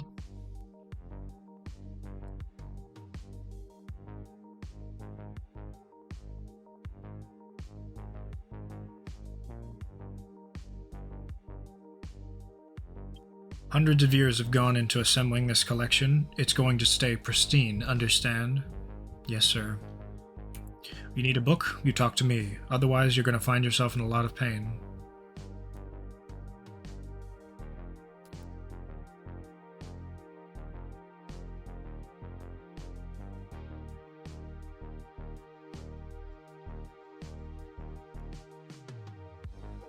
It's funny, I'm looking through the Skyrim wiki, and I'm noticing, like, oh, that's an info box. Oh, this, that, they did this. I recognize how this did this. Well, that's good. It's interesting they spared it out like that. Like, I'm noticing how they're doing tables and subheadings and paragraphs and headers and, like all the little shit you don't think about now. Like, now I have names to them. I know what all that shit is. I was like, I could make that. I could do that. Considering that one of the college quests is getting back stolen books, he has a reason to be mean. Wizards are messy as shit, bro. That is probably the most infuriating thing for Urag.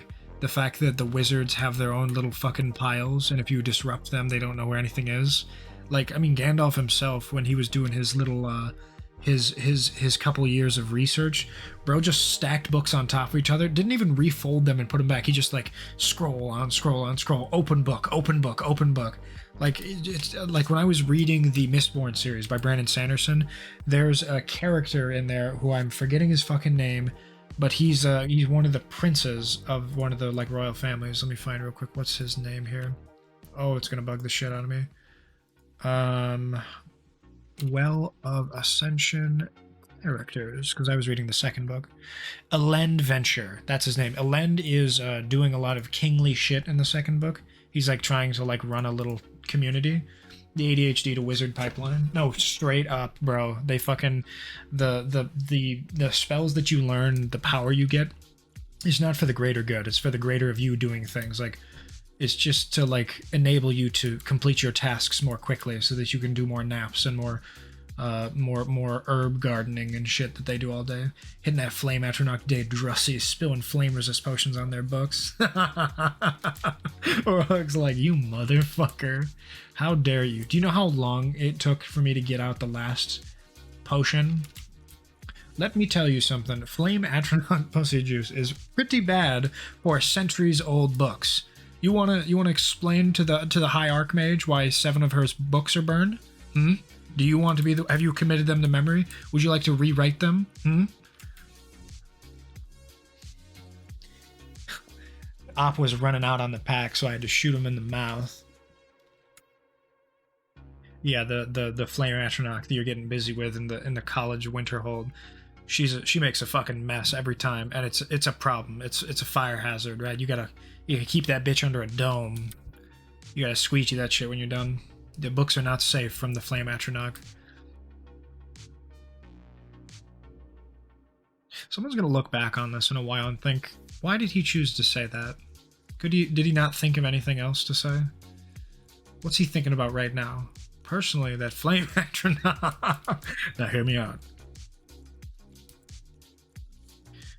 When you see when the fucking the new kid on the block in Skyrim buys 17 potions of max fire resist.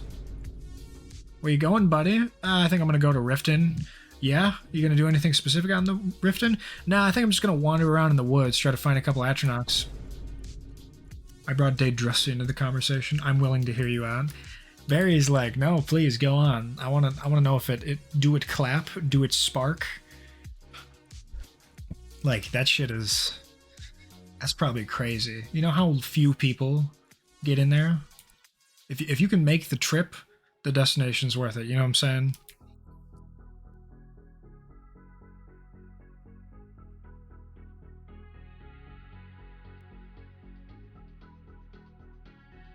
Max one person, and he died.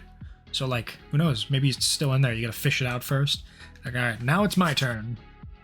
Put me in, coach. I'm ready. That hummingbird down there is me full of fucking Atronach juices. Have you seen the Big Titty Frost Atronach mod? Holy fuck, dude. Daedrusty. Oni's like...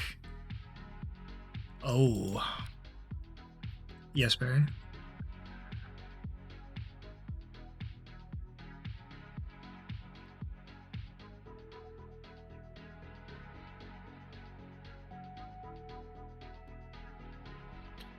That Flame Atronach could roll me up in fucking pie dough and bake me for all I fucking care. She can do whatever she wants. As long as I get a slice. Full of Atronach juices. Gots to be. No other way to live. The Dragonborn is a vessel for Atronach bits. Atronachs are definitely the pegging type, whereas the Frost Atronachs are the what are the four? It's like you find the fucking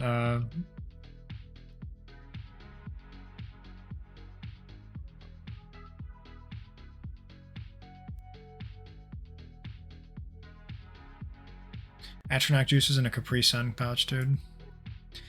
This is the 4 fucking Atronachs, bro, I'm telling you. Sorry. Want to be dominated? We'll dominate you. We'll ask you to be gentle. The 4 fucking Atronachs, Flame, Frost, and fucking Regirock, bro. I fucking love that video so much, dude. On my knees, thanking my Atronach mistress for the biddies, bro.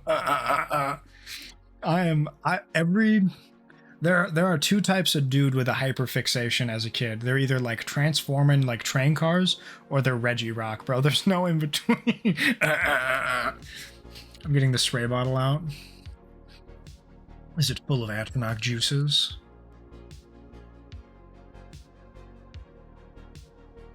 Me, what, you know what have you seen it's like a, you're disgusting, she spits on him and the dude like sticks out his tongue. I knew you were gonna say that. Me being mean to the goth girl at Starbucks so she'll spit in my drink, me sipping it, thank you. I think we can reach them. I think they're misguided, they don't feel like they're understood. I think the Atronachs just want to be heard, and then they want to be fucking flattened out and spread in half.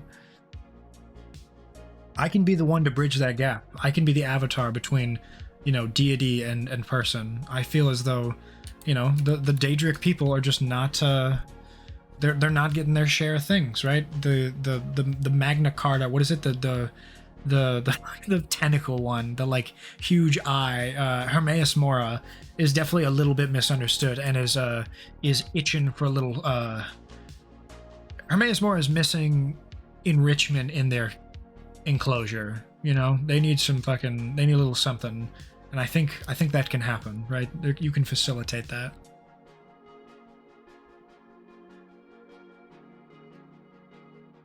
You think your ducky corkscrew cock is the answer to that? I'd sure like to find out. I don't know if I'm the one. I'm not the stepdad. I'm the dad that stepped up, right?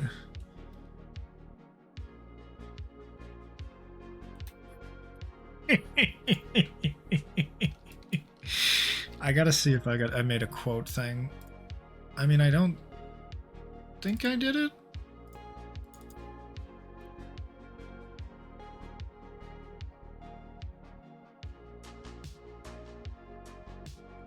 Never did a quote system, but I will add that to the quote list.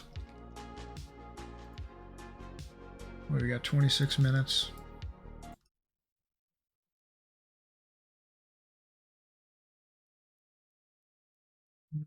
$26 minutes. We'll put that later. You at worky today? I am not at worky today. Sunday is on my day off. I have the day to myself.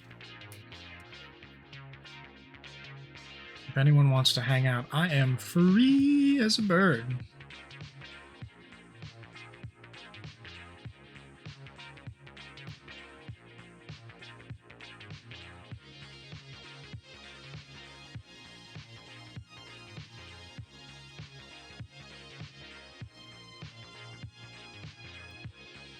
I love rat spin more than anything. My two favorite emotes are the fucking lurk, where your ass is in the trash can, Oni, and then the steppies. Those two are like my fucking favorite. I just saw the Mad Taint.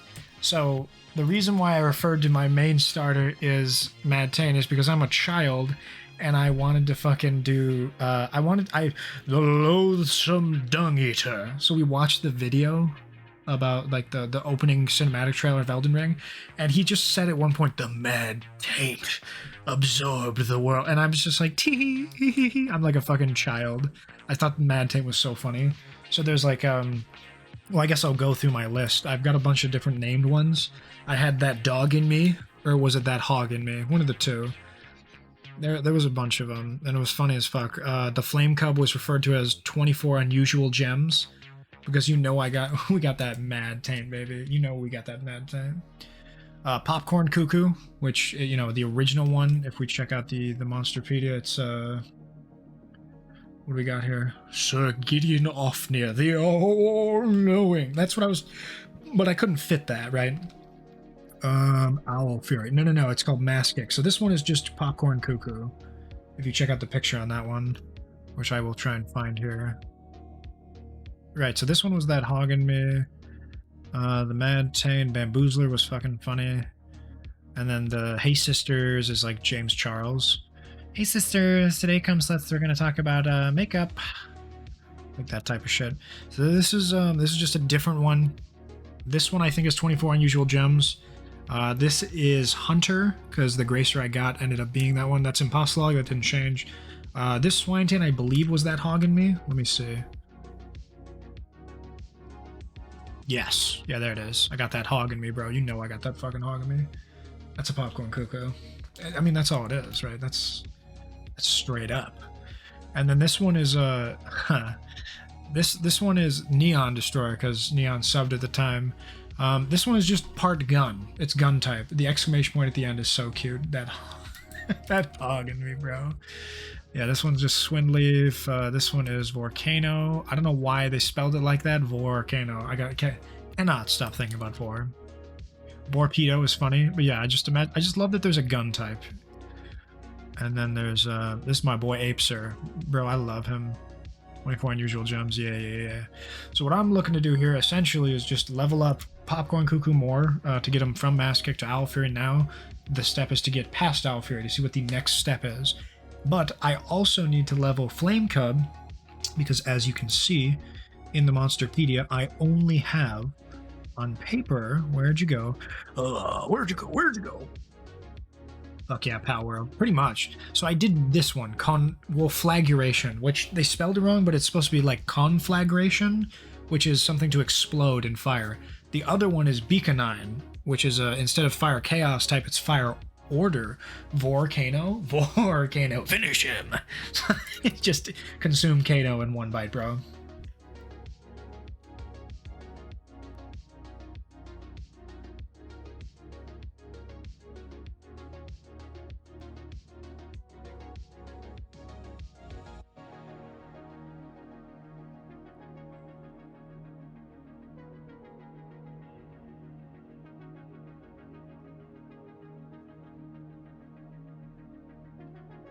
I kind of want to do a Mortal Kombat night, because I'm not really good at fighting games. I want to like try like 6 or 7 of them, you know? I just want to fucking run through them all.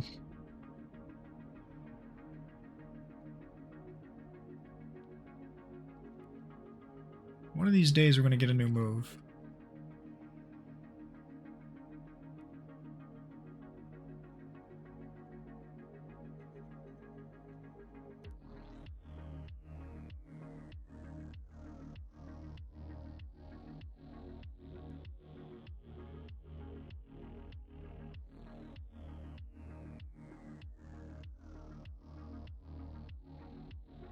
You gonna be playing Palworld when it comes out? I don't know. I kind of want to play it, but I don't know much about it at all. I've not like looked into anything. Let me see when it's set to come out. You can experience Soul Calibur is a good fighting game if you're not a fighting game kind of guy. Soul Calibur 3. Soul Calibur 3. Soul Calibur 3. Soul Calibur 3. The microtransactions are awful though. Okay, Duxon, right now, look at the trailer. For Palworld?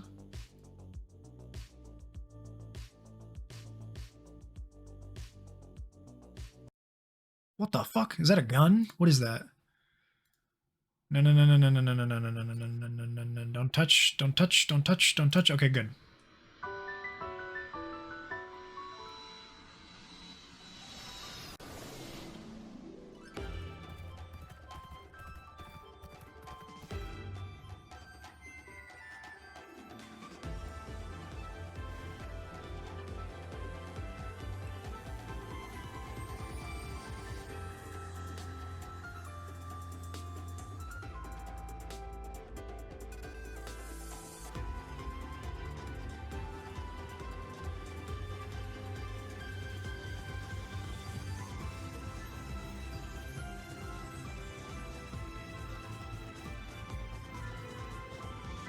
I got the intros of the fight burned in my mind. Narrator, entrust your noble soul on your sword.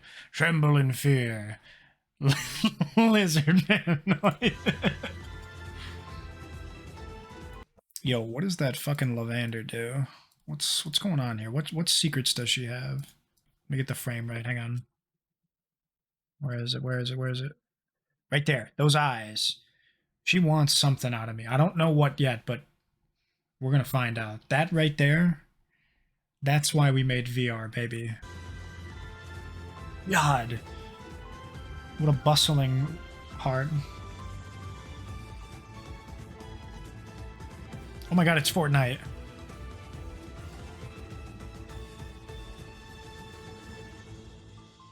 You're gonna drop the Fortnite bomb on me like that? You are not going to expel them like that. Bro. Okay. If I can give him a Glock 9, I'm down as hell.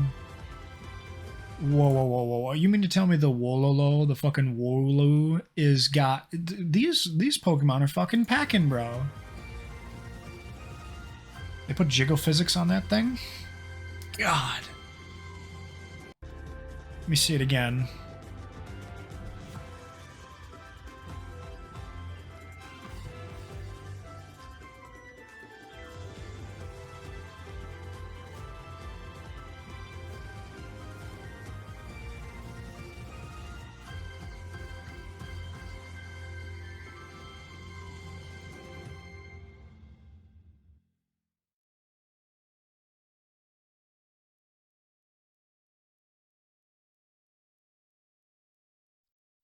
Fucking sniper monkey. That you kicked out 8 people in the last 2 weeks. What were the reasons for that? I think that's right. 8 people in 2 weeks. God, I'm below par. Leave the monkey an AK. What did Power World mean by They this? must have knocked off an O. They must have knocked off an O. Why did you do it? Why did I do it? Well, basically, I'm here 18 hours a day, 6 days a week. This is like my house. This is like my home. When I cook every night, it's cooking for people who hopefully are appreciative. And as I say, 90-95% are very appreciative. You've got that other 5% who are incredibly rude, obnoxious. They click their fingers, they arrive late. And I don't want those people in my house. If I came to your house for a dinner party and I was obnoxious, I was rude, I was late, you gonna tolerate me? You're gonna ask me to leave, aren't you? But just because they're paying for it, they think they can be rude and obnoxious. Well, in Harvard, they don't get a bill. Less monoxide, fuck yeah. Leave. I don't want their money. No, I didn't make Gordon Ramsay cry. He made himself cry. That was his choice to cry. Doesn't anyone want to help me? No? You've all got better things to do? Well, if it's necessary, yes, then yes. If it's not, then no. Don't ask me a stupid question. Basically, these lobsters have come fresh from the sea this morning, and I suppose if I was a lobster, I'd prefer to end up in my own hands than someone else's hands. Can you imagine? I mean, at least they're going to get a good Christian death here. Do you know what I mean? Calves, liver and onions. Great marriage. Can you get your act together, boys, for sake? Come on, you, get out the way. Hey, come here, come here, come here, come here, come here. What the is this shit? Hey? You made changes to it? That was a stinky fucking face. You can tell he does not like this. Whoever this reporter is, he does not like her. I can already tell. No?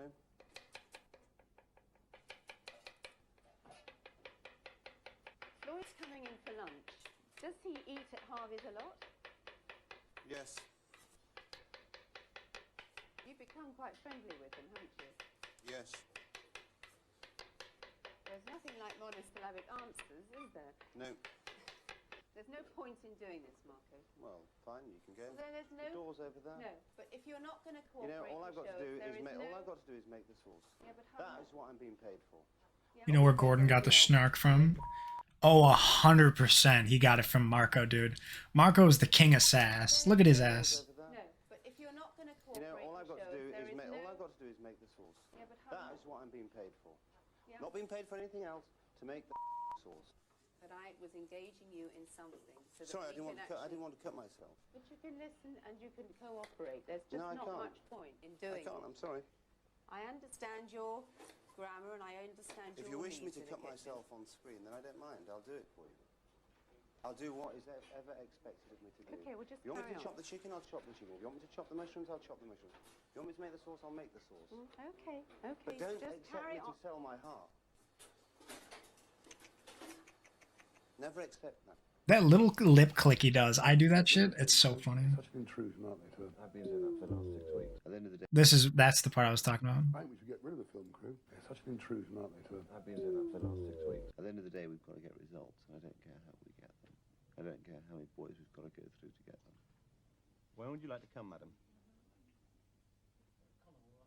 I can't do you. I'm full.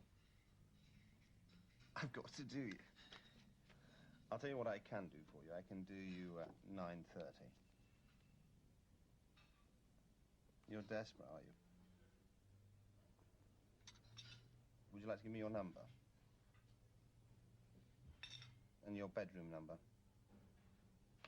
That sounds rather nice. Room 20. I'll have you a nice table. Bye-bye. Who is calling? Damn. I'm sorry, Marco is in Paris today. He is.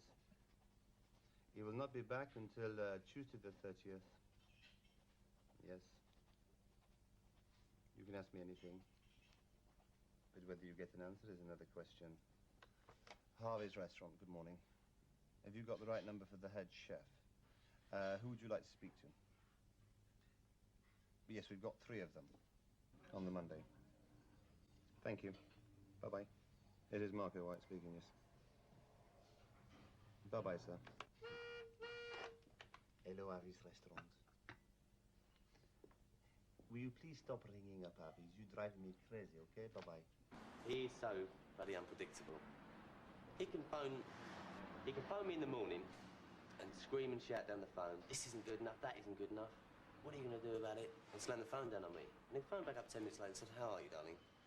Well, you know, it's great, really. It's one big game. I've never seen one before, you know that? I'm surprised you haven't used it. Fat content's not high enough. If you've got the serious Marco, you've got a problem. If you've got the other Marco, then you know you can have a good time with him. He's good fun. A difficult guy to work with, though. Impossible, I would say. I mean, obviously you've got to be a very special person to work alongside someone like that. Someone who's very eager to learn and willing to take Marco's tantrums. I couldn't. I'll agree with you there, because I came from poverty and now I live a rich lifestyle. How long do I 17 kingfish? How long do I 17? How long? 4 minutes, Marco! Got 2. Fish, fish, fish. We're all too scared to challenge that we've run out. Harry, where's Harry?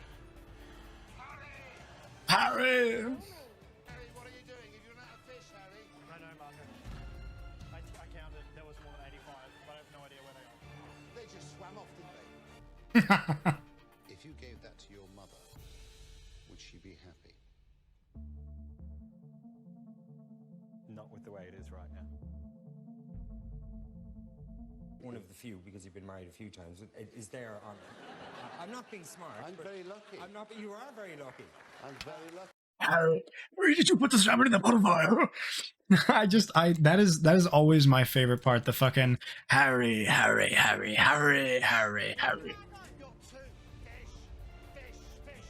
all too scared to challenge that we've run out. Harry, where's Harry? Harry! He's gonna kill me.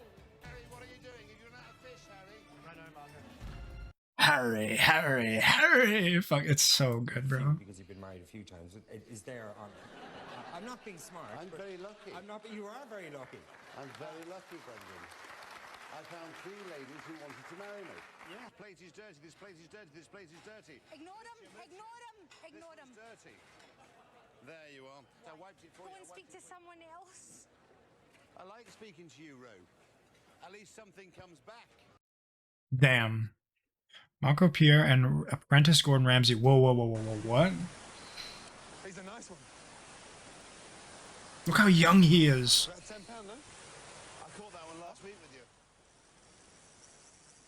Gordon is one of the most competitive people I've ever met in my life. Whatever he does must be a competition. Gordon wants to catch more fish than Marco. Gordon wants to catch a bigger fish than Marco.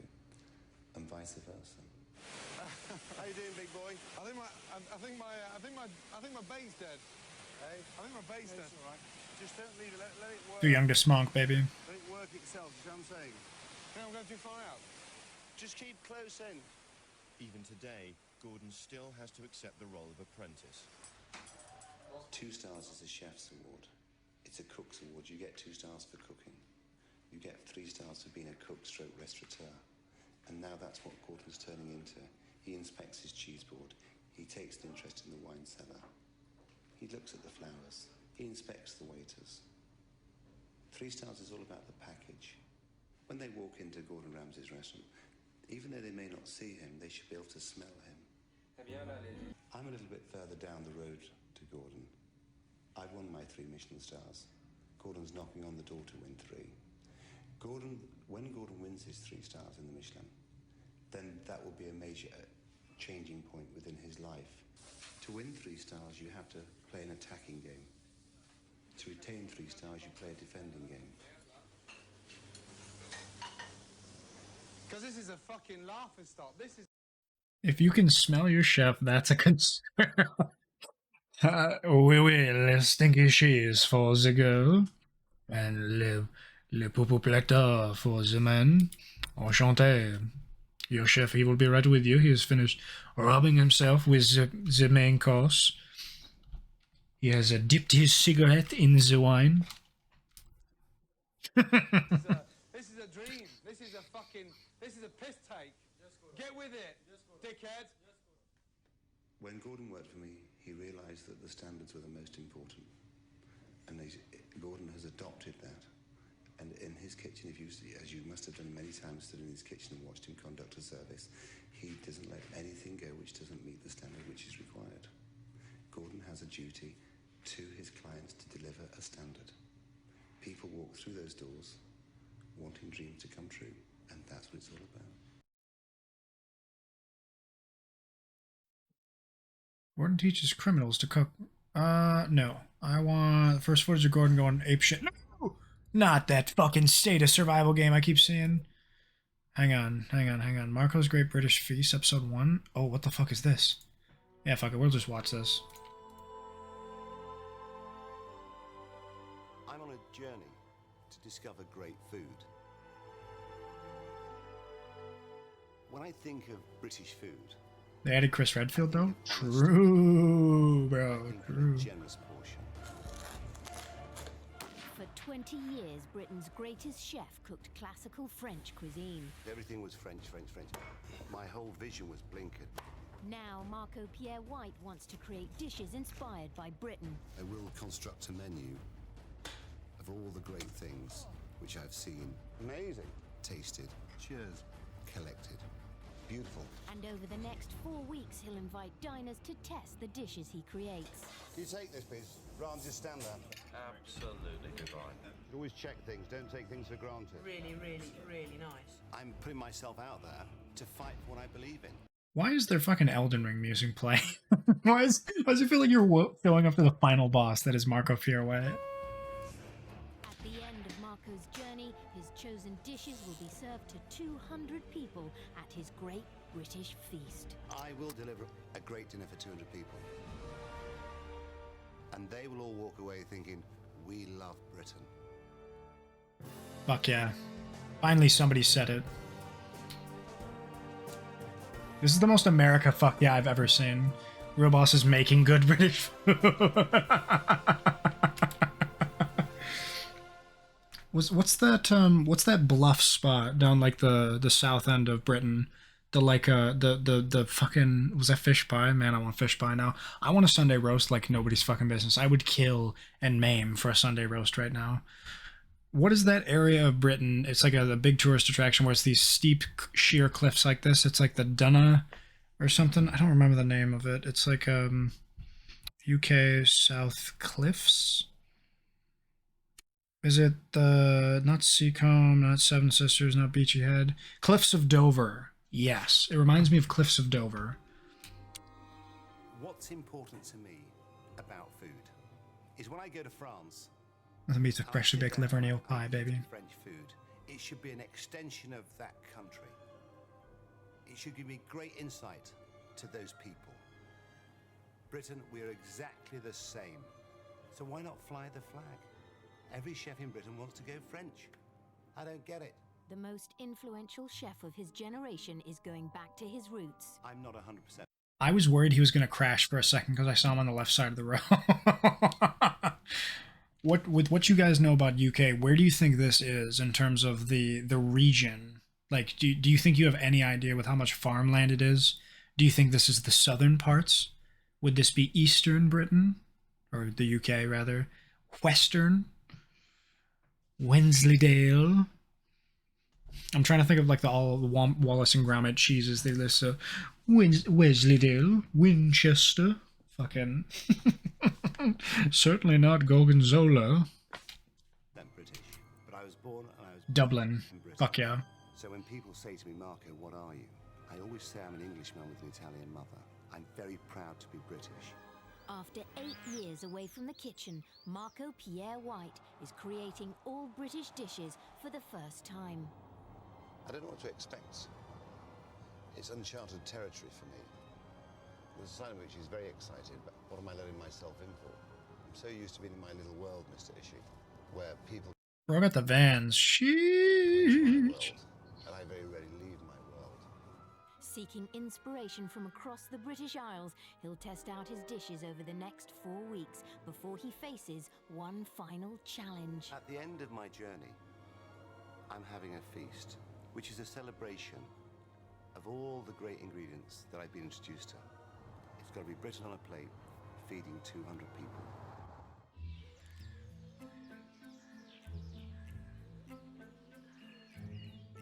translator available for when he can't talk to any Scouse people when they don't understand. They have the translator they flew in from the UN conference to fuck you, yeah. Marco's journey will be his search for a main course. He will I love this picture of him so much. The shaggy hair, the cigarette like dangerously dangling out of his mouth, a nice little fucking 22, and just a button down shirt. This boy is living the fucking British life, man. That is classic Englishman in a I love this. The little fucking the bullets next to like the fucking the tea dishes and shit with those curtains. Oh my god, I love it. free, and then invite diners to his pub to taste them and give their feedback. When I look at a deer, when I look at, you know, a hare, a rabbit, a pheasant, I think of portions, I think of food, I think of dishes. He wants at least one of these 3 main course dishes to feature fresh game. Rabbits, hares, they're organic, really. They're wild, they've lived their life. It's delicious meat, is rabbit. And as a boy, I was brought up on it. Can I have a pint of cider, please? Thank you. I shoot better piss. Mark I always shoot better pissed. I love this guy. driver Mr. Ishii are heading to some nearby fields.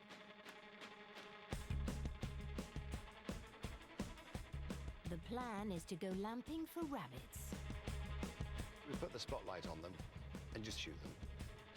And it just takes me back to that world that I was when I was a boy. I remember the first time I ever shot a rabbit.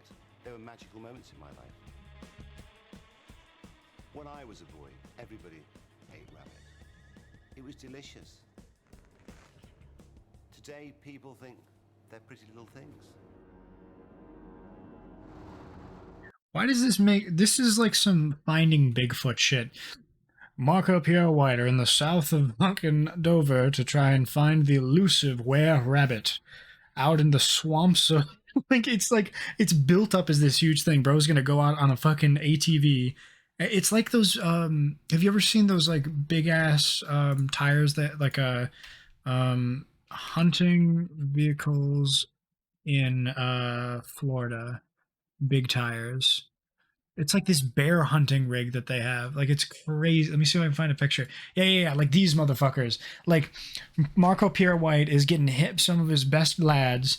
They're going fucking buggying out in the middle of nowhere, and they're about to shoot the smallest little fucking rabbit known to man, bro. They got the fucking... We're not going to shoot every single rabbit. If we want 6 rabbits, that's all we'll shoot. We're not just going to keep on shooting for the sake of shooting. Marco and gamekeeper Ross are looking for the reflection of the rabbit's eyes in the darkness. Further back. Normally a lot of rabbits down here. The best time is in the summer, isn't it, when you get a nice young rabbit? Yeah. Just leave the legs, saddle, roast it whole, delicious. Do you much rabbit yourself, Ross? Yeah. There's one. Okay, okay.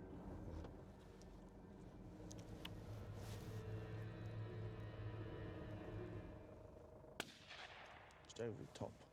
Yeah, you went over the top of that. It's always nice to miss, though. I like missing, actually.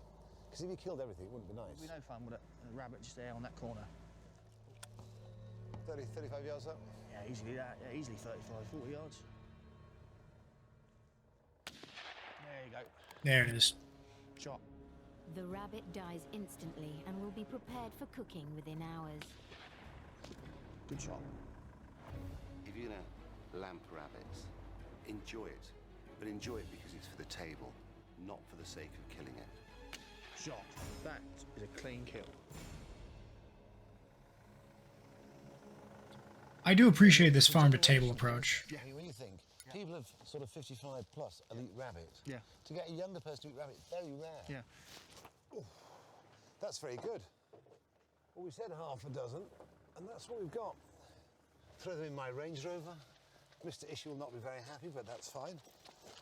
Although not eaten by many people in Britain, Marco is determined that rabbit will be the first dish on his shortlist for the feast. He'll be cooking rabbit stock pot. Very simple. It's carrots, onion, celery. It's about 6 carrots, 2 onions, something like that, 1 stick of celery. But, you know, it changes every time I do it. When I cook at home, I don't want aggravation. I want to do something 10 minutes and it's done. Now, we take our rabbit, out with the liver. And you know, if you don't want to chop up a rabbit, get your butcher to do it. Strip out the kidneys and the fat. And you can see this was a very healthy rabbit. You mostly get 4 portions out of a rabbit. They're cheap, they're free almost. You know, and they're delicious, and I don't get it why people can't eat them. I mean, there's no real butchery to it, it's just very simple. It's a leg, take the leg off. You gotta have a bit of confidence. I remember as a boy sucking the bones. And just cover the pan with water. One more thing, chicken stock cubes. Just dissolve them in. And there you are. Look at those delicious pieces of rabbit. And now what we do is very simple. We just boil it till it turns into a soup and lunch, dinner. I'd say it'll take about an hour. What better way of celebrating their life by eating them? And we all know a rabbit loves a carrot. The meat's cooked. It's now just about finishing it off. I love the that. next stage is we put in some bay leaves. There's our kidneys and our liver. Not everyone's cup of tea, but that's optional, remember. Not everyone likes liver, and drop in the kidneys. It's actually fake. I was fortunate enough in the 60s to be brought up on it. My mum was Italian. They don't eat carrots, do they? Parsley. Just chop it coarsely. Okay.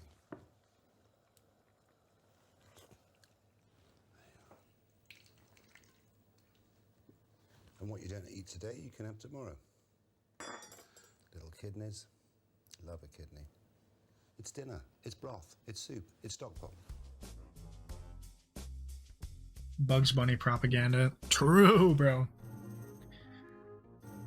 Marco Pierre White is searching for the perfect all-British menu to serve to 200 people at his Great British Feast.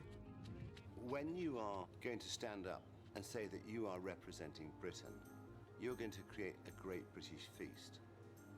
For me, to make that decision by myself, I think would be wrong. To help him choose which main course he'll serve, a select group of diners will taste his dishes first. What I'm looking for is realness. I want realness on the plate, I want realness of produce, and I want realness of people's views. To succeed in his mission, Marco's prepared to go through hell. He's come to Scotland on a non-smoking train. It was pitch black when I got up, and now we're in Inverness, to discover the world's finest beef. Marco's travelled over 400 Bro was waiting 400 miles to smoke that fucking joint, dude. Bro was waiting on that doink. He had the boof pack right in his chest pocket, just waiting for a stewardess to look the other way, crack the window, light a quickie, rip the fat dart, and throw it away. He was chuffing on the way there. miles through the night in search of his next main course, so expectations are high. When it comes to a main course, it's got to be straightforward. It's got to stand up for itself. And if you take a rib of beef, you cook it perfectly. Delicious. It's another hour's drive to his final destination in the heart of the Scottish Highlands. You see when the actor for Bugs was in a coma, completely unresponsive until one of the docs asked, "How are you, Bugs?" He responded, "Just fine, Doc." Aw, that's really nice. The actor for Bugs. Do you mean, was it Frank Welker? No, Frank Welker was Scooby-Doo. Bugs Bunny voice actor. I know it was him and his son, but I don't remember his name. Not Jeff Bergman? No, Mel Blanc is who I'm thinking of. Mel Blanc. Let me see, Mel Blanc. Just fine, Doc. Oh, not Doug. How Bugs Bunny saved Mel Blanc from a coma. In 1961, blank Aston Martins collided with another vehicle while he was driving in a notoriously dangerous area of Sunset Boulevard known as Dead Man Curve. The accident was so bad it took paramedics half an hour to torch through the car to get Blanc. He was conscious when they finally got to him. The accident had him in pretty nasty shape. Paramedics were able to identify Blanc via an autographed photo of him dressed in a bunny suit and nibbling on a carrot. One EMT exclaimed, "Holy cow, it's Bugs Bunny." After identifying him, they rushed Blanc to the hospital. He was not in good shape at all. He was unconscious, concussed, and in a coma. Doctors did not expect him to live past that evening, and one newspaper even reported him dead when he wasn't. Other reporters claimed that Blanc had a severely low chance of surviving. As a result of what happened, 15,000 letters and cards flooded Blanc's mailbox as he fought for his life. People from all walks of life and ages wanted to wish Bugs Bunny well and prayed for his recovery. Well, those prayers worked. Mel Blanc was in critical condition and was in a coma for 21 days, responding to zero treatment. Jesus Christ. His doctor, Dr. Lewis Conway, had an interesting idea he thought might help. How are you feeling today, Bugs Bunny? Dr. Conway asked Blum. He earned him an immediate response. Just fine, Doc. How are you? It was an absolute miracle. Without a doubt, Blanc was dying, and out of nowhere, he slips out of his coma in true Bugs Bunny fashion. Mel was dying, and it seemed as though Bugs Bunny was trying to save his life, Dr. Conway recalled years later. After that moment, Blanc was on the road to recovery and finally did fully recover. He couldn't actually pass away until 1989 from complications of both emphysema and advanced coronary artery disease. Blanc will also be the loony legend we know and love. For 2 weeks, he was unresponsive. How about that? I don't need the video, thank you, but that's really cool. That's a neat fun fact, Sean. Thank you for sharing. I like bugs. I've been told that this man produces the very best beef in Scotland. And in my opinion, if this is the best beef in Scotland, then it's the best beef in Britain.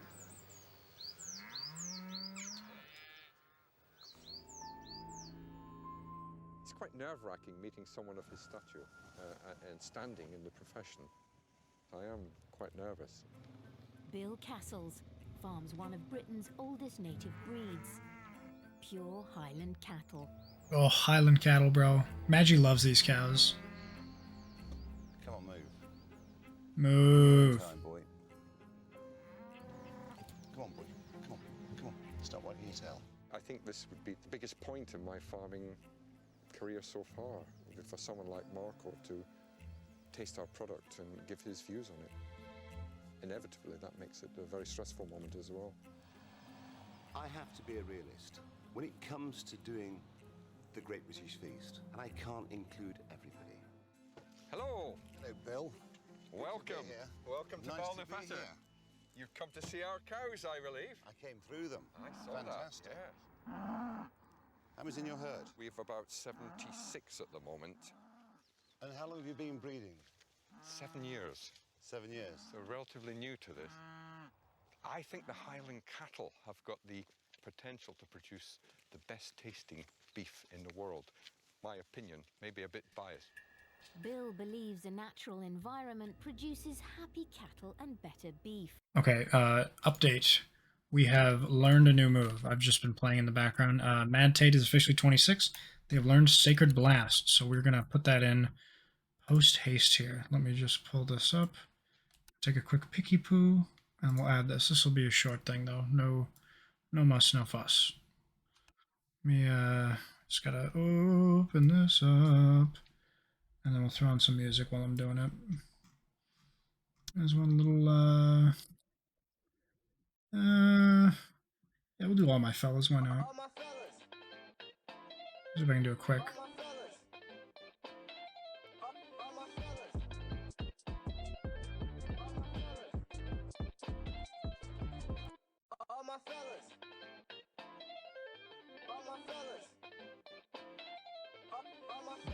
I fucking love All My Fellas, dude. Hang on, let me grab the... I sent it to Wolf. Let me find his ass here. One moment. Where did I put All My Fellas? Shit. Okay. It'll be back in one moment. Give me a second to... Un momento, por favor. Maybe I sent it to Oni. No, I didn't, but Oni will be getting it. So we were going to do this, and then we'll grab it from him. And that Hard Space Shipbreaker Oni. I love that game. So we're going to add a quick video here. All My Fellas.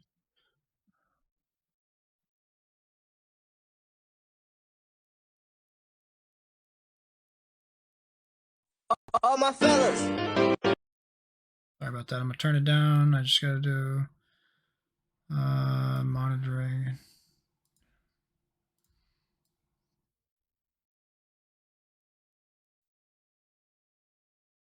All My Fellas is gone. There we go. Hang on. It'll be back in one moment. We're going to loop this hoe. All my fellas. All my fellas. All my fellas. All my fellas.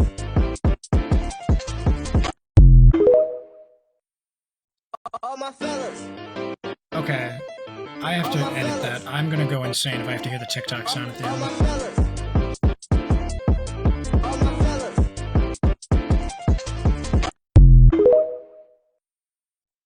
my fellas. All my fellas. All my fellas. All my fellas.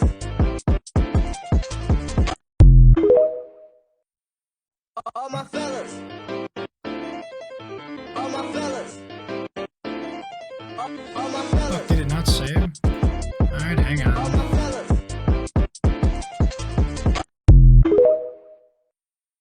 All my fellas. All my fellas. All my fellas. All my fellas. All my fellas. Alright, there we go. Better. All my fellas. All my fellas. All my fellas. All my fellas. There it is. Better.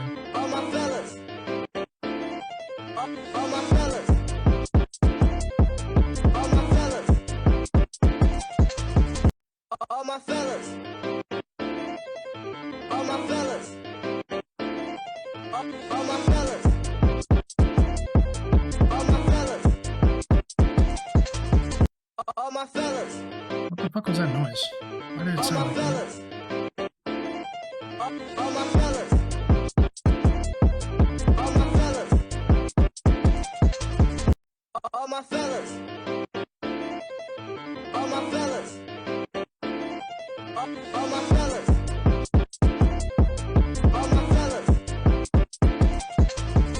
All my fellas. All my fellas. All my fellas.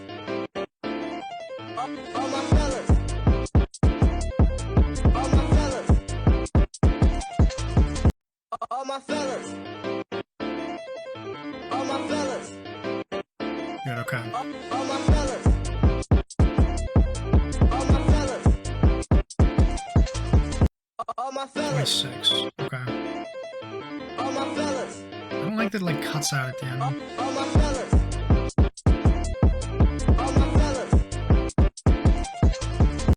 All my fellas.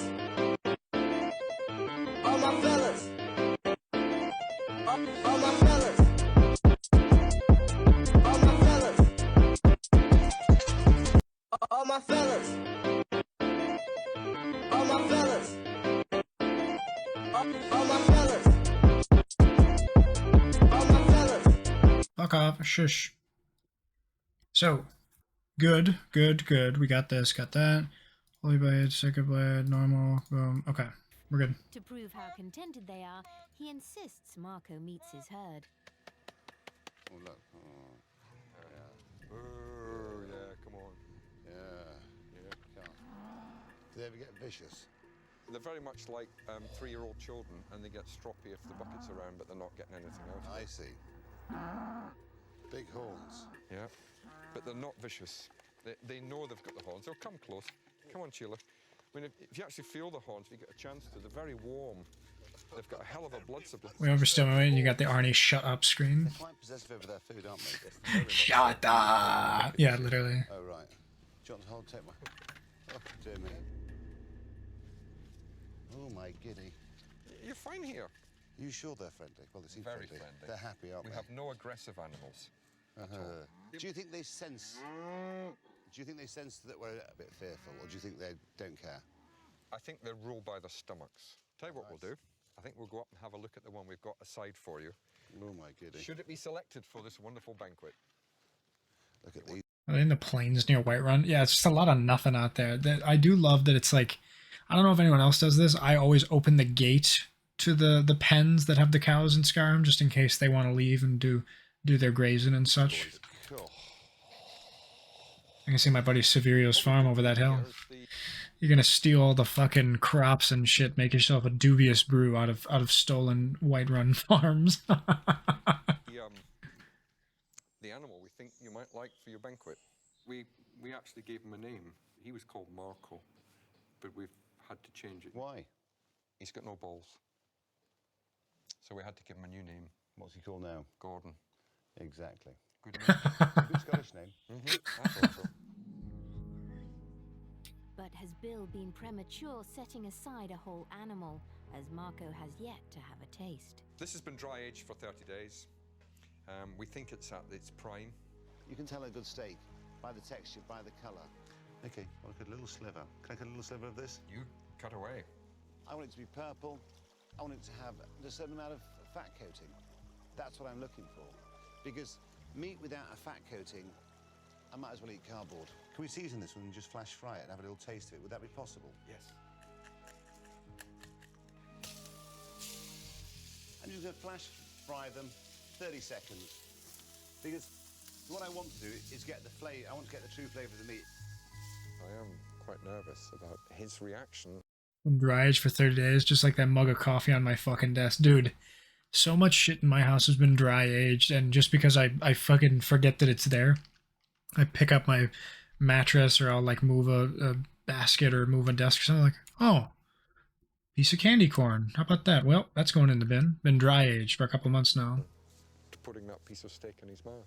To have him use our product would just be the pinnacle.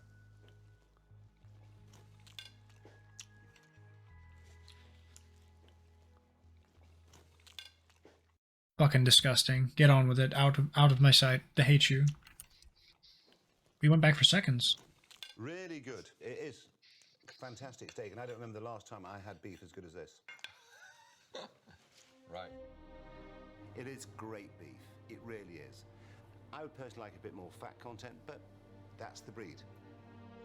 Marco's impressed with what he's seen, but there's a dish from his past that might be a better option for his great British feast. I came from humble beginnings. We had beef once every 4 weeks, but we'd have pig twice, and the old man used to get the belly pork and cook a piece of belly pork off and just chop it into chunks, and there it was. The one thing missing from the Scottish beef was enough fat. So Marco and his driver, Mr. Ishii, are on their way to a Norfolk pig farm. I'm a big fan of pork, and I like proper old-fashioned pork, which has got some taste, which has got some real fat around it. And it's one of those things that I grew up on, and, you know, there's nothing nicer than good crackling. I like fat. I do too, But buddy. en route, Marco gets a little distracted. That little railway, look at that little pony there, donkey. I like donkeys. Mr. Ish, can you reverse, please? I want to see the donkey. Do you like donkeys? Yes. Aw, hi. Time to donkeys. Hi, buddy.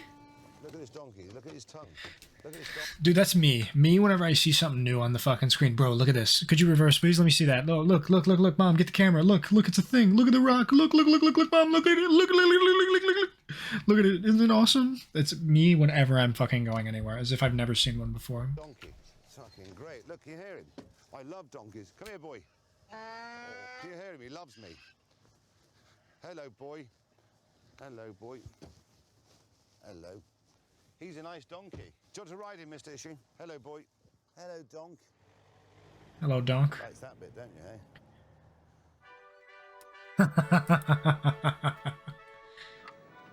Mr. Ishii? Yes. Do you have donkeys in Japan? Yes, we do have, yes. Pigs and donkeys are my favourites. Man of the people. Me when I notice something while watching a movie and I make you rewind 30 minutes. No, literally, dude. I live for that kind of shit. Like, did you see that? See what? Let me go back. Let me see. I didn't see it, no. Because I just, you know, there's only so many things you can experience in the day. And just like, if someone else sees something that I don't, I want to see it from their perspective. So if someone's like, pull over, I want to take a look at this. I'm like, fuck yeah, let's pull over. Let me give it a look. Give it a good up and down. What have we got here? What's all this in? We got a lovely little donk. I remember when I was a boy, we used to have one pig a year, and that one pig a year, he was fed up, and then he was slaughtered, and he was eaten by the family. Farmer John Kenny specialises in good old-fashioned British pigs. Morning. I've heard a lot about your pigs. Thank you very much. Hope it's all good. Very good. He's happy in there, isn't he? Oh. Those huts. Bro is fucking chuffed. This hog living large, bro.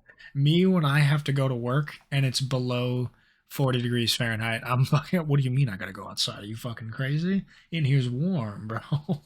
Show hog, bro. Show hog and fucking dude. I could cuddle up with him. Hello, boy. Of the 9 breeds of native pig, 8 are on the endangered list. We've got British Lop, which is the rarest of the pig breeds in this country, the most endangered, and the middle whites are the second most endangered ones. So I do like a big coating of fat. I like You will fat, get though. that with all of the rare breeds. Really, you get that Yeah. big coating? Yeah.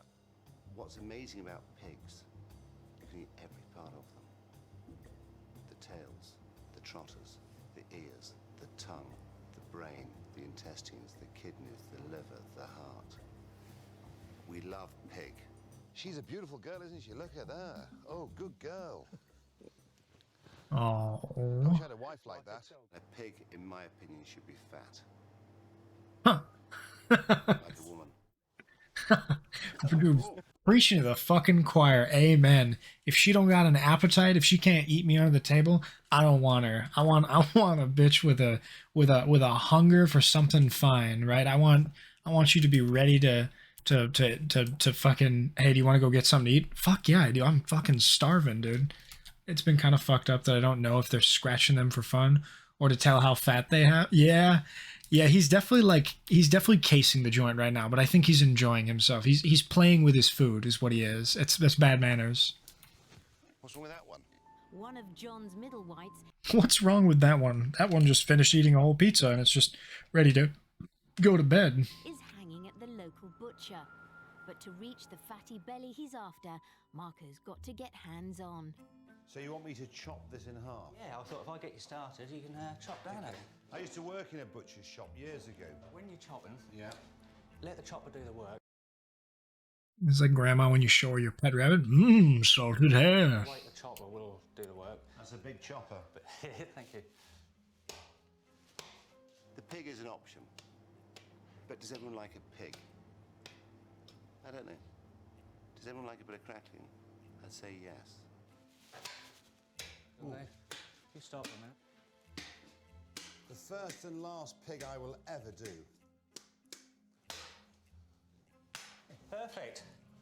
Well, I don't know about that. It's not often you get fat like that anymore. I like proper. Look, that's proper pig, isn't it? Yeah. Pig's not everyone's cup of tea. But would I have pig? Yeah. Would I have rabbit stock pot? Yeah. The pig's fat has given it the edge over the beef, so pork joins rabbit on the shortlist, leaving one more main to find. Love that boy. What I'm going to do now is show you how to make the perfect crackling. No fuss, straightforward, guaranteed every time. Let's take a tiny bit of sunflower oil and just massage it into the belly pork. I wish I was that belly You could use pork. clarified butter if you wanted. Without the oil, the crackling is never as golden, it's never as crispy. Table salt, just season evenly. Not too much salt. We take a little water. We put that in the bottom of our There you go. roasting tray. I mean, if someone said to me, Marco, how much water? Who cares? Because as long as it doesn't evaporate, I'm not that bothered. And the reason for that is because I want to capture all those juices. And so that is the base of my gravy. Let's just put our belly pork on our rack. 1.5 hours, maybe 2 hours, bottom shelf. Approx 160. Your crackling should be golden brown, perfect. So within that time, we can make our honey glaze. So for the honey glaze, we've got the clear honey, star anise, 6 or 7, and 1 tablespoon of cracked coriander. Approx 600 mils of honey, clear honey, and it goes. Then we take our coriander and our star anise. And then we reduce that down by half, and that's our glaze. Fuck yes, dude. Fuck yes. My garnish for my roast pork is going to be roast onions. Cooking should be a pleasure. If it's a job, get a takeaway. I didn't peel them. I just cut them straight in half. I don't mind a bit of skin. It holds it all together. I love this fucking guy. Bay leaf, take a bit. Sage. And just a little bit of seasoning. I think he's calmed down a lot in his old age, and I love it. I love new Marco. Just pop them in the oven, and when they're cooked, they're cooked. You know what's funny? I think young Marco would despise older Marco. I think they would butt heads quite a lot. They would disagree on shit because young Marco would be to the letter, execution, everything has to be perfect, and older Marco's like, I haven't got the fucking time for that. I don't care about everything that you're trying to do. Like, yes, it is proper, but I'm not doing that. If you want to do it, you go ahead, but I'm going to do it the easy way. But it's still going to be just as good, you know what I mean? The inspiration for the pig is from the old man. It was a cheap cut, but it was delicious. Good fat content. Buy a belly pork. It's much cheaper than a prime cut, and it tastes better.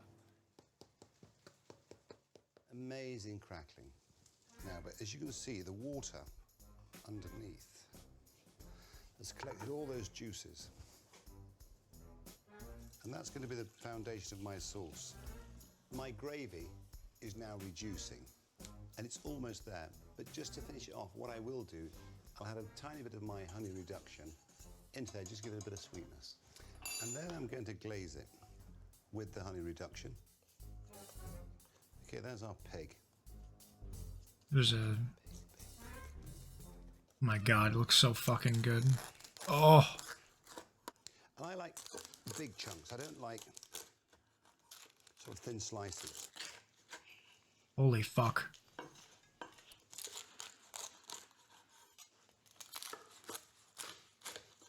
And this little piggy went to market. He really went to market. This is a big pig. It smells good. From above, it looks like a pastry. From below, it looks like a fucking delectable piece of meat, bro. Oh, that looks gorgeous. Drop this in the middle of the table on a When Lydia fucking cooks some home meal after I, you know, when I get home fighting 16 dragons and a frost troll or two, I expect warm pig cracklings with roasted onions and a fucking glaze, bro. Sunday lunch or whatever. Balsamic glaze. Cracklins, paper thin, prosciutto, fresh from the garden. It's got that sense of occasion. It doesn't have to be perfect.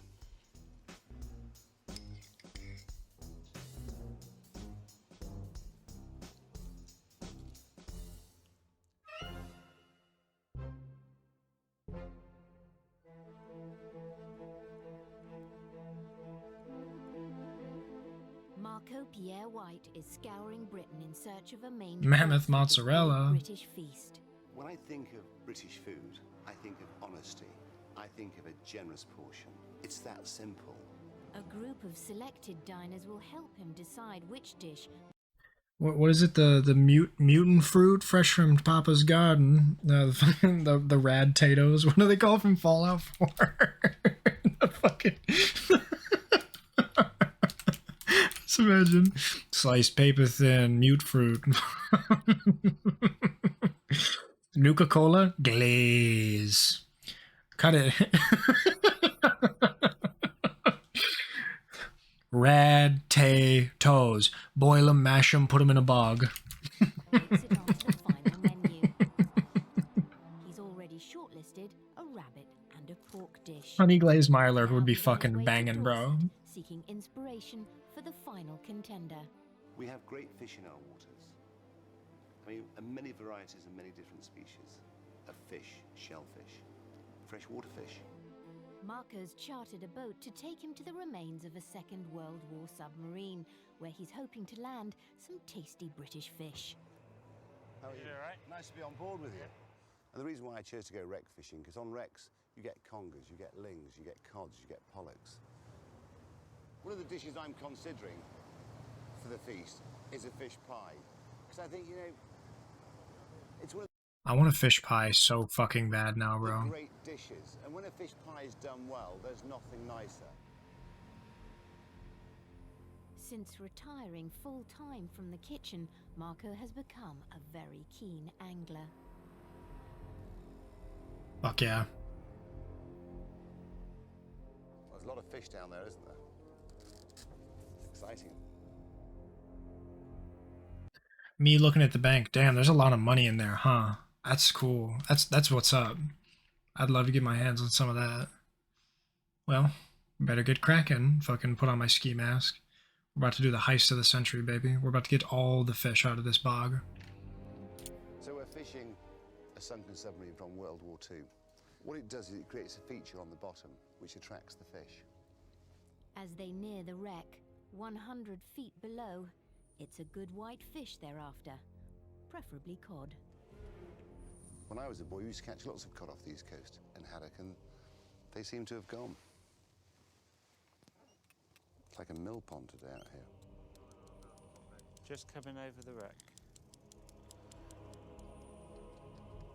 Am I bugging? It's still like Elden Ring music playing, right? Like suspenseful music, as if there's gonna be some fucking, like an Assassin's Creed Black Flag where the fucking, that like giant whale comes out of the water and it's trying to eat your boat. Like it's making it feel like something like that is fixing to happen. I'm just waiting for an enormous, like, aggressive saber-toothed tiger to jump on Marco's back and he's got to like fucking stab it with an orcish dagger. Within minutes, Marco has his first strike. Fucking imp pops out of nowhere.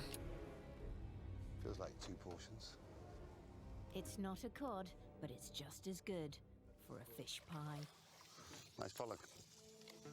It's good fish, isn't it? I reckon that's about 4 portions, actually. Nice fish, isn't it? Very happy with that, aren't we? Despite not landing any cod, there are plenty more fish in the sea. Only a small one. And before returning to shore, Marco wants to prove just how good a fisherman he is. He wants to land the biggest monster in the sea, the elusive conger eel. Eel pie, baby.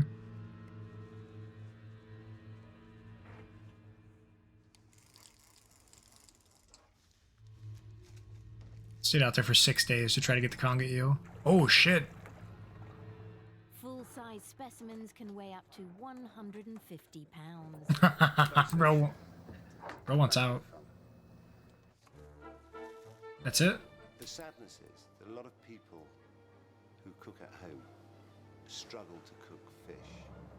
But what they should realise, with a little bit of confidence and a little bit of inspiration, fish is easier to cook than meat. How do I make a fish pie in 15 minutes, aggravation-free? It's very simple. We have the smoked haddock, we have the cod, but you can use pollock, salmon, prawns, scallops, hard-boiled eggs, young leeks, cheese, potatoes, cream, stock cubes. I'm fucking sold. Anyone else like frothing at the mouth right now? I didn't know what went into a fish pie like that. I just assumed like put a big fish, fucking put a pie pastry over this. Now that I know what's like in it, it's like a proper meat mix. I'm there. I'm there yesterday. You can get very good frozen shrimp, shell off. Take off their tails. Take out the entrails. Pull and twist, as you can see. I always use scallops in the shell, and you can get these in the supermarket as well. Just release the scallop from its muscle. Just pop it out. Take that big coral off.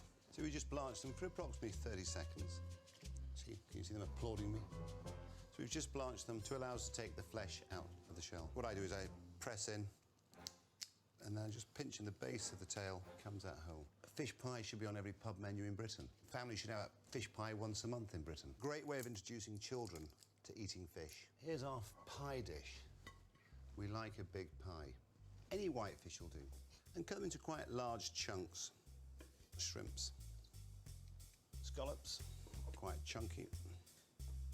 Smoked haddock, because it flavours the fish pie.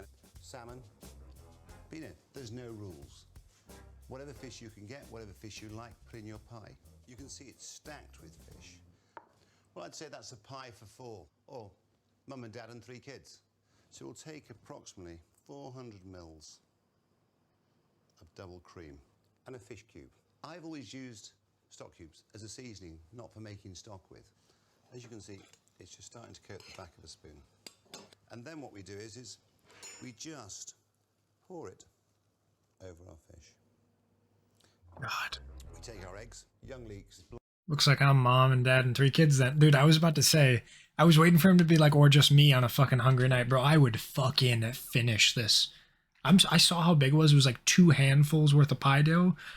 Maybe a meal and a half, maybe 2 meals, like a day's worth, but I would demolish that fucking thing. Blanch them for about 3 minutes and just sprinkle them on. And then to finish off, some cheddar cheese.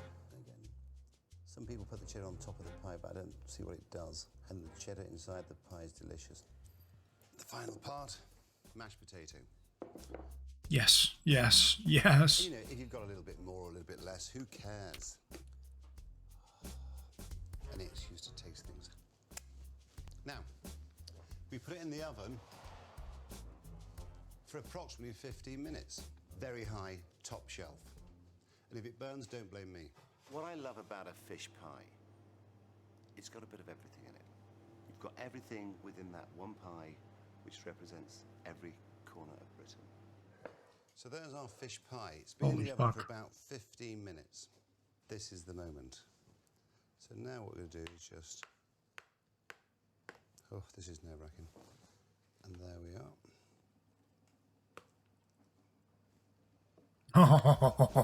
Oh, dude.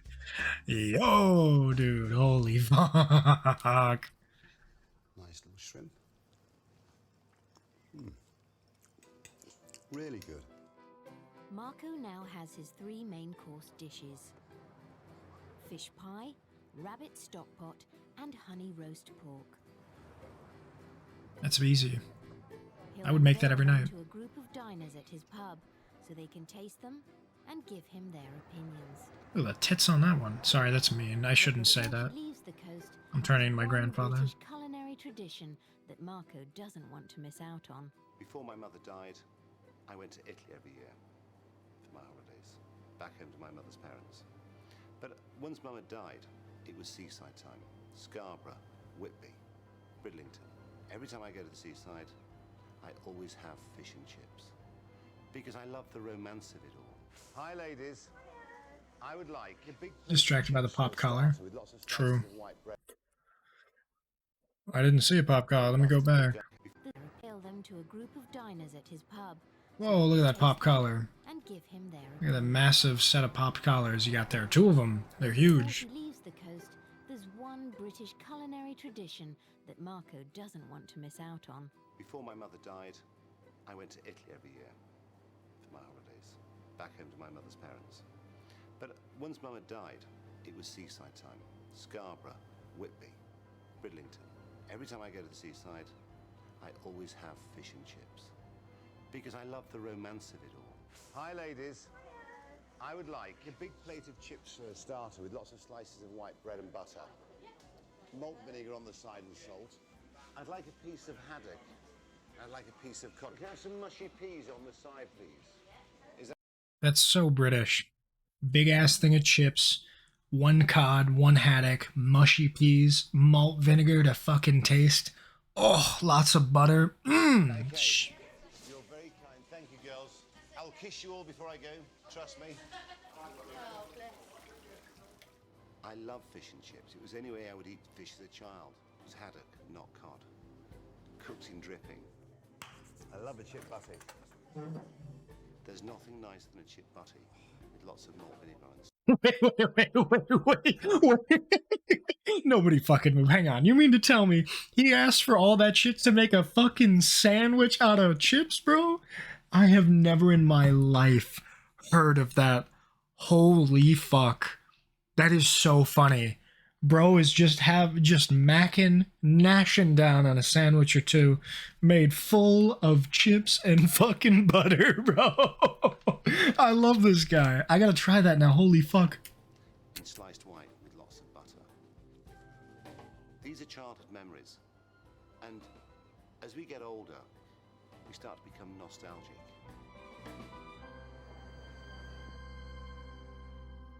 Wow. Did Mr. Ishii get any butter? His inner 5-year-old made him do that? True. I love to eat, and my whole palate is born out of my childhood. Marco's main courses are all linked to his past, so what better way to finish this leg of his journey than with a trip to Yorkshire, where he grew up. Am I a Yorkshireman now? I think I'm more southernised. Honestly, I understand. I got the urge to make things into sandwiches all the time. You can put anything on a piece of bread. Don't let anyone stop you, bro. Like, you 100% can just make a sandwich out of anything. You want to make a steak sandwich? Go for it. You want to make a mashed potato sandwich? Go for it. You want to make a sandwich? put peanut butter and jelly in a sandwich, then butter the outside of that bread, put chips on top, some fucking whatever on the bottom, put 2 pieces of different bread on that, boom, sandwich. It's just so easy. It's great. But my heart's in Yorkshire. My favorite has got to be just a piece of brisket, like just beef brisket, smoked to hell and back, super fucking flavorful, a lot of seasoning. Put a little fucking barbecue sauce on it, piece of white bread, and a pickle on there. It's just, it's perfect. I know exactly how he feels. I get the sandwich vibe. Beginnings, I was very fortunate that I had an Italian mother. So, the first 6 years of my life before my mother died, I ate Italian food. And to be brought up with 2 cultures, I didn't think, God, how lucky am I? It's been brought up in Leeds called Marco Pierre in the 60s was quite embarrassing. But would I change my name now? No, I wouldn't. With a group of diners due to taste his dishes and nervous about cooking British rather than French cuisine, Marco plans to sweeten them up using a unique local ingredient. Rhubarb. I'm here to come to one of the great rhubarb farms. My grandpa would fucking grow rhubarb in his garden expressly just so that he could make strawberry rhubarb pie. I didn't even like rhubarb that much, but I want to go back and have like a really great rhubarb pie because I know he was on to something. Bro loved that shit. He would make it every season. He'd make like 9 of them, just run them through.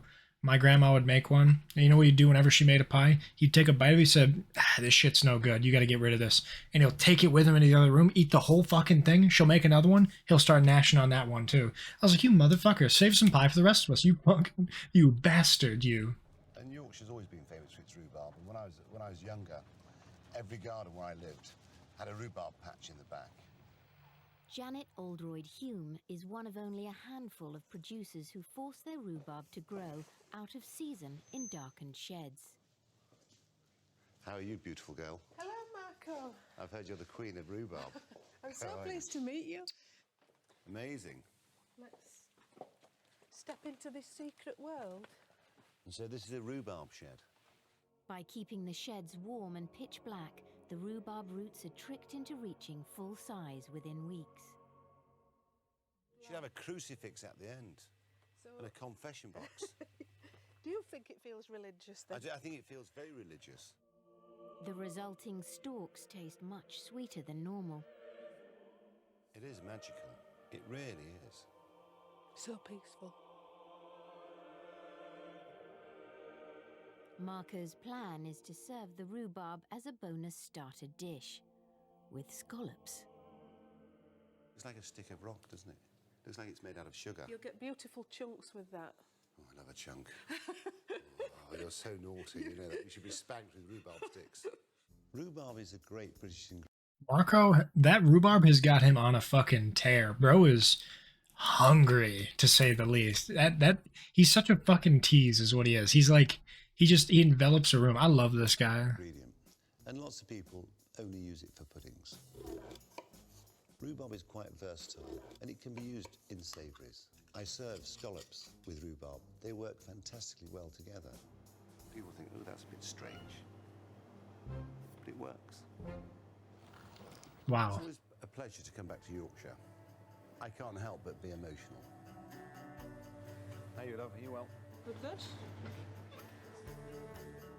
Only Yorkshire could do tandoori sardines at 10.50 and get away with them.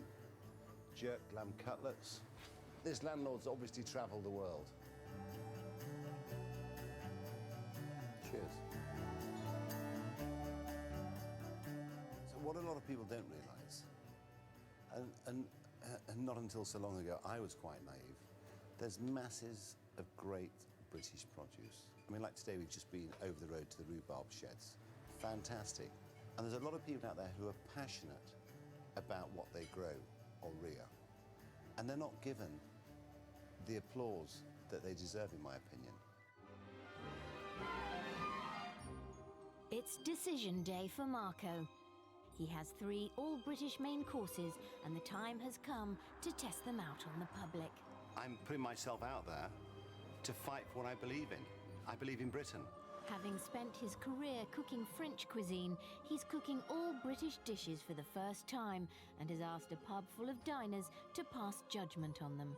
Had I gone on this journey 10 years ago, would I have allowed people to have a say? The answer is no.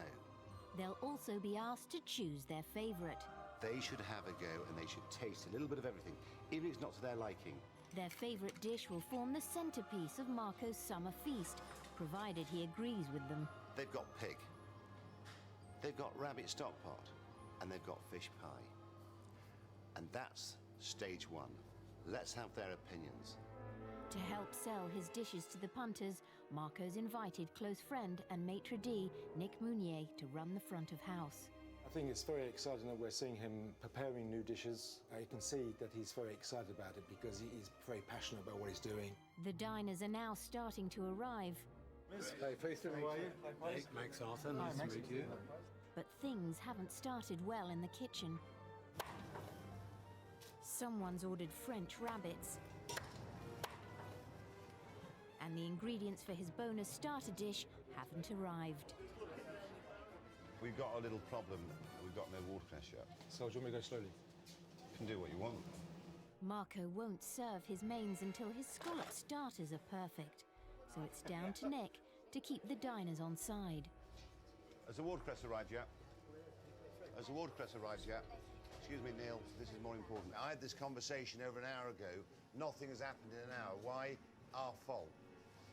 Look, they're not paying. They can wait, can't they?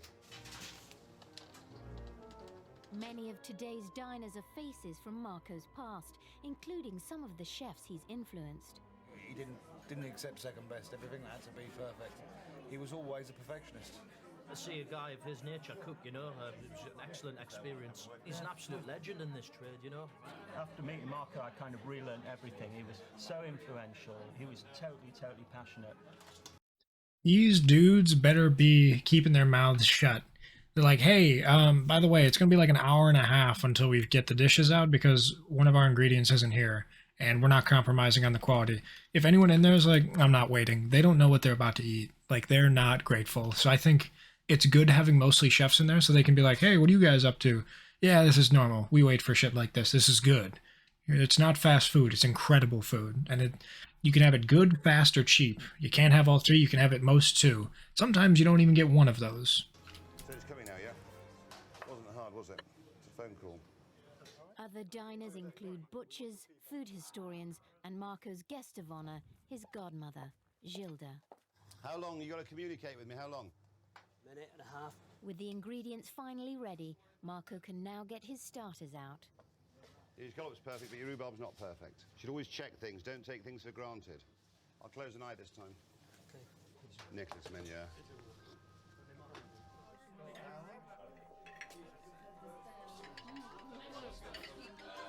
Beautiful. It's really good. I'll probably nick that one. Beautifully cooked. Really nice combination of flavours. How are they, Nick? Very good. With the starter a hit, it's now time for the real business of the day. Oh my god. Can we have the dishes? Can we have the dishes on the pass then, please? What will the diners make of his British-inspired dishes? Each table will get a bit of everything at once. Rabbit stock pot, honey roast pork with spices, and fish pie. Come out fighting. So which dish will have what it takes to make it onto Marco's menu for the feast? Oh my god. Fish pie. As the mains hit the tables, Marco's starting to doubt whether rabbit was such a good idea. I think they'll go for fish pie. Well, I don't think rabbits. It's not a very popular meat, even though it's a delicious meat. Sorry, excuse me. And the lapin? It sounds very nice, but I'm not so sure because I've got a rabbit. What are you going to have? I really like this one. What is it? Rabbit? Oh. Like what do you mean by that? Like, the meat is rabbit or it's called rabbit? Yeah, it's French hare that you're eating. Right. I'm not hungry anymore. I'll be going home now. Make sure mine is still in its fucking cage. Give it a go, but I probably won't like it. Wow. Force off the bone. I'd like to taste the pork. Beautiful.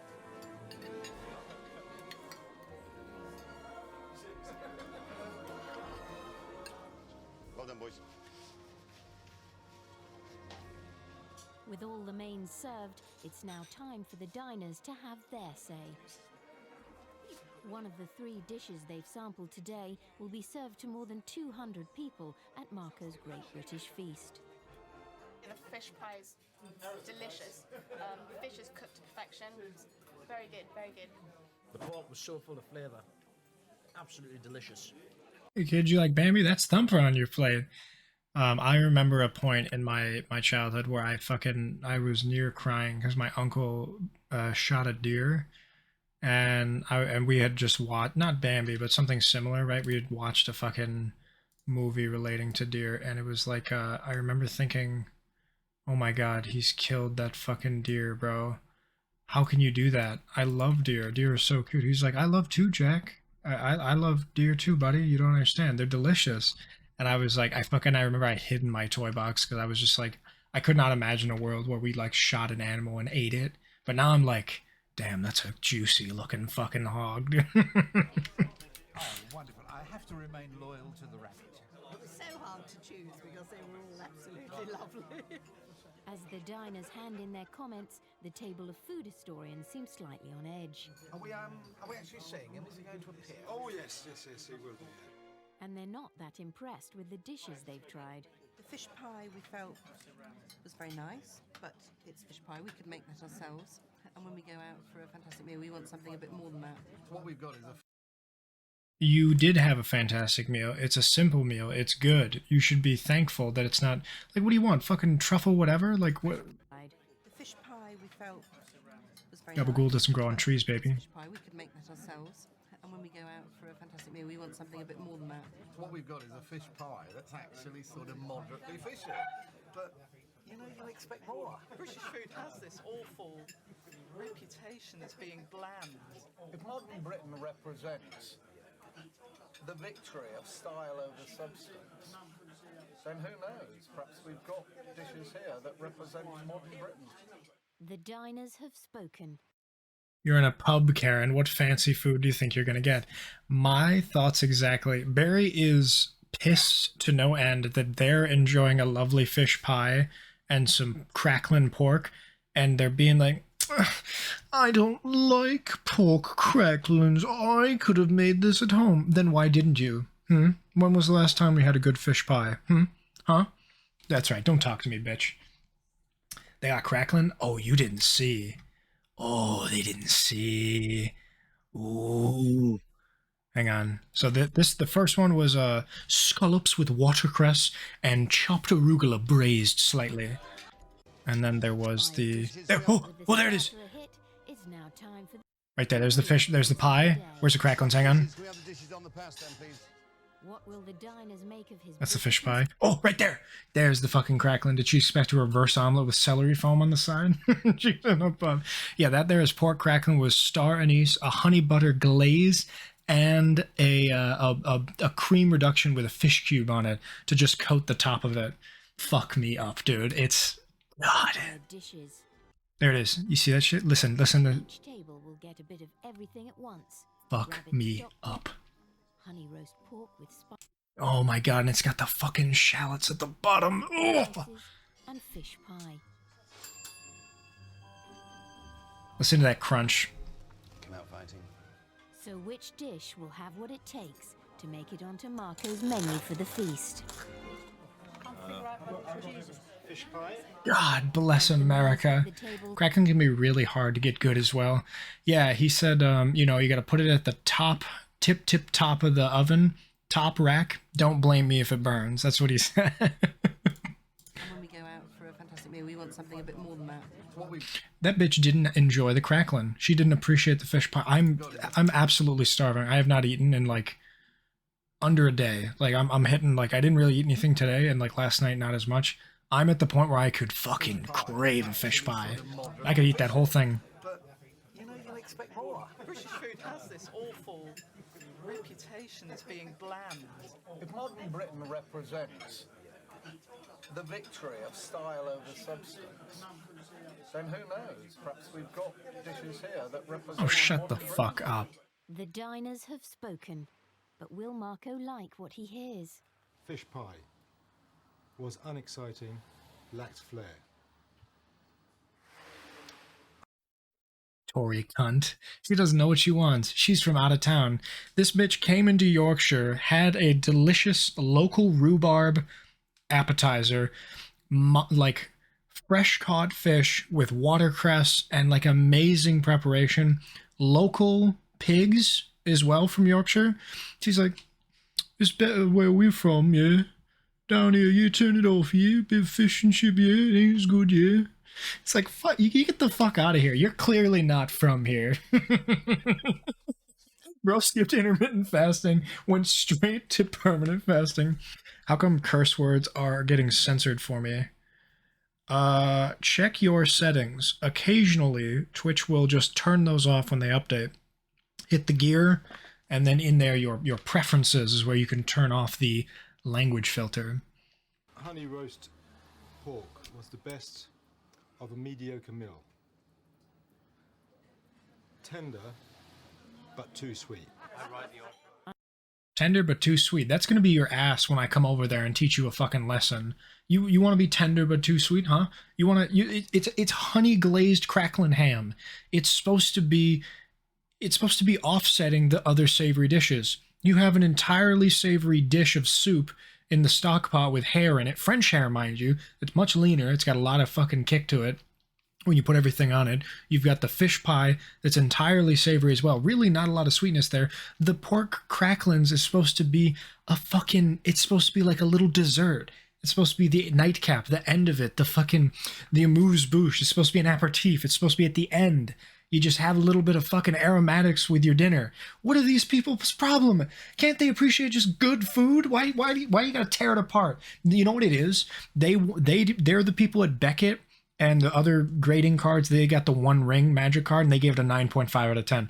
Of course they wouldn't give it a 10. Why would they? It doesn't deserve it. Nothing it's done is special. Everyone hypes it up. It's not a big deal. It's just Marco Pierre. I don't understand why everyone's having such a big deal about it. The food wasn't that good. They're doing that shit. They're johnning an incredible meal just because they can. It's an entirely subjective field, and they're reveling in the fact that they can just say no to Marco because they're given the power to. Fuck these people. It's the comments from historian Max Arthur that Nick has chosen to read out first. I expected something quite spectacular, quite a fireworks show, and the fireworks show just became a damn squid. Which dish best represents Britain? Fuck, piss, bitch, cunt, wet, motherfucker, shit, secrets. And why? I don't think any of...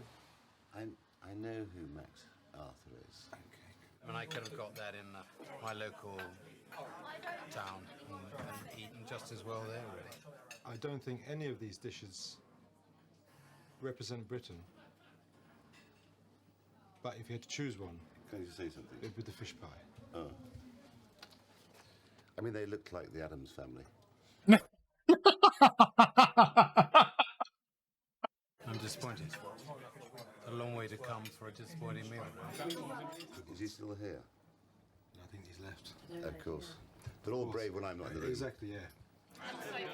The remaining diners' comments are all glowing. Rabbit. They complained and they got the fuck out of there. They're not about to stick around for the consequences of mine own actions. I still don't know what the fuck they were expecting. They wanted Marco Pierre White to give them a 3-star Michelin French dish. They were told they're going to be provided British cuisine. They were uninterested in that because that's the food that they can have every day. These are not food historians. These are twats on government payroll. I fucking hate these people, bro. Light, moist, tender, fresh flavour. See, there's a man with a palate. And he's even managed to impress the younger generation. Zoe Nicole Guella. She's a charming little girl. Very nice girl. Rabbit. The rabbit was my least favourite because I have a rabbit at home. We'll cook it when it's dead. But it was very tender and nice. Yeah. We'll cook it when it's dead. I love this guy. That's so funny to me. Cook it when it's dead. Even her own complaint as well was like, I have one at home, so I felt guilty eating it, but it was quite good. Bit good, isn't it? Pretty good, isn't it? But instead of embracing their feedback, there's now only one person's comments that matter to him. Which dish best represents Britain and why? See, it's people like Max that give Britain a bad name. Max, this is what I think of you and your comments. He's obviously not invited to the feast, is he? Finally, Oh, bro just fucking clowned himself out of a ticket. I cannot. Barry, tell me you would not fuck the shit out of that crackling pork, bro. I would order that takeaway 4 times a week and just bathe in the glaze. Holy fuck. We got basil, we've got sage, we have rosemary, star anise. Oh, I'm sticking my dick in this, however. Oh shit, sorry.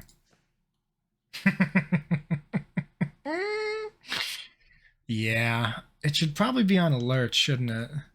So that I can put it here. Give me a moment. the diners were asked to choose their favorite of the 3 mains. Third place, rabbit stock pot. Yeah, do you agree with that? Second place, Pig. correct, honey roast pork. With spices. With spices. Very colonial. First place, boss, fish pie. A pie will always win. I think so. The public have chosen their favorite, but does Marco agree? I think it was a fantastic choice, fish pie, because I think it's got a bit of everything. It's got shellfish, it's got bits of white fish, it's got wild salmon in there. And I think it has that sense of occasion. I think it represents Britain. I think it's quite nice having that sort of grandness of a big fish pie. It sort of makes a statement. Marco's chosen the all-important main, but there's a long way to go before he's ready for his great British feast.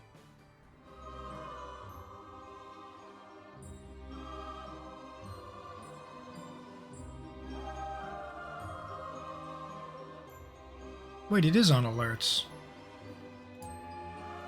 He has decided to use none of those dishes. Find out what Marco decides to cook with in episode 2 of Marco's Great British Feast.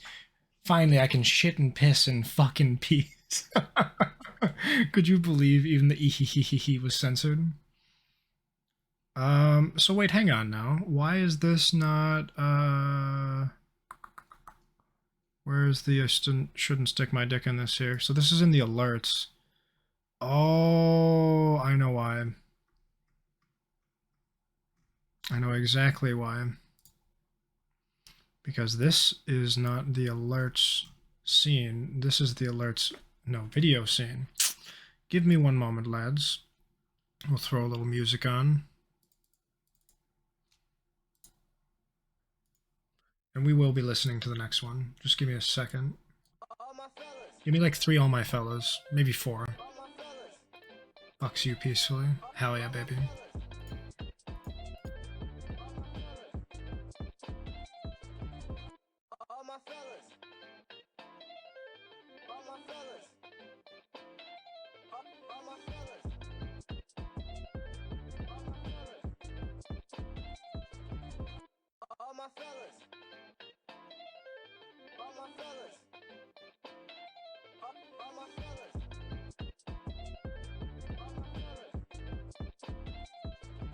Alright, I got it. So here's the deal. Do we want to watch Marco's Great British Feast episode 2? It is 45 minutes. That'll give me like just enough time to fucking like watch that. We can start it, and then we'll and then I eventually like am gonna go to dinner. It takes like half an hour to get there. That's like right on time. I'm gonna watch it.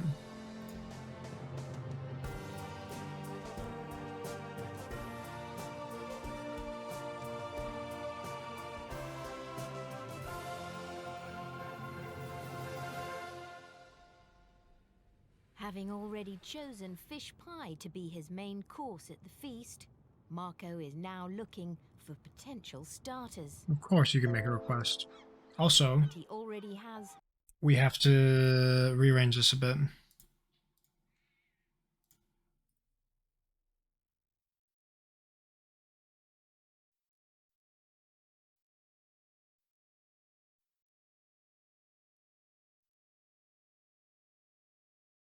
Oh shit.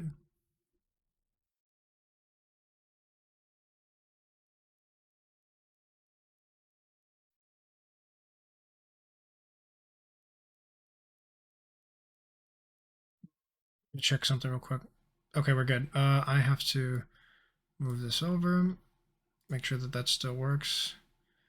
Yeah, I gotta move it over a little bit more. There we go. Okay. I'm fucking with the wrong one here. Hang on. Excuse me. We have to rearrange this a bit. Yes. Is a little quiet. That's all right. It's not great, right? It's a little hard to fuck with, but we can work with that. We'll turn it up a bit. It's always hard to gauge. An idea for one of the options. There it is, much better. The second leg of his journey has brought him to the small fishing village of Clovelly in North Devon, where for centuries fishermen have netted one of our less fashionable fish. Sorry, I should get that off the screen now. I love. They are delicious. And I think a lot of people can't get their head around them. And that's what makes me want to put it on the menu, because they can't get their head around them. The word herring thing, ooh, no. Herring pie sounds great. Today, Marco's joining Joe Rossi and harbour master Stephen Perham, who still fish for herring in the traditional way. One day I was in Clovelly shooting. I saw this bloke coming in to the harbour in his rowing boat, taking little fish out of his nets. I thought, interesting. So I went down to see him. He'd been catching herrings. I said, and how much will you get for all those herrings? He said, 30 quid. I said, that's a lot of graft for 30 quid. He said to me, if I didn't do it, then no one would do it. And that would be the end of a tradition, because my father, my grandfather, his father, all netted herrings. Herring's wonderful. It has a unique flavour. It's a lot better than any whitefish you can get. You know, it's full of all those proteins, omega-3s and all that. It's lovely. It's a fantastic fish. I'm 75 years old. I eat it every day. And I'm his grandfather. Hello, boys. How are you? Wonderful. Not too bad. Long time no see. How's it going, all right? Really well. That's my favourite harbour master. Oh, we're struggling on. Bearing up under the strain. I don't know. You know about the smoky man, don't you? On the boat? Yeah. I didn't know. When did that come into play? About 2 minutes ago, actually. I love that. I don't mind. Come on, get aboard. Bit of cheeky bet now. Perfect conditions today. Yes, the water conditions are absolutely perfect. The coloured water is what we're looking for, yeah. Out of 10, is this a 9 out of 10 day, a 10 out of 10 day? Condition-wise. Fish is 10 out of 10 day. So conditions These is are 10 the out sort of of 10. conditions you'll be looking for normally. Yeah. And what do you estimate you'll get today? Do you think you'll get a net full? We will get a net full. If we're lucky, we might catch a couple of hundred or something. What, fish or pounds? Fish. But someone else has got his eye on Marco's No fucking fish. way. No way. He knows you're here, doesn't he? Oh, yeah, he knows the boat. He knows you. Sammy? I think the balls get right up. That's right up. Right. And how many herrings will he gobble? I don't know how much they can eat. It's not necessarily what he'll eat, it's what they frighten away as well. He really does affect us down here as well. That's the seals under there. You want to talk about Tory cunts? That right there is the epitome of a Tory cunt. You just see the hurling on the boys have gone down. Picking and fishing. Bastards. With the weather now changing for the worse and a seal picking off their haul, Stephen and Joe decide enough's enough. Time to cut their losses and pull in the catch. Are you feeling confident, boys? Does that net look full? It doesn't look full, but hopefully. And many hands make light work. Marco, can you do a bit of net pulling as well? Sorry? Can you do a bit of net pulling as Are you well? mad? It's freezing. No way. I'm sitting here. I'm a guest today. Will they be coming to do the cooking when they come to the banquet? No, they won't. They'll be sitting down, having their dinner, and I'll be doing all the graft. No. I'm just sitting here. Sorry, boys. I'll have a pint with you. I love this guy. The seal's eaten them all. What's going on there? Twist. Oh my God. Fish. Ah, there's a fish. Looks like... What's Pilchard. that? A pilchard. No, it's not. No, it's a herring. It's a little herring. Well, at least we've got one. No, it's a pilchard. Is that another pilchard? Yeah. So this is a bad day, isn't it? This is a bad This day. is not So good. We're not catching much fish yet. No. No, unfortunately. And you have to have crap days, so you know all the good ones are. Fish. That's a herring. There's a nice herring. Is that herring? It's a, oops. Beautiful. The first herring, isn't he? He's like a bar of silver. Yeah. Beautiful. Beautiful, See, they're eh? very green on top. I think we'll get to double figures. No. I doubt it the way it's going. Yeah, this is rubbish. As soon as we saw that seal, we, oh. Yeah. You knew? There would have been more fish if you wanted the seal. The seal's frightened them off. I thought you were gonna wet the seal with the oar. Yeah, I'm glad they didn't whack the seal. They're leaving him to his devices, right? I mean, I appreciates that. If nothing, a fisherman knows to not disrupt nature, because that's the kind of shit that gets them their food. You know, everything for a reason. They're not trying to do the snake catching in Australia. I wrote whack. What the hell? Time for a cup of tea, boys. We got 6 fish. Whack. How good was that? 2 pilchards, 2 herrings, and 2 Whack. whiting. And now we're going to smoke the lot of them. Still alive. The morning's fishing has been a complete washout, but it's not all doom and gloom. Marco can still sample a local delicacy, smoked herring, otherwise known as kippers. That's what kippers is. Oh, I'm learning so much about the British people. How they love seals. That's very nice. Brace of herring. I can't wait to taste it. In 1 hour's time, we'll be eating smoked kippers. Lovely. Can't wait. In for a treat. Bro made the noise I make every fucking time I'm cooking anything. Yeah. Dude, Marco is me as fuck, dude. He's just absolutely blathered, ready to eat some fucking kippers. Bro has been ready for 2 hours. Ever since he got on the boat, he's like, I can't wait to taste this shit. Kippers.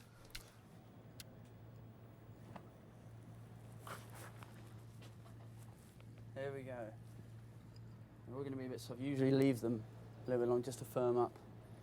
But,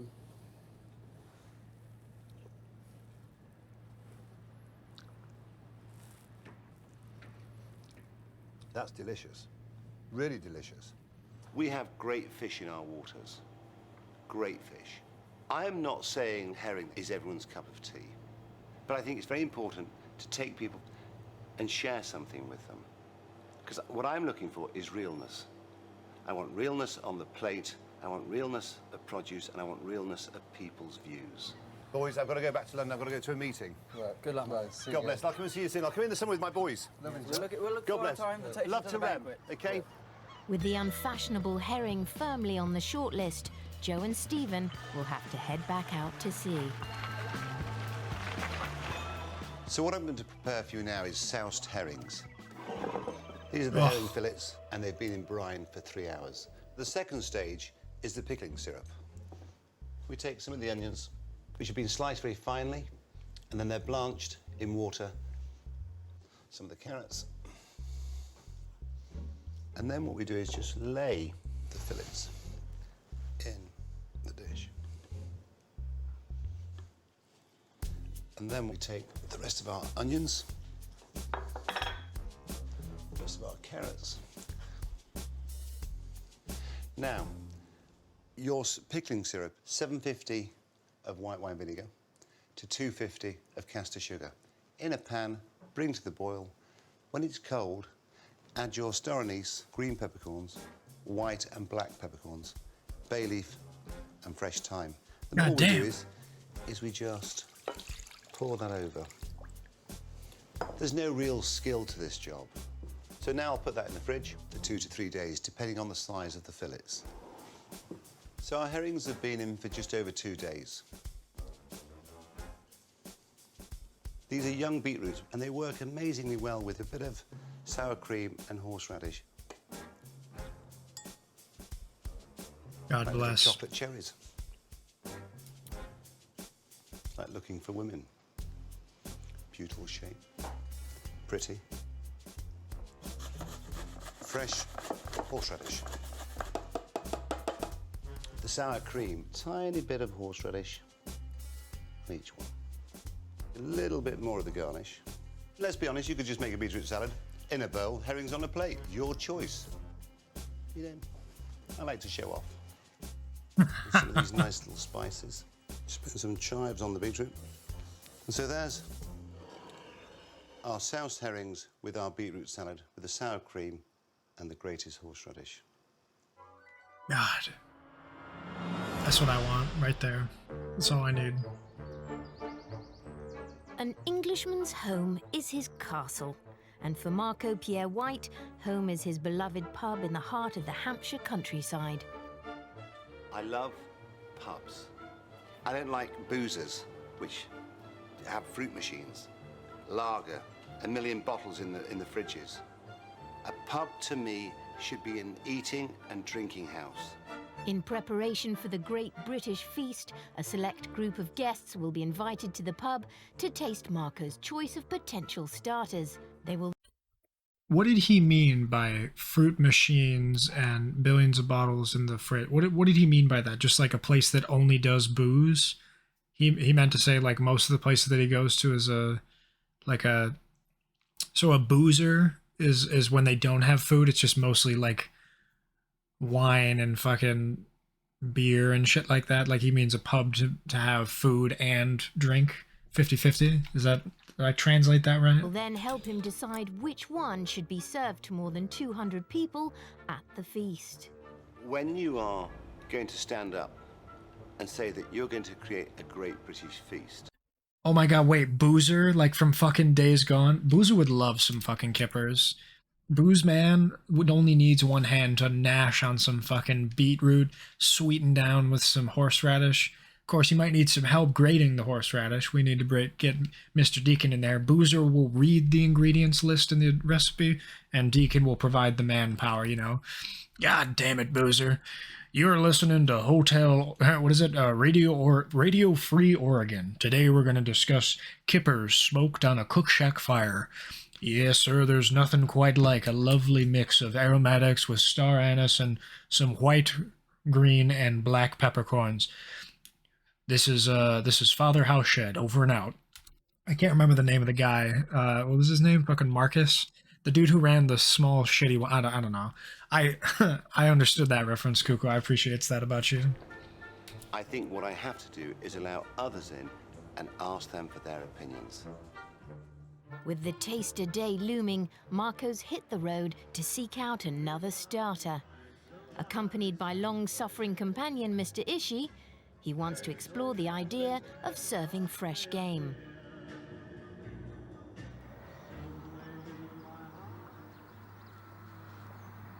So he's heading back out into nature's larder.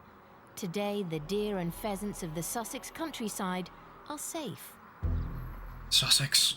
We're here in Sus West among Sussex us. to shoot pigeons with a dear old friend of mine, David Whitby. They're not that easy to shoot, actually, because they're coming from all angles. But the reality is, if they start to come, pigeon shooting is, without doubt, the most exciting of shooting. Travelling in enormous flocks of several thousand birds, in some parts of the UK, wood pigeons are now the #1 agricultural pest. But bizarrely, are often found on the menus of posh restaurants. We get a couple of dozen. Very nice. Maybe 30, maybe 50. Gimp mask. Oh, I love that.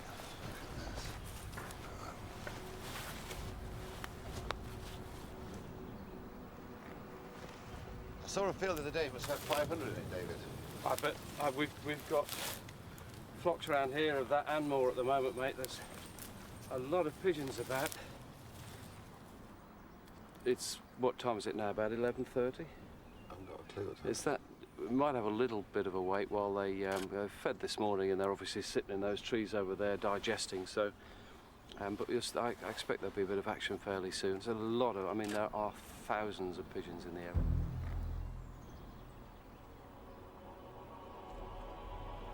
What's with the suspenseful cuts, dude? They're like, I don't know, it's funny, they're waiting for...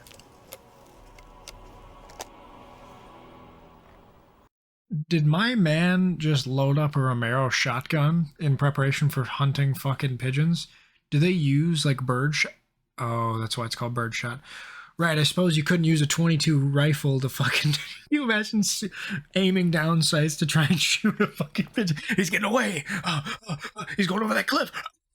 Like, you miss one shot, you gotta reload, you gotta recock it, like the...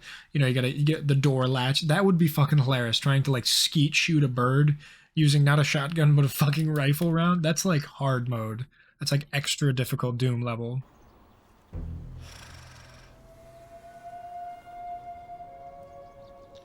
How long have you been waiting? About an hour? No, about 15 minutes, mate. I'm about deleting pigeons with a 12 gauge, literally. 25. Can't eat any of the meat. It seems like an hour. It does, doesn't it? Come on, pigeons.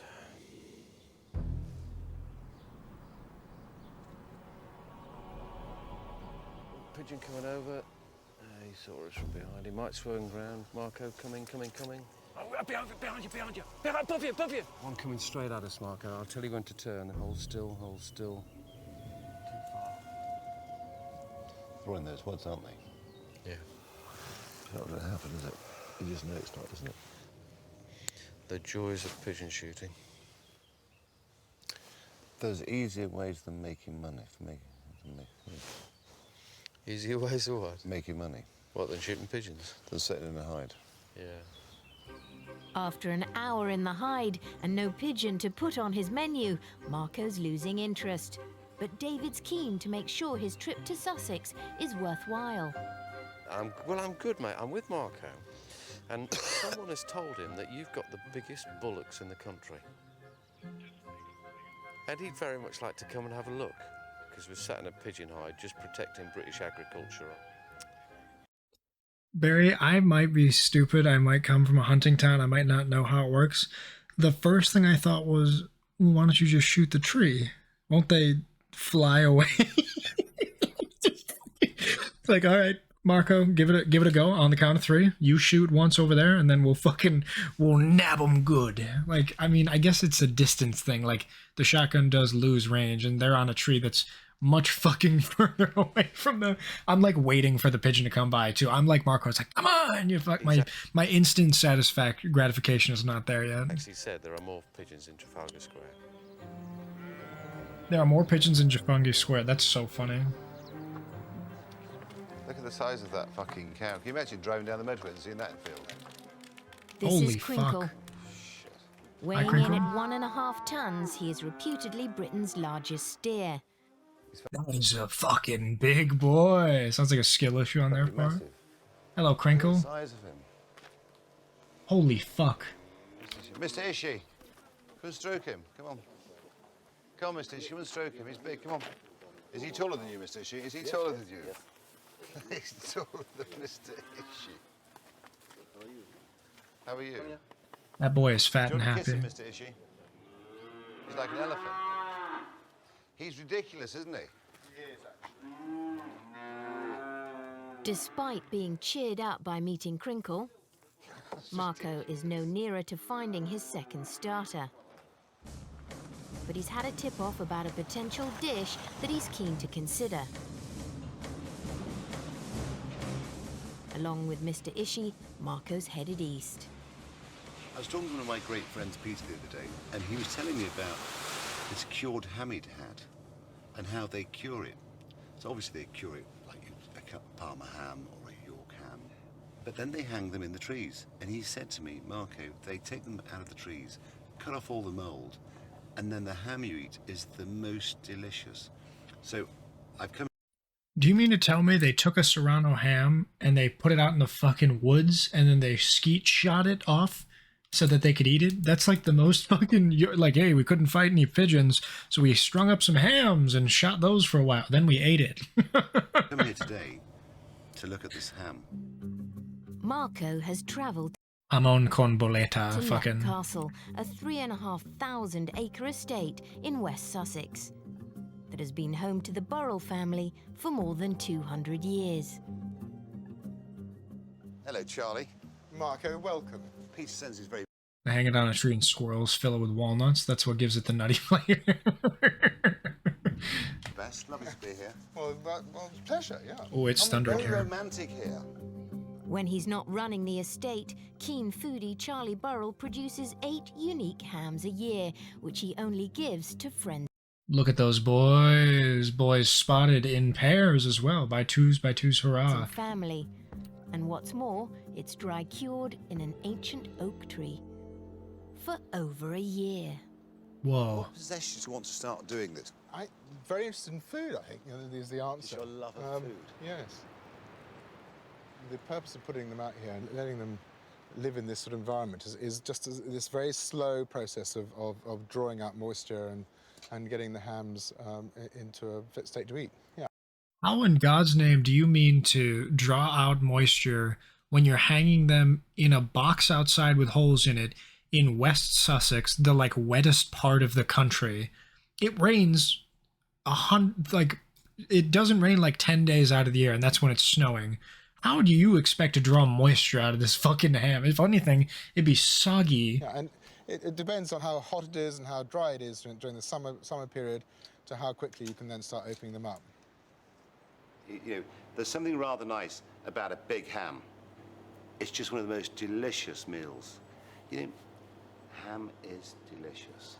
And, you know, I've always loved a ham sandwich. I think it's my favourite sandwich, I'm not sure. But I love a ham sandwich. I love a croque monsieur. I love ham. I don't care whether it's pâte negra, whether it's jambon de Bayonne, whether it's York ham, whether it's Baldham. Who cares?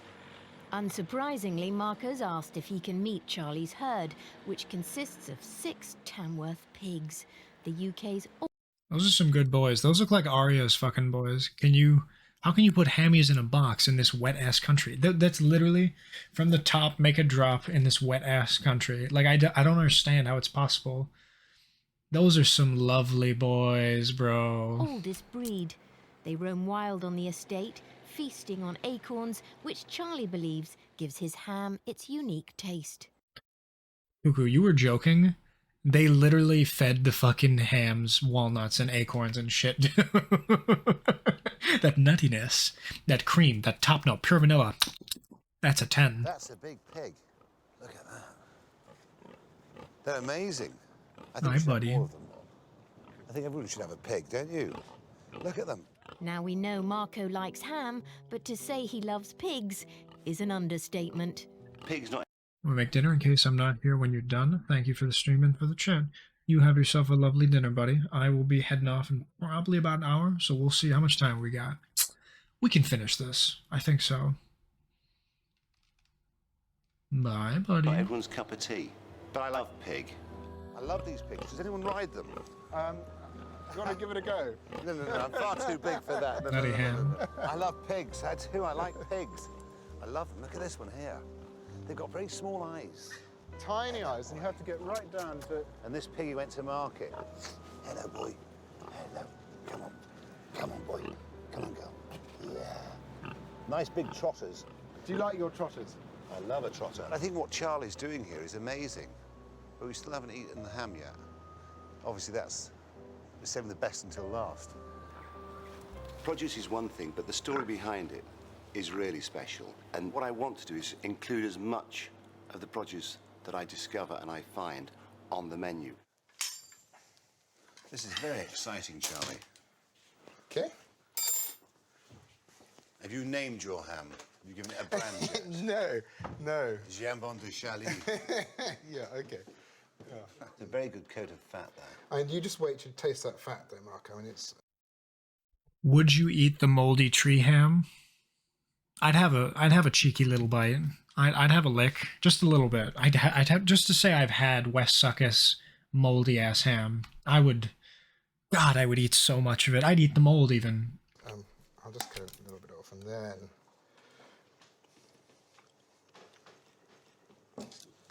I mean, that is fantastic, Charlie. But it's got that acorny flavour, hasn't it? Very good. Really delicious. Could I steal another little slice? Of course. This is something I'd love to put on my menu, because this is something very, very special. Really special. It might not be the finest ham I've ever had, but what I love is that his pigs live in the woods. I love the fact that he turns it into ham, and he puts it in the muslin, in the cage, so the squirrels can't eat it, and it's swinging in the back garden. I buy into that. Charlie's ham. How I like to eat it is with a celeriac salad with mayonnaise and mustard. Just slice it very thinly. It's one of those dishes which just works deliciously well. And so then what we've got to do is we put the celeriac in a bowl and we just take a little bit of salt. We leave it for a couple of hours. What we're going to make now is some mayonnaise. Just take our egg yolks, a little bit of vinegar.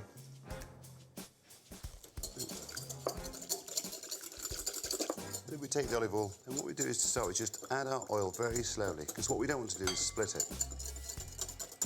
Hot olive oil, makes sense. A tablespoon of Dijon mustard, a tablespoon of English mustard. Oh. And just finish off with a bit of seasoning. And so now what we do is we take some of our mayonnaise.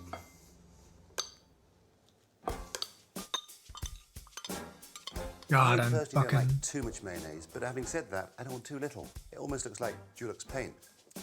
So if we just put those to one side, you're not going to get Charlie's ham unless you're a mate. So when you go down the supermarket, when you go down your delicatessen, buy whatever cured meats you've got. And the celeriac salad with the mustard works fantastically well with it. And there's something rather nice about carving a pig. I mean, this pig, he was the poshest of pigs. As you can see, look at that fat coating. I mean, that is a real pig. That is the best of British. This Holy is fuck. old-fashioned pig at its best. I mean, give us our daily pig. That's what I would say.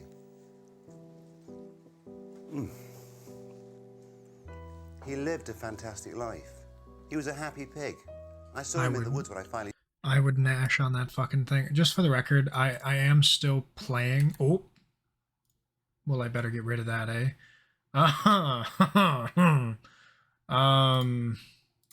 Let me just get rid of that. How I am still playing. We've got my boy almost up to level 30. I have been playing it the entire time. I'm just watching with y'all. Should go away shortly. There it is. All right. And we're at the point where we can just one-shot stuff. I am waiting for the evolution, though. We'll get there.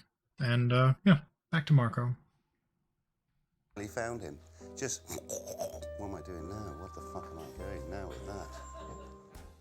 Then what we should do is just take some celeriac, salad, God bless. ham, celeriac, mustard, parsley. Very simple. It's Britain on a plate. I'd like to think that Charlie would think, you show my pig a bit of respect. I agree. Very cool, Marco. Thank you. Marco Pierre White is travelling the UK, hoping to construct a menu for his Great British Feast. The whole point of this journey is about discovery of great ingredients and then cooking them, taking the inspiration from where I've been and who I've met. I'm here to fly the flag for Britain. The main course is chosen, fish pie. Oh. And now he's looking for potential starters. I want fish So far, pie. Marco's chosen herrings and ham, but is seeking a third dish to join his shortlist. I always like to make my life difficult, and I've always liked to look after the punter. I've always liked to excite their palate. Sorry, the punter? It's been so long since I've had fish pie as well. I want fish pie so bad. I want it with haddock. I want it with pollock. I want it with shrimps, with scallops, with fucking anything I can get, with salmon. I want it all in there. I want a fucking thick, creamy glaze with some fish cube in it just so it coats the back of the spoon. Rub that bitch in there. Lovely thin mashed potatoes. Or sorry, lovely thick mashed potatoes. Slathered thin. A little bit of seasoning on top. That cheddar cheese. Some fucking boiled eggs in there. Cut up real fucking small bits of fucking celery, scallion, whatever. Oh, corn. Do I have fish pie in the US? No, I've never had it. I have never once had a fish pie, and I want so badly to have one now. It's making me realize I like every single part of it. We have like pot pies, right? We have like the like shitty ones, but it's just like pastry with meat and mashed potatoes and corn. It's not like the proper full like shrimp, scallop, haddock, right? It's not the good one. I want that. Ah! Today, Marco's heading north. Although game is still a potential option, he wants to check out a seaside classic before he makes his decision. Well, according to my sat-nav, we're 4 miles away from Morecambe Bay, where we're going to go collecting cockles, which I've never done before. I've Cockles? eaten them many times. I've cooked them many times, but I've never collected them. So I'm looking forward to being taken and shown how to collect them. Oysters, clams, and cockles. Hello there, I'm Ian McClure from Fluteborough, third generation fisherman. There isn't many families left now that's full-time in the bay. We are one of them, and there's probably about 3 others. We're just getting harder and harder every year now to make a living. It is very dangerous out there if you don't know what you're doing. It catches everybody out at times. You just have to mind what you're doing, know what you're doing, and don't go if you don't think you can get back. Fair enough. It'll be quite exciting to see how they actually do it. Because, you know, when you work in London, in restaurants, everything's brought to you. So a lot of the time, you don't actually have a great understanding of the natural produce and how it's obtained and how it's caught and how it's brought to you.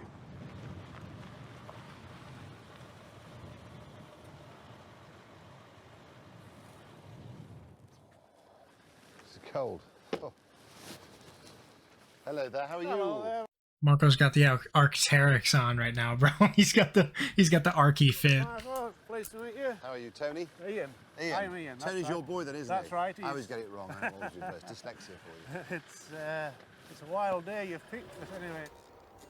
The cockle beds they'll be harvesting are 4 miles offshore. Jesus.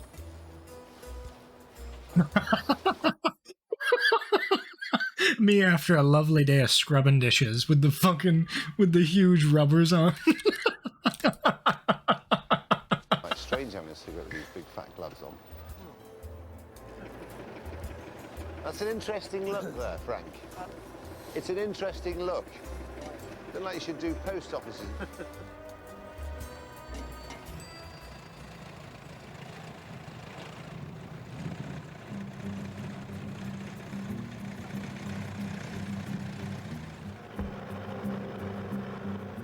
Once a traditional British food, 80% of our cockles are now exported to France or Spain. Like with herrings, part of Marco's mission is to revive our interest in native ingredients. Cockle stocks through the roofs here, lads. What's this contraption called? This contraption's called a jumbo. A jumbo? A jumbo. The idea is you work the board. Yeah. And it fetches the cockles to the surface. It's all in the wrist, obviously, isn't it? All in the shoulders. So you put one foot on here. That's it. And just rock it. Just repeat that action for about 5 hours, and then you're ready for I was home. going to say, if you're doing this for 5 hours, you'd be quite tired. Holy shit, that's it? Pound a pound. And on a pound a kilo, on an average day, you get 40 to 60 kilos. It's a lot of work, isn't it? That's 50p a pound. Yeah, yeah. Give or take. Yeah, give or take. I mean, it's just unbelievable. That's right, yeah. That's a lot of graft. Oh, it's a lot of work, yes, yeah. I'm a big fan of cockles. I love them, I think they're delicious. I think they're very underrated, in my opinion. It's the same as I was saying to a chap the other day. We live on an island and we don't eat fish. It's extraordinary. It's crazy, isn't it? Really? It's a good point.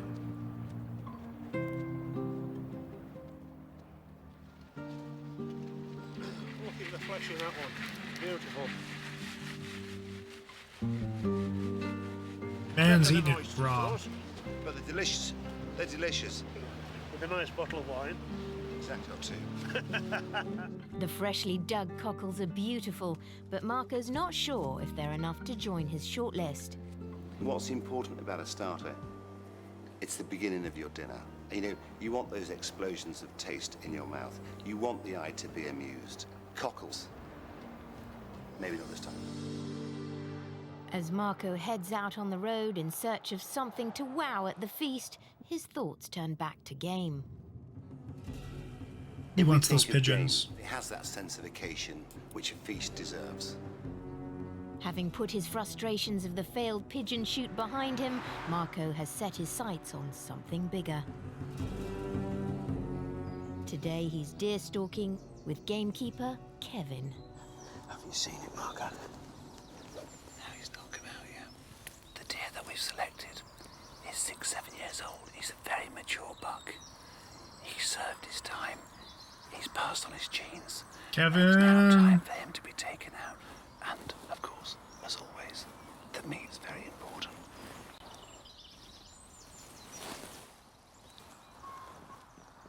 There's a deer there. Can I borrow your binoculars, Kevin?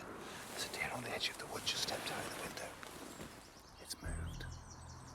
I just saw its broadside. It's just on the inside of the wood. Oh, there it is. It's a 200-metre shot at best. Yeah, let him come out in the field a bit more, I think. Just waiting for the sun to go down. That last half an hour is an incredible time. It's amazing how many deer pour out of the wood. I think just the sun going down, it's time to feed. But I think that sort of semi-darkness gives them that confidence to step into the fields. Here he comes. I'm running across the field, yeah, man. Have a look. Yeah. Just tell me what I do. Yes or no, Kevin? Yes or no? Yeah. Got it?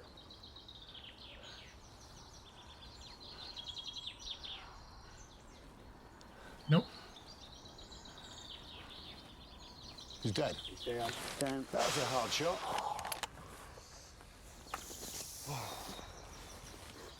I always loved that romance of the poacher. One for the pot, not for greed. And I think if you're going to kill something, you've got to eat it. Gone out into the field, didn't Yeah, I saw him do his death run. Yeah. I had to do something with venison.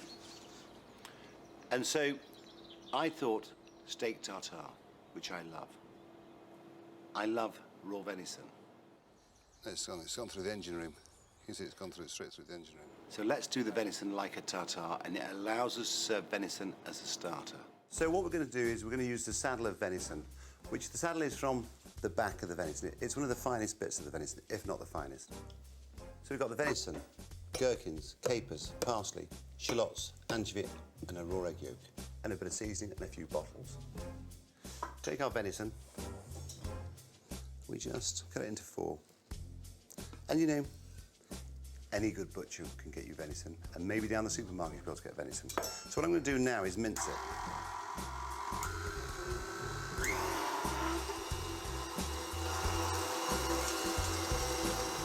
If you haven't got venison, use steak. Rump steak's fantastic. So what we do now is a teaspoon of gherkins, capers, small ones, parsley, chopped shallots, 1 anchovy crushed, teaspoon of Worcester sauce. Just guess that. You didn't say Pesto, Worcestershire. A few drops, depending on how spicy you like it. Ketchup, just a little bit. And a splash of olive oil. Okay, very simple. You don't have to be a cook to do this. Just mix it all in. That's what good venison sounds like. Take our minced venison. It's about 7 ounces of venison. It's a lot of meat. It's quite butch. Who would eat the venison tartare, though? That's the question. So there's our tartare. Look at this fucking guy. We separate the white from the yolk. And there is your venison tartare. Don't eat the shell, unless you want to. Marco's Calcium. shortlist is now complete. Wow. On his travels, he stopped off at a London calf. A calf? What? What's your name? Andre. Andre, and Marco. I think you should turn your tap off, don't you? Yeah. Marco. Look at that. Marco. I distracted you purposely. Sorry about that, Andre. Film. It's on film. You've done it. Don't blame me, matey. You've fucked it. You've fucked it up. The copper is soiled.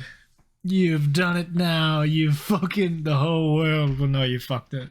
Calf is short for cafe. Makes sense. The tasting day around the corner, Marco wants to gauge how the diners might react to his choice of starters.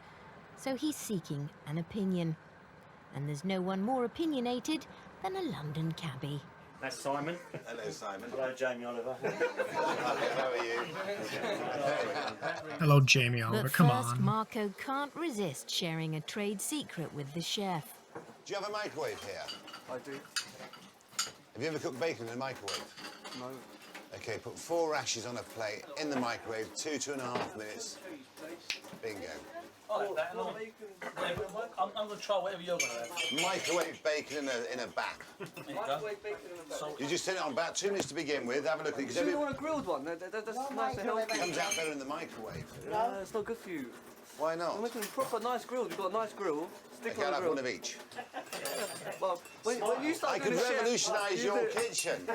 Come back in 6 months' time, you've got a bank of microwaves. Sausages, bacon. So 30 years in the kitchen, 3 Michelin stars. Marco's top tip, cook your bacon in a microwave. Microwave bacon, Marco. I don't know about that one. I think I want my bacon with a little bit more graft. No, want a bit of love put into it. No. How much do they charge you for one of these? Bacon roll is 140, Northumberland Avenue. Temple Place. Yeah, Temple Place. Place. Avenue, Kensington. There you go. Yeah, that's 9. With some more bread. It's all good. Am I bugging, or is there little to zero counter space in this calf? Like, is this normal? I know they make a joke about like small British houses, but holy fuck, like there's more floor than counter space. There's more wall than counter space. Look, that's quite good, that. Yeah. There you are, have a microwave bacon sandwich. How nice does that look? Nice, isn't it? They're stepping over each other. You'll be using that idea, Andre. Yo, did my boy fucking slather the microwave bacon in HP on a buttered roll? That has got to be the most British thing I've ever fucking heard. With a lovely cuppa. Boy, head back, rev up the Bugatti. End off the day with the Palace of Dreams. Linda made microwave bacon. Isn't she lovely, lads? Drop Stephen off in practice. Give up.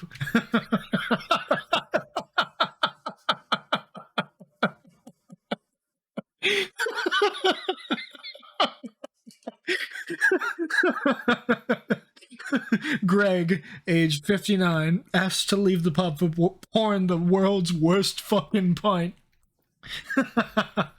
That needs to be cooked. Yeah, exactly. With it not being streaky bacon like that, with it just being a couple straps like that, you gotta cook it down more. You know what I like is I like a bit of quintessential Britain. And I sit here today feeling... Excuse me. I sit here today feeling very privileged that I can sit in here with you boys. It's like a little boys' club in here, isn't it? See, now I'm going through divorce and I'm a single man again. I think it'd be a great place to date a bird. Very undercover. The paparazzi wouldn't get me, would they? It's the last place they'd expect me. Wouldn't be allowed in, would they? I think it'd be quite nice to bring a bird for dinner. Have you ever brought a bird here? No, not yet. Over the last several months, I've been discovering individuals who rear. Not yet. He's certainly holding out. He's gonna catch that lucky one. He's got his trap set up. Create great produce. We're doing the soused herrings. Do you like herrings, like roll mops? Yeah, lovely. Delicious, aren't they? Yeah. And then the other thing we're doing, I do a lot of deer shooting. We all think of venison as a main course, don't we? You get the mince around and then serve it raw. Raw. Raw. Nice, eh? No. The raw venison for a starter, no, definitely not. That wouldn't be me. Anything. No way I made dinner and you're still here. No way that he's fucking making up served fucking raw venison, baby. He's cuckoo. He told them to microwave bacon, bro. Raw, people would be concerned about, especially if they haven't had a similar dish. I'm more concerned about your fucking nose. Why don't you let Marco cook, huh? 3 Michelin stars, let him fucking cook you something raw. If he tells you to put your fucking nose on that plate and eat it, I say do it. Despite the cabbie's reaction to venison tartare, Marco's sticking to his guns. Whoever has the opportunity to come into that dinner should sit down and they should have a go and they should taste a little bit of everything, even if it's not to their liking. Get your spoon, get your knife, get your fork, and You owe it to yourself. I do want some fucking moldy tree ham though. He's got me on that shit. I want it now. I want to grab up. They literally have. I think it's like. I'd have to see how much they sell per pound for the Serrano ham, or sorry, the Ibiza ham. Let me see how much it is. It's $4.50 a pound, right? So, or sorry, never mind. It's $4.50 for a half pound. It's $9 per pound. I want to buy the entire fucking short loin they have of the Serrano ham. They've got like the big fucking hawk. It'd be a couple $100, obviously. I want to just hang that bitch in a tree for 3 months and just see what happens to it. Just fuck it, see what happens. Tasting day at Marco's pub in Hampshire. Just let her go. Let her enjoy the elements. At the age of 33, Marco reached the pinnacle of his profession cooking classic French cuisine. My journey to win 3-star Michelins was the greatest journey, but I'd got there, I'd done it. And then I retired from the stove. Now, 8 years later, Marco's stepping back into the kitchen, this time to cook British food. On the menu, his 3 potential starters for the feast. So wait, which did they select to be the winning dish for the first course? Did they go with the I think it was the fish pie, right? Because I as much as I would have wanted the pork cracklins to win, I think the fish pie won. I'd have to say. The guests he's invited to the pub are going to taste the dishes and help him decide which starter should be served at his great British feast. The purpose of today is to choose the starter for Marco's Great British. Fancy ham can cost between €150 and $600. Fish pie 1 year. Yeah, leave it, yeah. We'll be tasting a little bit of the starters, and then you'll be given a feedback card. It's good to take on board. Okay, wait, I'm going crazy. What was the third dish for the first episode? It was fish pie, cracklin pork belly, and oh my god. Oh, the rabbit hair stock pot. Right, French hair stock pot. As long as they're presented in the correct way. There'll be venison tartare, which is raw venison. So I hope you're going to... There it is. There it is. There it is. Average British person. What we having? A bit raw, in it. Where's the grease? Where's the love? Where's the cooking? We come to a fucking place that only fucking cook it. What fuck am I? I'm just sorry. I'm getting a little more scouse. I'm just fucking. Trying that for us. It's raw venison, it's not cooked. Wait, is that bitch a fucking copy? She's a photocopier. Did you see those 3 kids? Identical. Shot 1. Trying that for us. Shot 2. Shot 3. It's not cooked. Identical. Not cooked. Every British person should be like, oh dear, the mincemeat is fucking raw. All I expect of the guests is to come with the right attitude of mind. Soused herrings. They might be twins. Fair. I'd rather stick pins in my eyes. Because if they're not going to be proud of Britain, then they should not turn up. Marco. They made such a good fucking point. We live on an island. Why won't you eat fish? Why won't you eat something raw? First table sitting. Really? Start slicing the ham. Yeah. Can you get the venison, please? With the diners seated, all that's left is for Marco to serve his 3 quite...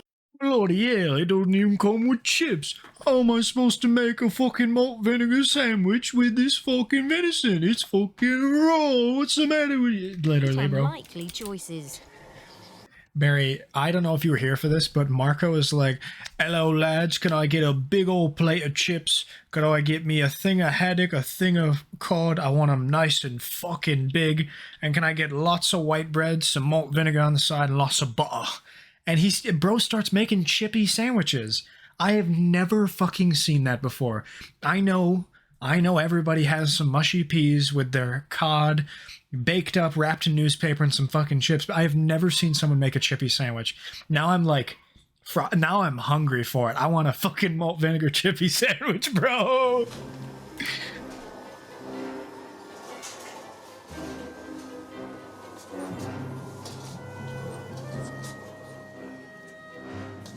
Where's Nick?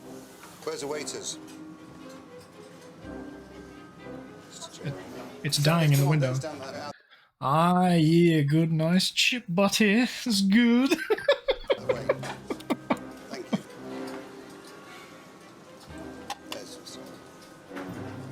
Now, this is the first dish. It's the soused herrings. First up, it's the unfashionable soused herrings served with a beetroot salad. It's very pretty. Just fucking eat it. It's very pretty. literally telling British people to eat their country's food, and they're like, I don't wanna. Can't we have a bit of curry instead? Haven't you got some fried lard back there? Any bacon for the road? Fancy a pint instead of this fucking garbage? Bro ate it with the skin. Can we talk about that? Bro ate that shit with the skin. I want that to be... That dead ass looks like my cousin. Wait, this is a cab driver in West Sussex. You know they're going to Spoons for Curry Club after. Eat the skin, bro. Eat the skin. My uncle got jiggy with it in England back in the day. Hang on. Cuckoo, if I don't know if we can find the credits, but this guy, you gotta talk to your cousin. Ask him if he was ever in West Sussex enjoying a bit of meal with a fucking Marco. That's so funny, actually. If anyone who is served like cooked fish like that does not eat the skin, they're not enjoying the skin. They're not enjoying the fish. The robadoyo, what is it? The robadoyo, the fucking the trollop, the shit that Cuckoo sniped. I don't know how do you say it. It's because it's the gallo and the robadio, I think. Robert Dio. It sounds like fucking Japanese. Yeah, rotabayo, that's what it is. Bro's eating the rotabayo. The skin's gross. Eat it, you motherfucker. I mean, he's got a really British face, so he could be anyone. My God, I've been teleporting chippy buddies for over 2 weeks. I'm scared what this means, and if I have a British face. If you... Okay, you want to know what a British face is? Where's the fucking 5-head? Who's got the 5-head emote? Let me see it. Let me see it. Dude, fuck off. This is a British face. Fuck off, bro. Crowned Britain's most handsome male royal. No. No, sir. No, I'm good. No, thank you. No. No, I don't think so. I've had quite enough of that. This is what AI considers to be members of parliament. That's weird. Yeah, this is a pretty... Nigel is definitely a very British face. I do believe he qualifies as fucking British, bro. Hang on, let me find another good one. Hang on. Why do all these Brits have the same face? Okay, well, so here's the question then. If we consider this the British face... Yeah, bro's got the Brit face. He does. It's... Do you know who Nigel Farage is? Can I get a guess? I'm going to say he is a talk show host. I'm going to assume he's on television. Maybe not the BBC, but I believe he's been in media with the country. I'm going to assume he's not a chef. Probably runs a show of some kind. God, Nigel Farage. Let me see. Oh, he's a former politician. He was with the UKIP. He was a UKIP. Smoke Kip was with the UKIP. Wait, whoa. This was Mr. Brexit? This is the man who's cost us the fucking pound. He's the twat that is basically the face of Brexit. He cost us our GDP. Fucking... This is a motherfucker. Fred Syriax angrily calls out Nigel Farage for European greed. Comment on I'm a celebrity. No, dude, he fucking... The euro, or the pound has been on the decline for a decade, and Nigel put the fucking hole in the last coffin. He nailed it in. Every old royalist who thinks they know what's best for this country, they now just lost their in to keep the euro. The country is going to go further in the direction that we didn't want it to. But when they die off, Brexit can potentially be reserved if we beg and cry and plead to come back. Thanks to him, I can't just waltz into Britain for chips. Yeah, what the fuck, bro? That's fucked up, Nigel. We hate Nigel. Did you hear him? It's actually very nice. Yeah, everyone going back, the POV, the people over 60 when they get allowed back into the UN. It's actually very nice. Being a fish-eating person, it's pretty damn good. The fish is a bit too hard for... Roll it back, let me hear him. Cuckoo's like, I swear to God, that's my cousin. Very pretty. Actually, it's very nice. It's very nice. Not being a fish-eating person. Okay, but look at that video I sent. It makes it slightly better. Is he funny? Happy Pog Day to my favourite Valorant gamers. A reminder, show the sus simps and incels among us how to date girls and not be big cringe imposter chungus. She made beans, she do be eating them though. Sheesh. Sheesh. Do we jazz snap after he says sheesh like that? This feels like a fucking slam poetry session with Mr. Farage. Sheesh. A lot of people just requested him on Cameo and make him say stupid shit.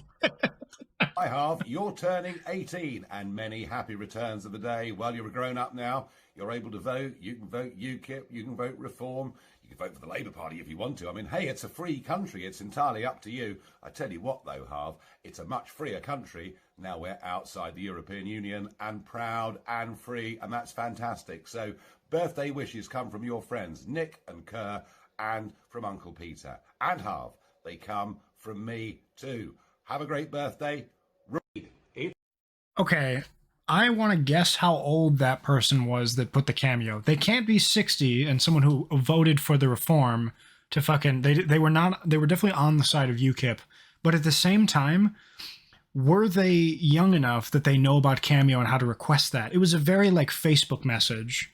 Maybe like, oh, we'll have Nigel say something. Wouldn't that be nice? The lads at the Nick. Nick. He's waiting for the fucking other side. That is so wild, bro. It's like a deepfake. It really is. Your birthday very, very soon, and I'm to tell you to use your Swaz Techers against Pat Keys and delivering a Brexit boot if needs be, and to play Mo Lester in pro clubs. And this comes with kind regards from Liam. Ben, hope you have a really fantastic birthday. This is for Catherine, and it's booked by Big Chungus. I know that Bussy be so talented. It's doing... I will say some of them are baiting him to say slurs. They definitely are. They're like, definitely are. cartwheels, but I don't care. An update for the group. Crisis. Nick, our buddy Nigel just came back from a lovely angling sesh. He was out on the town with the lads, had himself a quick chip butty, had a bit of a heron run, trout run with the boys, came back in, filmed a quick cameo, then rev up that Bugatti back to the Palace of Dreams. Isn't she lovely? I can't stop quoting that video. I love that fucking video, dude. Average day for the life of an old British geezer. I mean, he looks like he doesn't need to be baited into it. What do you mean that was a slur? No, I'm just wishing happy birthday on Cameo from my buddy Nick, whose last name I don't feel like mentioning. It's not very important. Family. He's from the Gervais family, if you know what I mean. Yeah, that's funny though. I really like that this is a whole thing. Gordon tries a chocolate pizza. Okay, the chocolate pizza though, that episode is banging. We'll save that for later.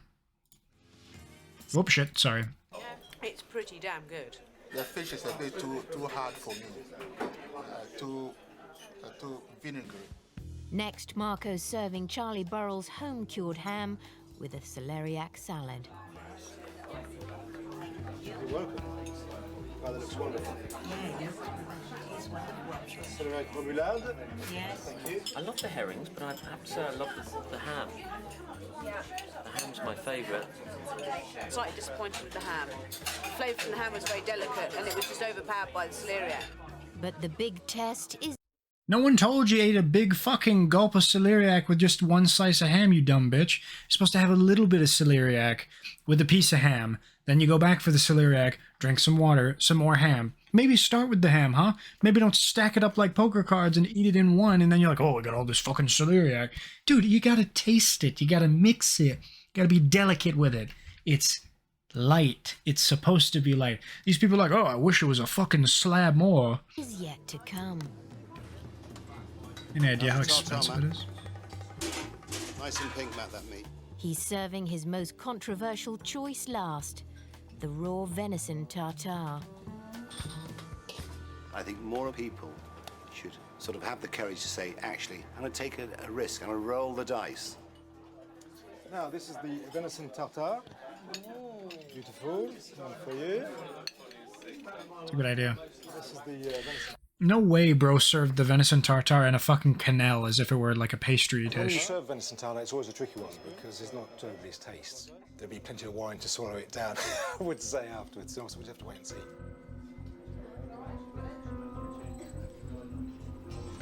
Well, they did ask for it. They're like, I'm not much of a fish eater. Oh, you like meat, do you? Well, here you go. It's like the menu. It's a spoon of it. Just Garrett, Danny. A lot of people Garrett, Daniel. are not brought up eating game, and that's why they turn their nose up at it. And even Literally a room full of people who have never had like baked fish or like like literally they've only had burgers.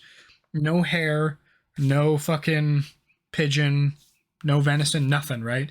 It's so funny to me that they're like, It's like asking a dude to eat pussy, and they're like, no, the texture's all weird. It's like, dude, fucking be a man. Just fucking eat it. With it, nobody's asking you to be Superman. Just do it for the people you love, for fuck's sake. even if it's not to their liking, they should have the courage to have a go. I agree. Try it once. He's like, oh, it's pretty good. Bro just witnessed flavor. He just discovered, like, meat. Do you like that? I do like that. That's actually really, really, really nice. First Wow. time I've had venison tartare. That is very, very good. Could I have another one?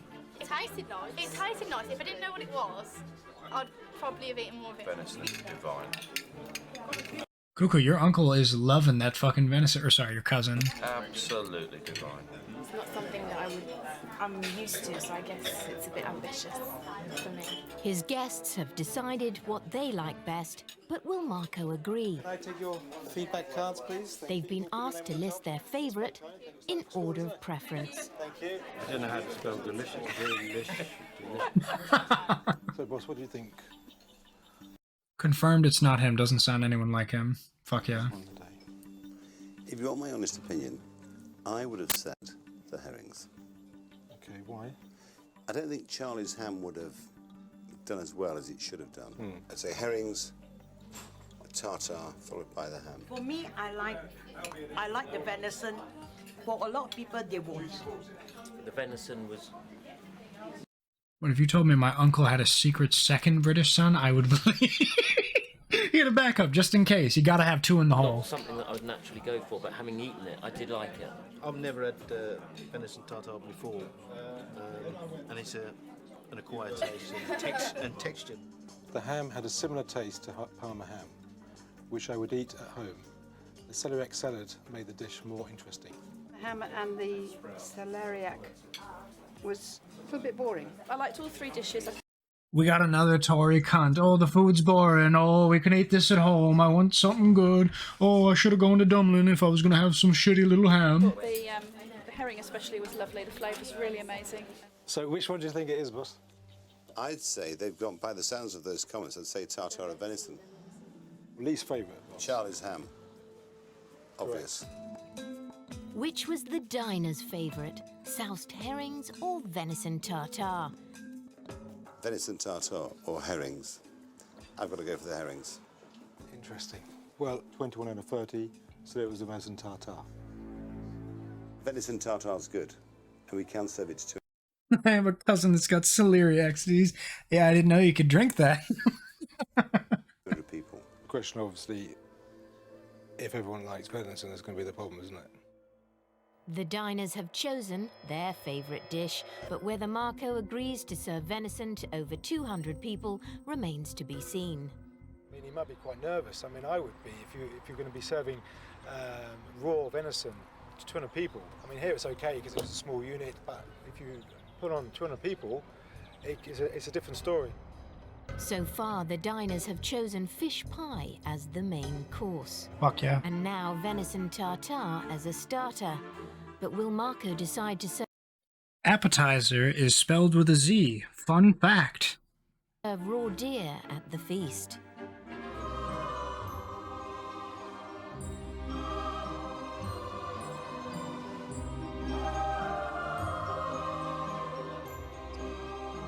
No, it's not.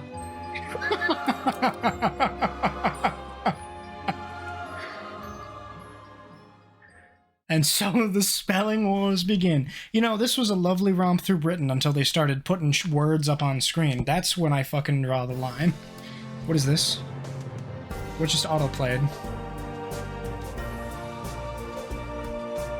This is episode 3. Now, I think if we'd like to meet Lymington in the New Forest and figure out some gulls' eggs, we're gonna have to wait till next time. As much as I love this video, I think it's time for me to go eat dinner. And we had a lovely chat. Is it color or color? It's obviously color. Don't you mean the spelling? Is it center or sentry? Well, one sounds like a gun. The infamous where hotel boils a burger. Hang on, we're gonna save that for later. We're gonna throw a fucking Gordon Ramsay next time. I need to eat too. Well, everybody, I had a lovely time. Thank you for helping me fill out the Monsterpedia. We almost hit 31 with our boy. We almost evolved him. I don't know when he'll evolve, but, you know, this max is out at 47. So with that in mind, I thank everybody for hanging out with me today. I appreciate the hell out of everybody who hung out. Whether you watched, you lurked, you left, you listened, you laughed, you loved it, or you despised it. I don't know. I'm thinking of a bad word with L. I appreciate all of you. All my fellas. What do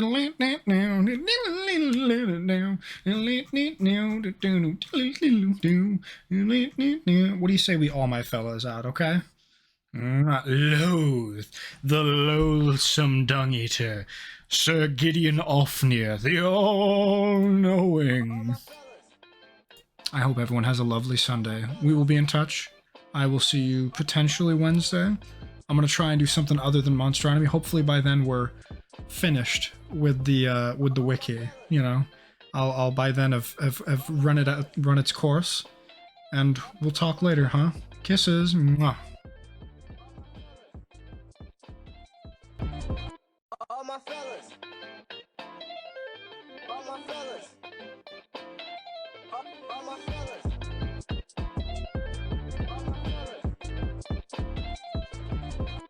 All my fellas.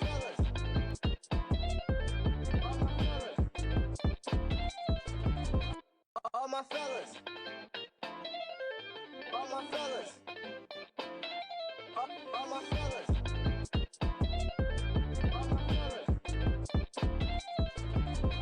All my fellas. All my fellas.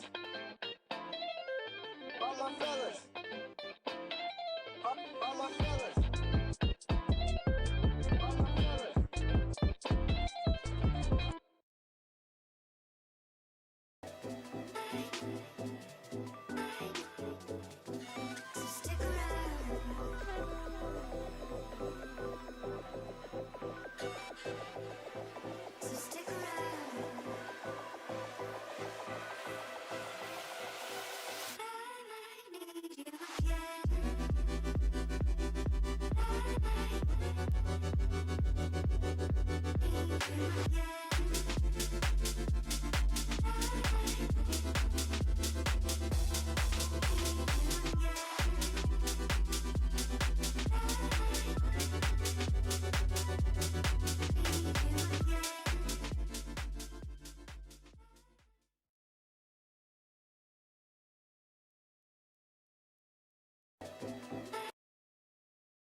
Goddamn.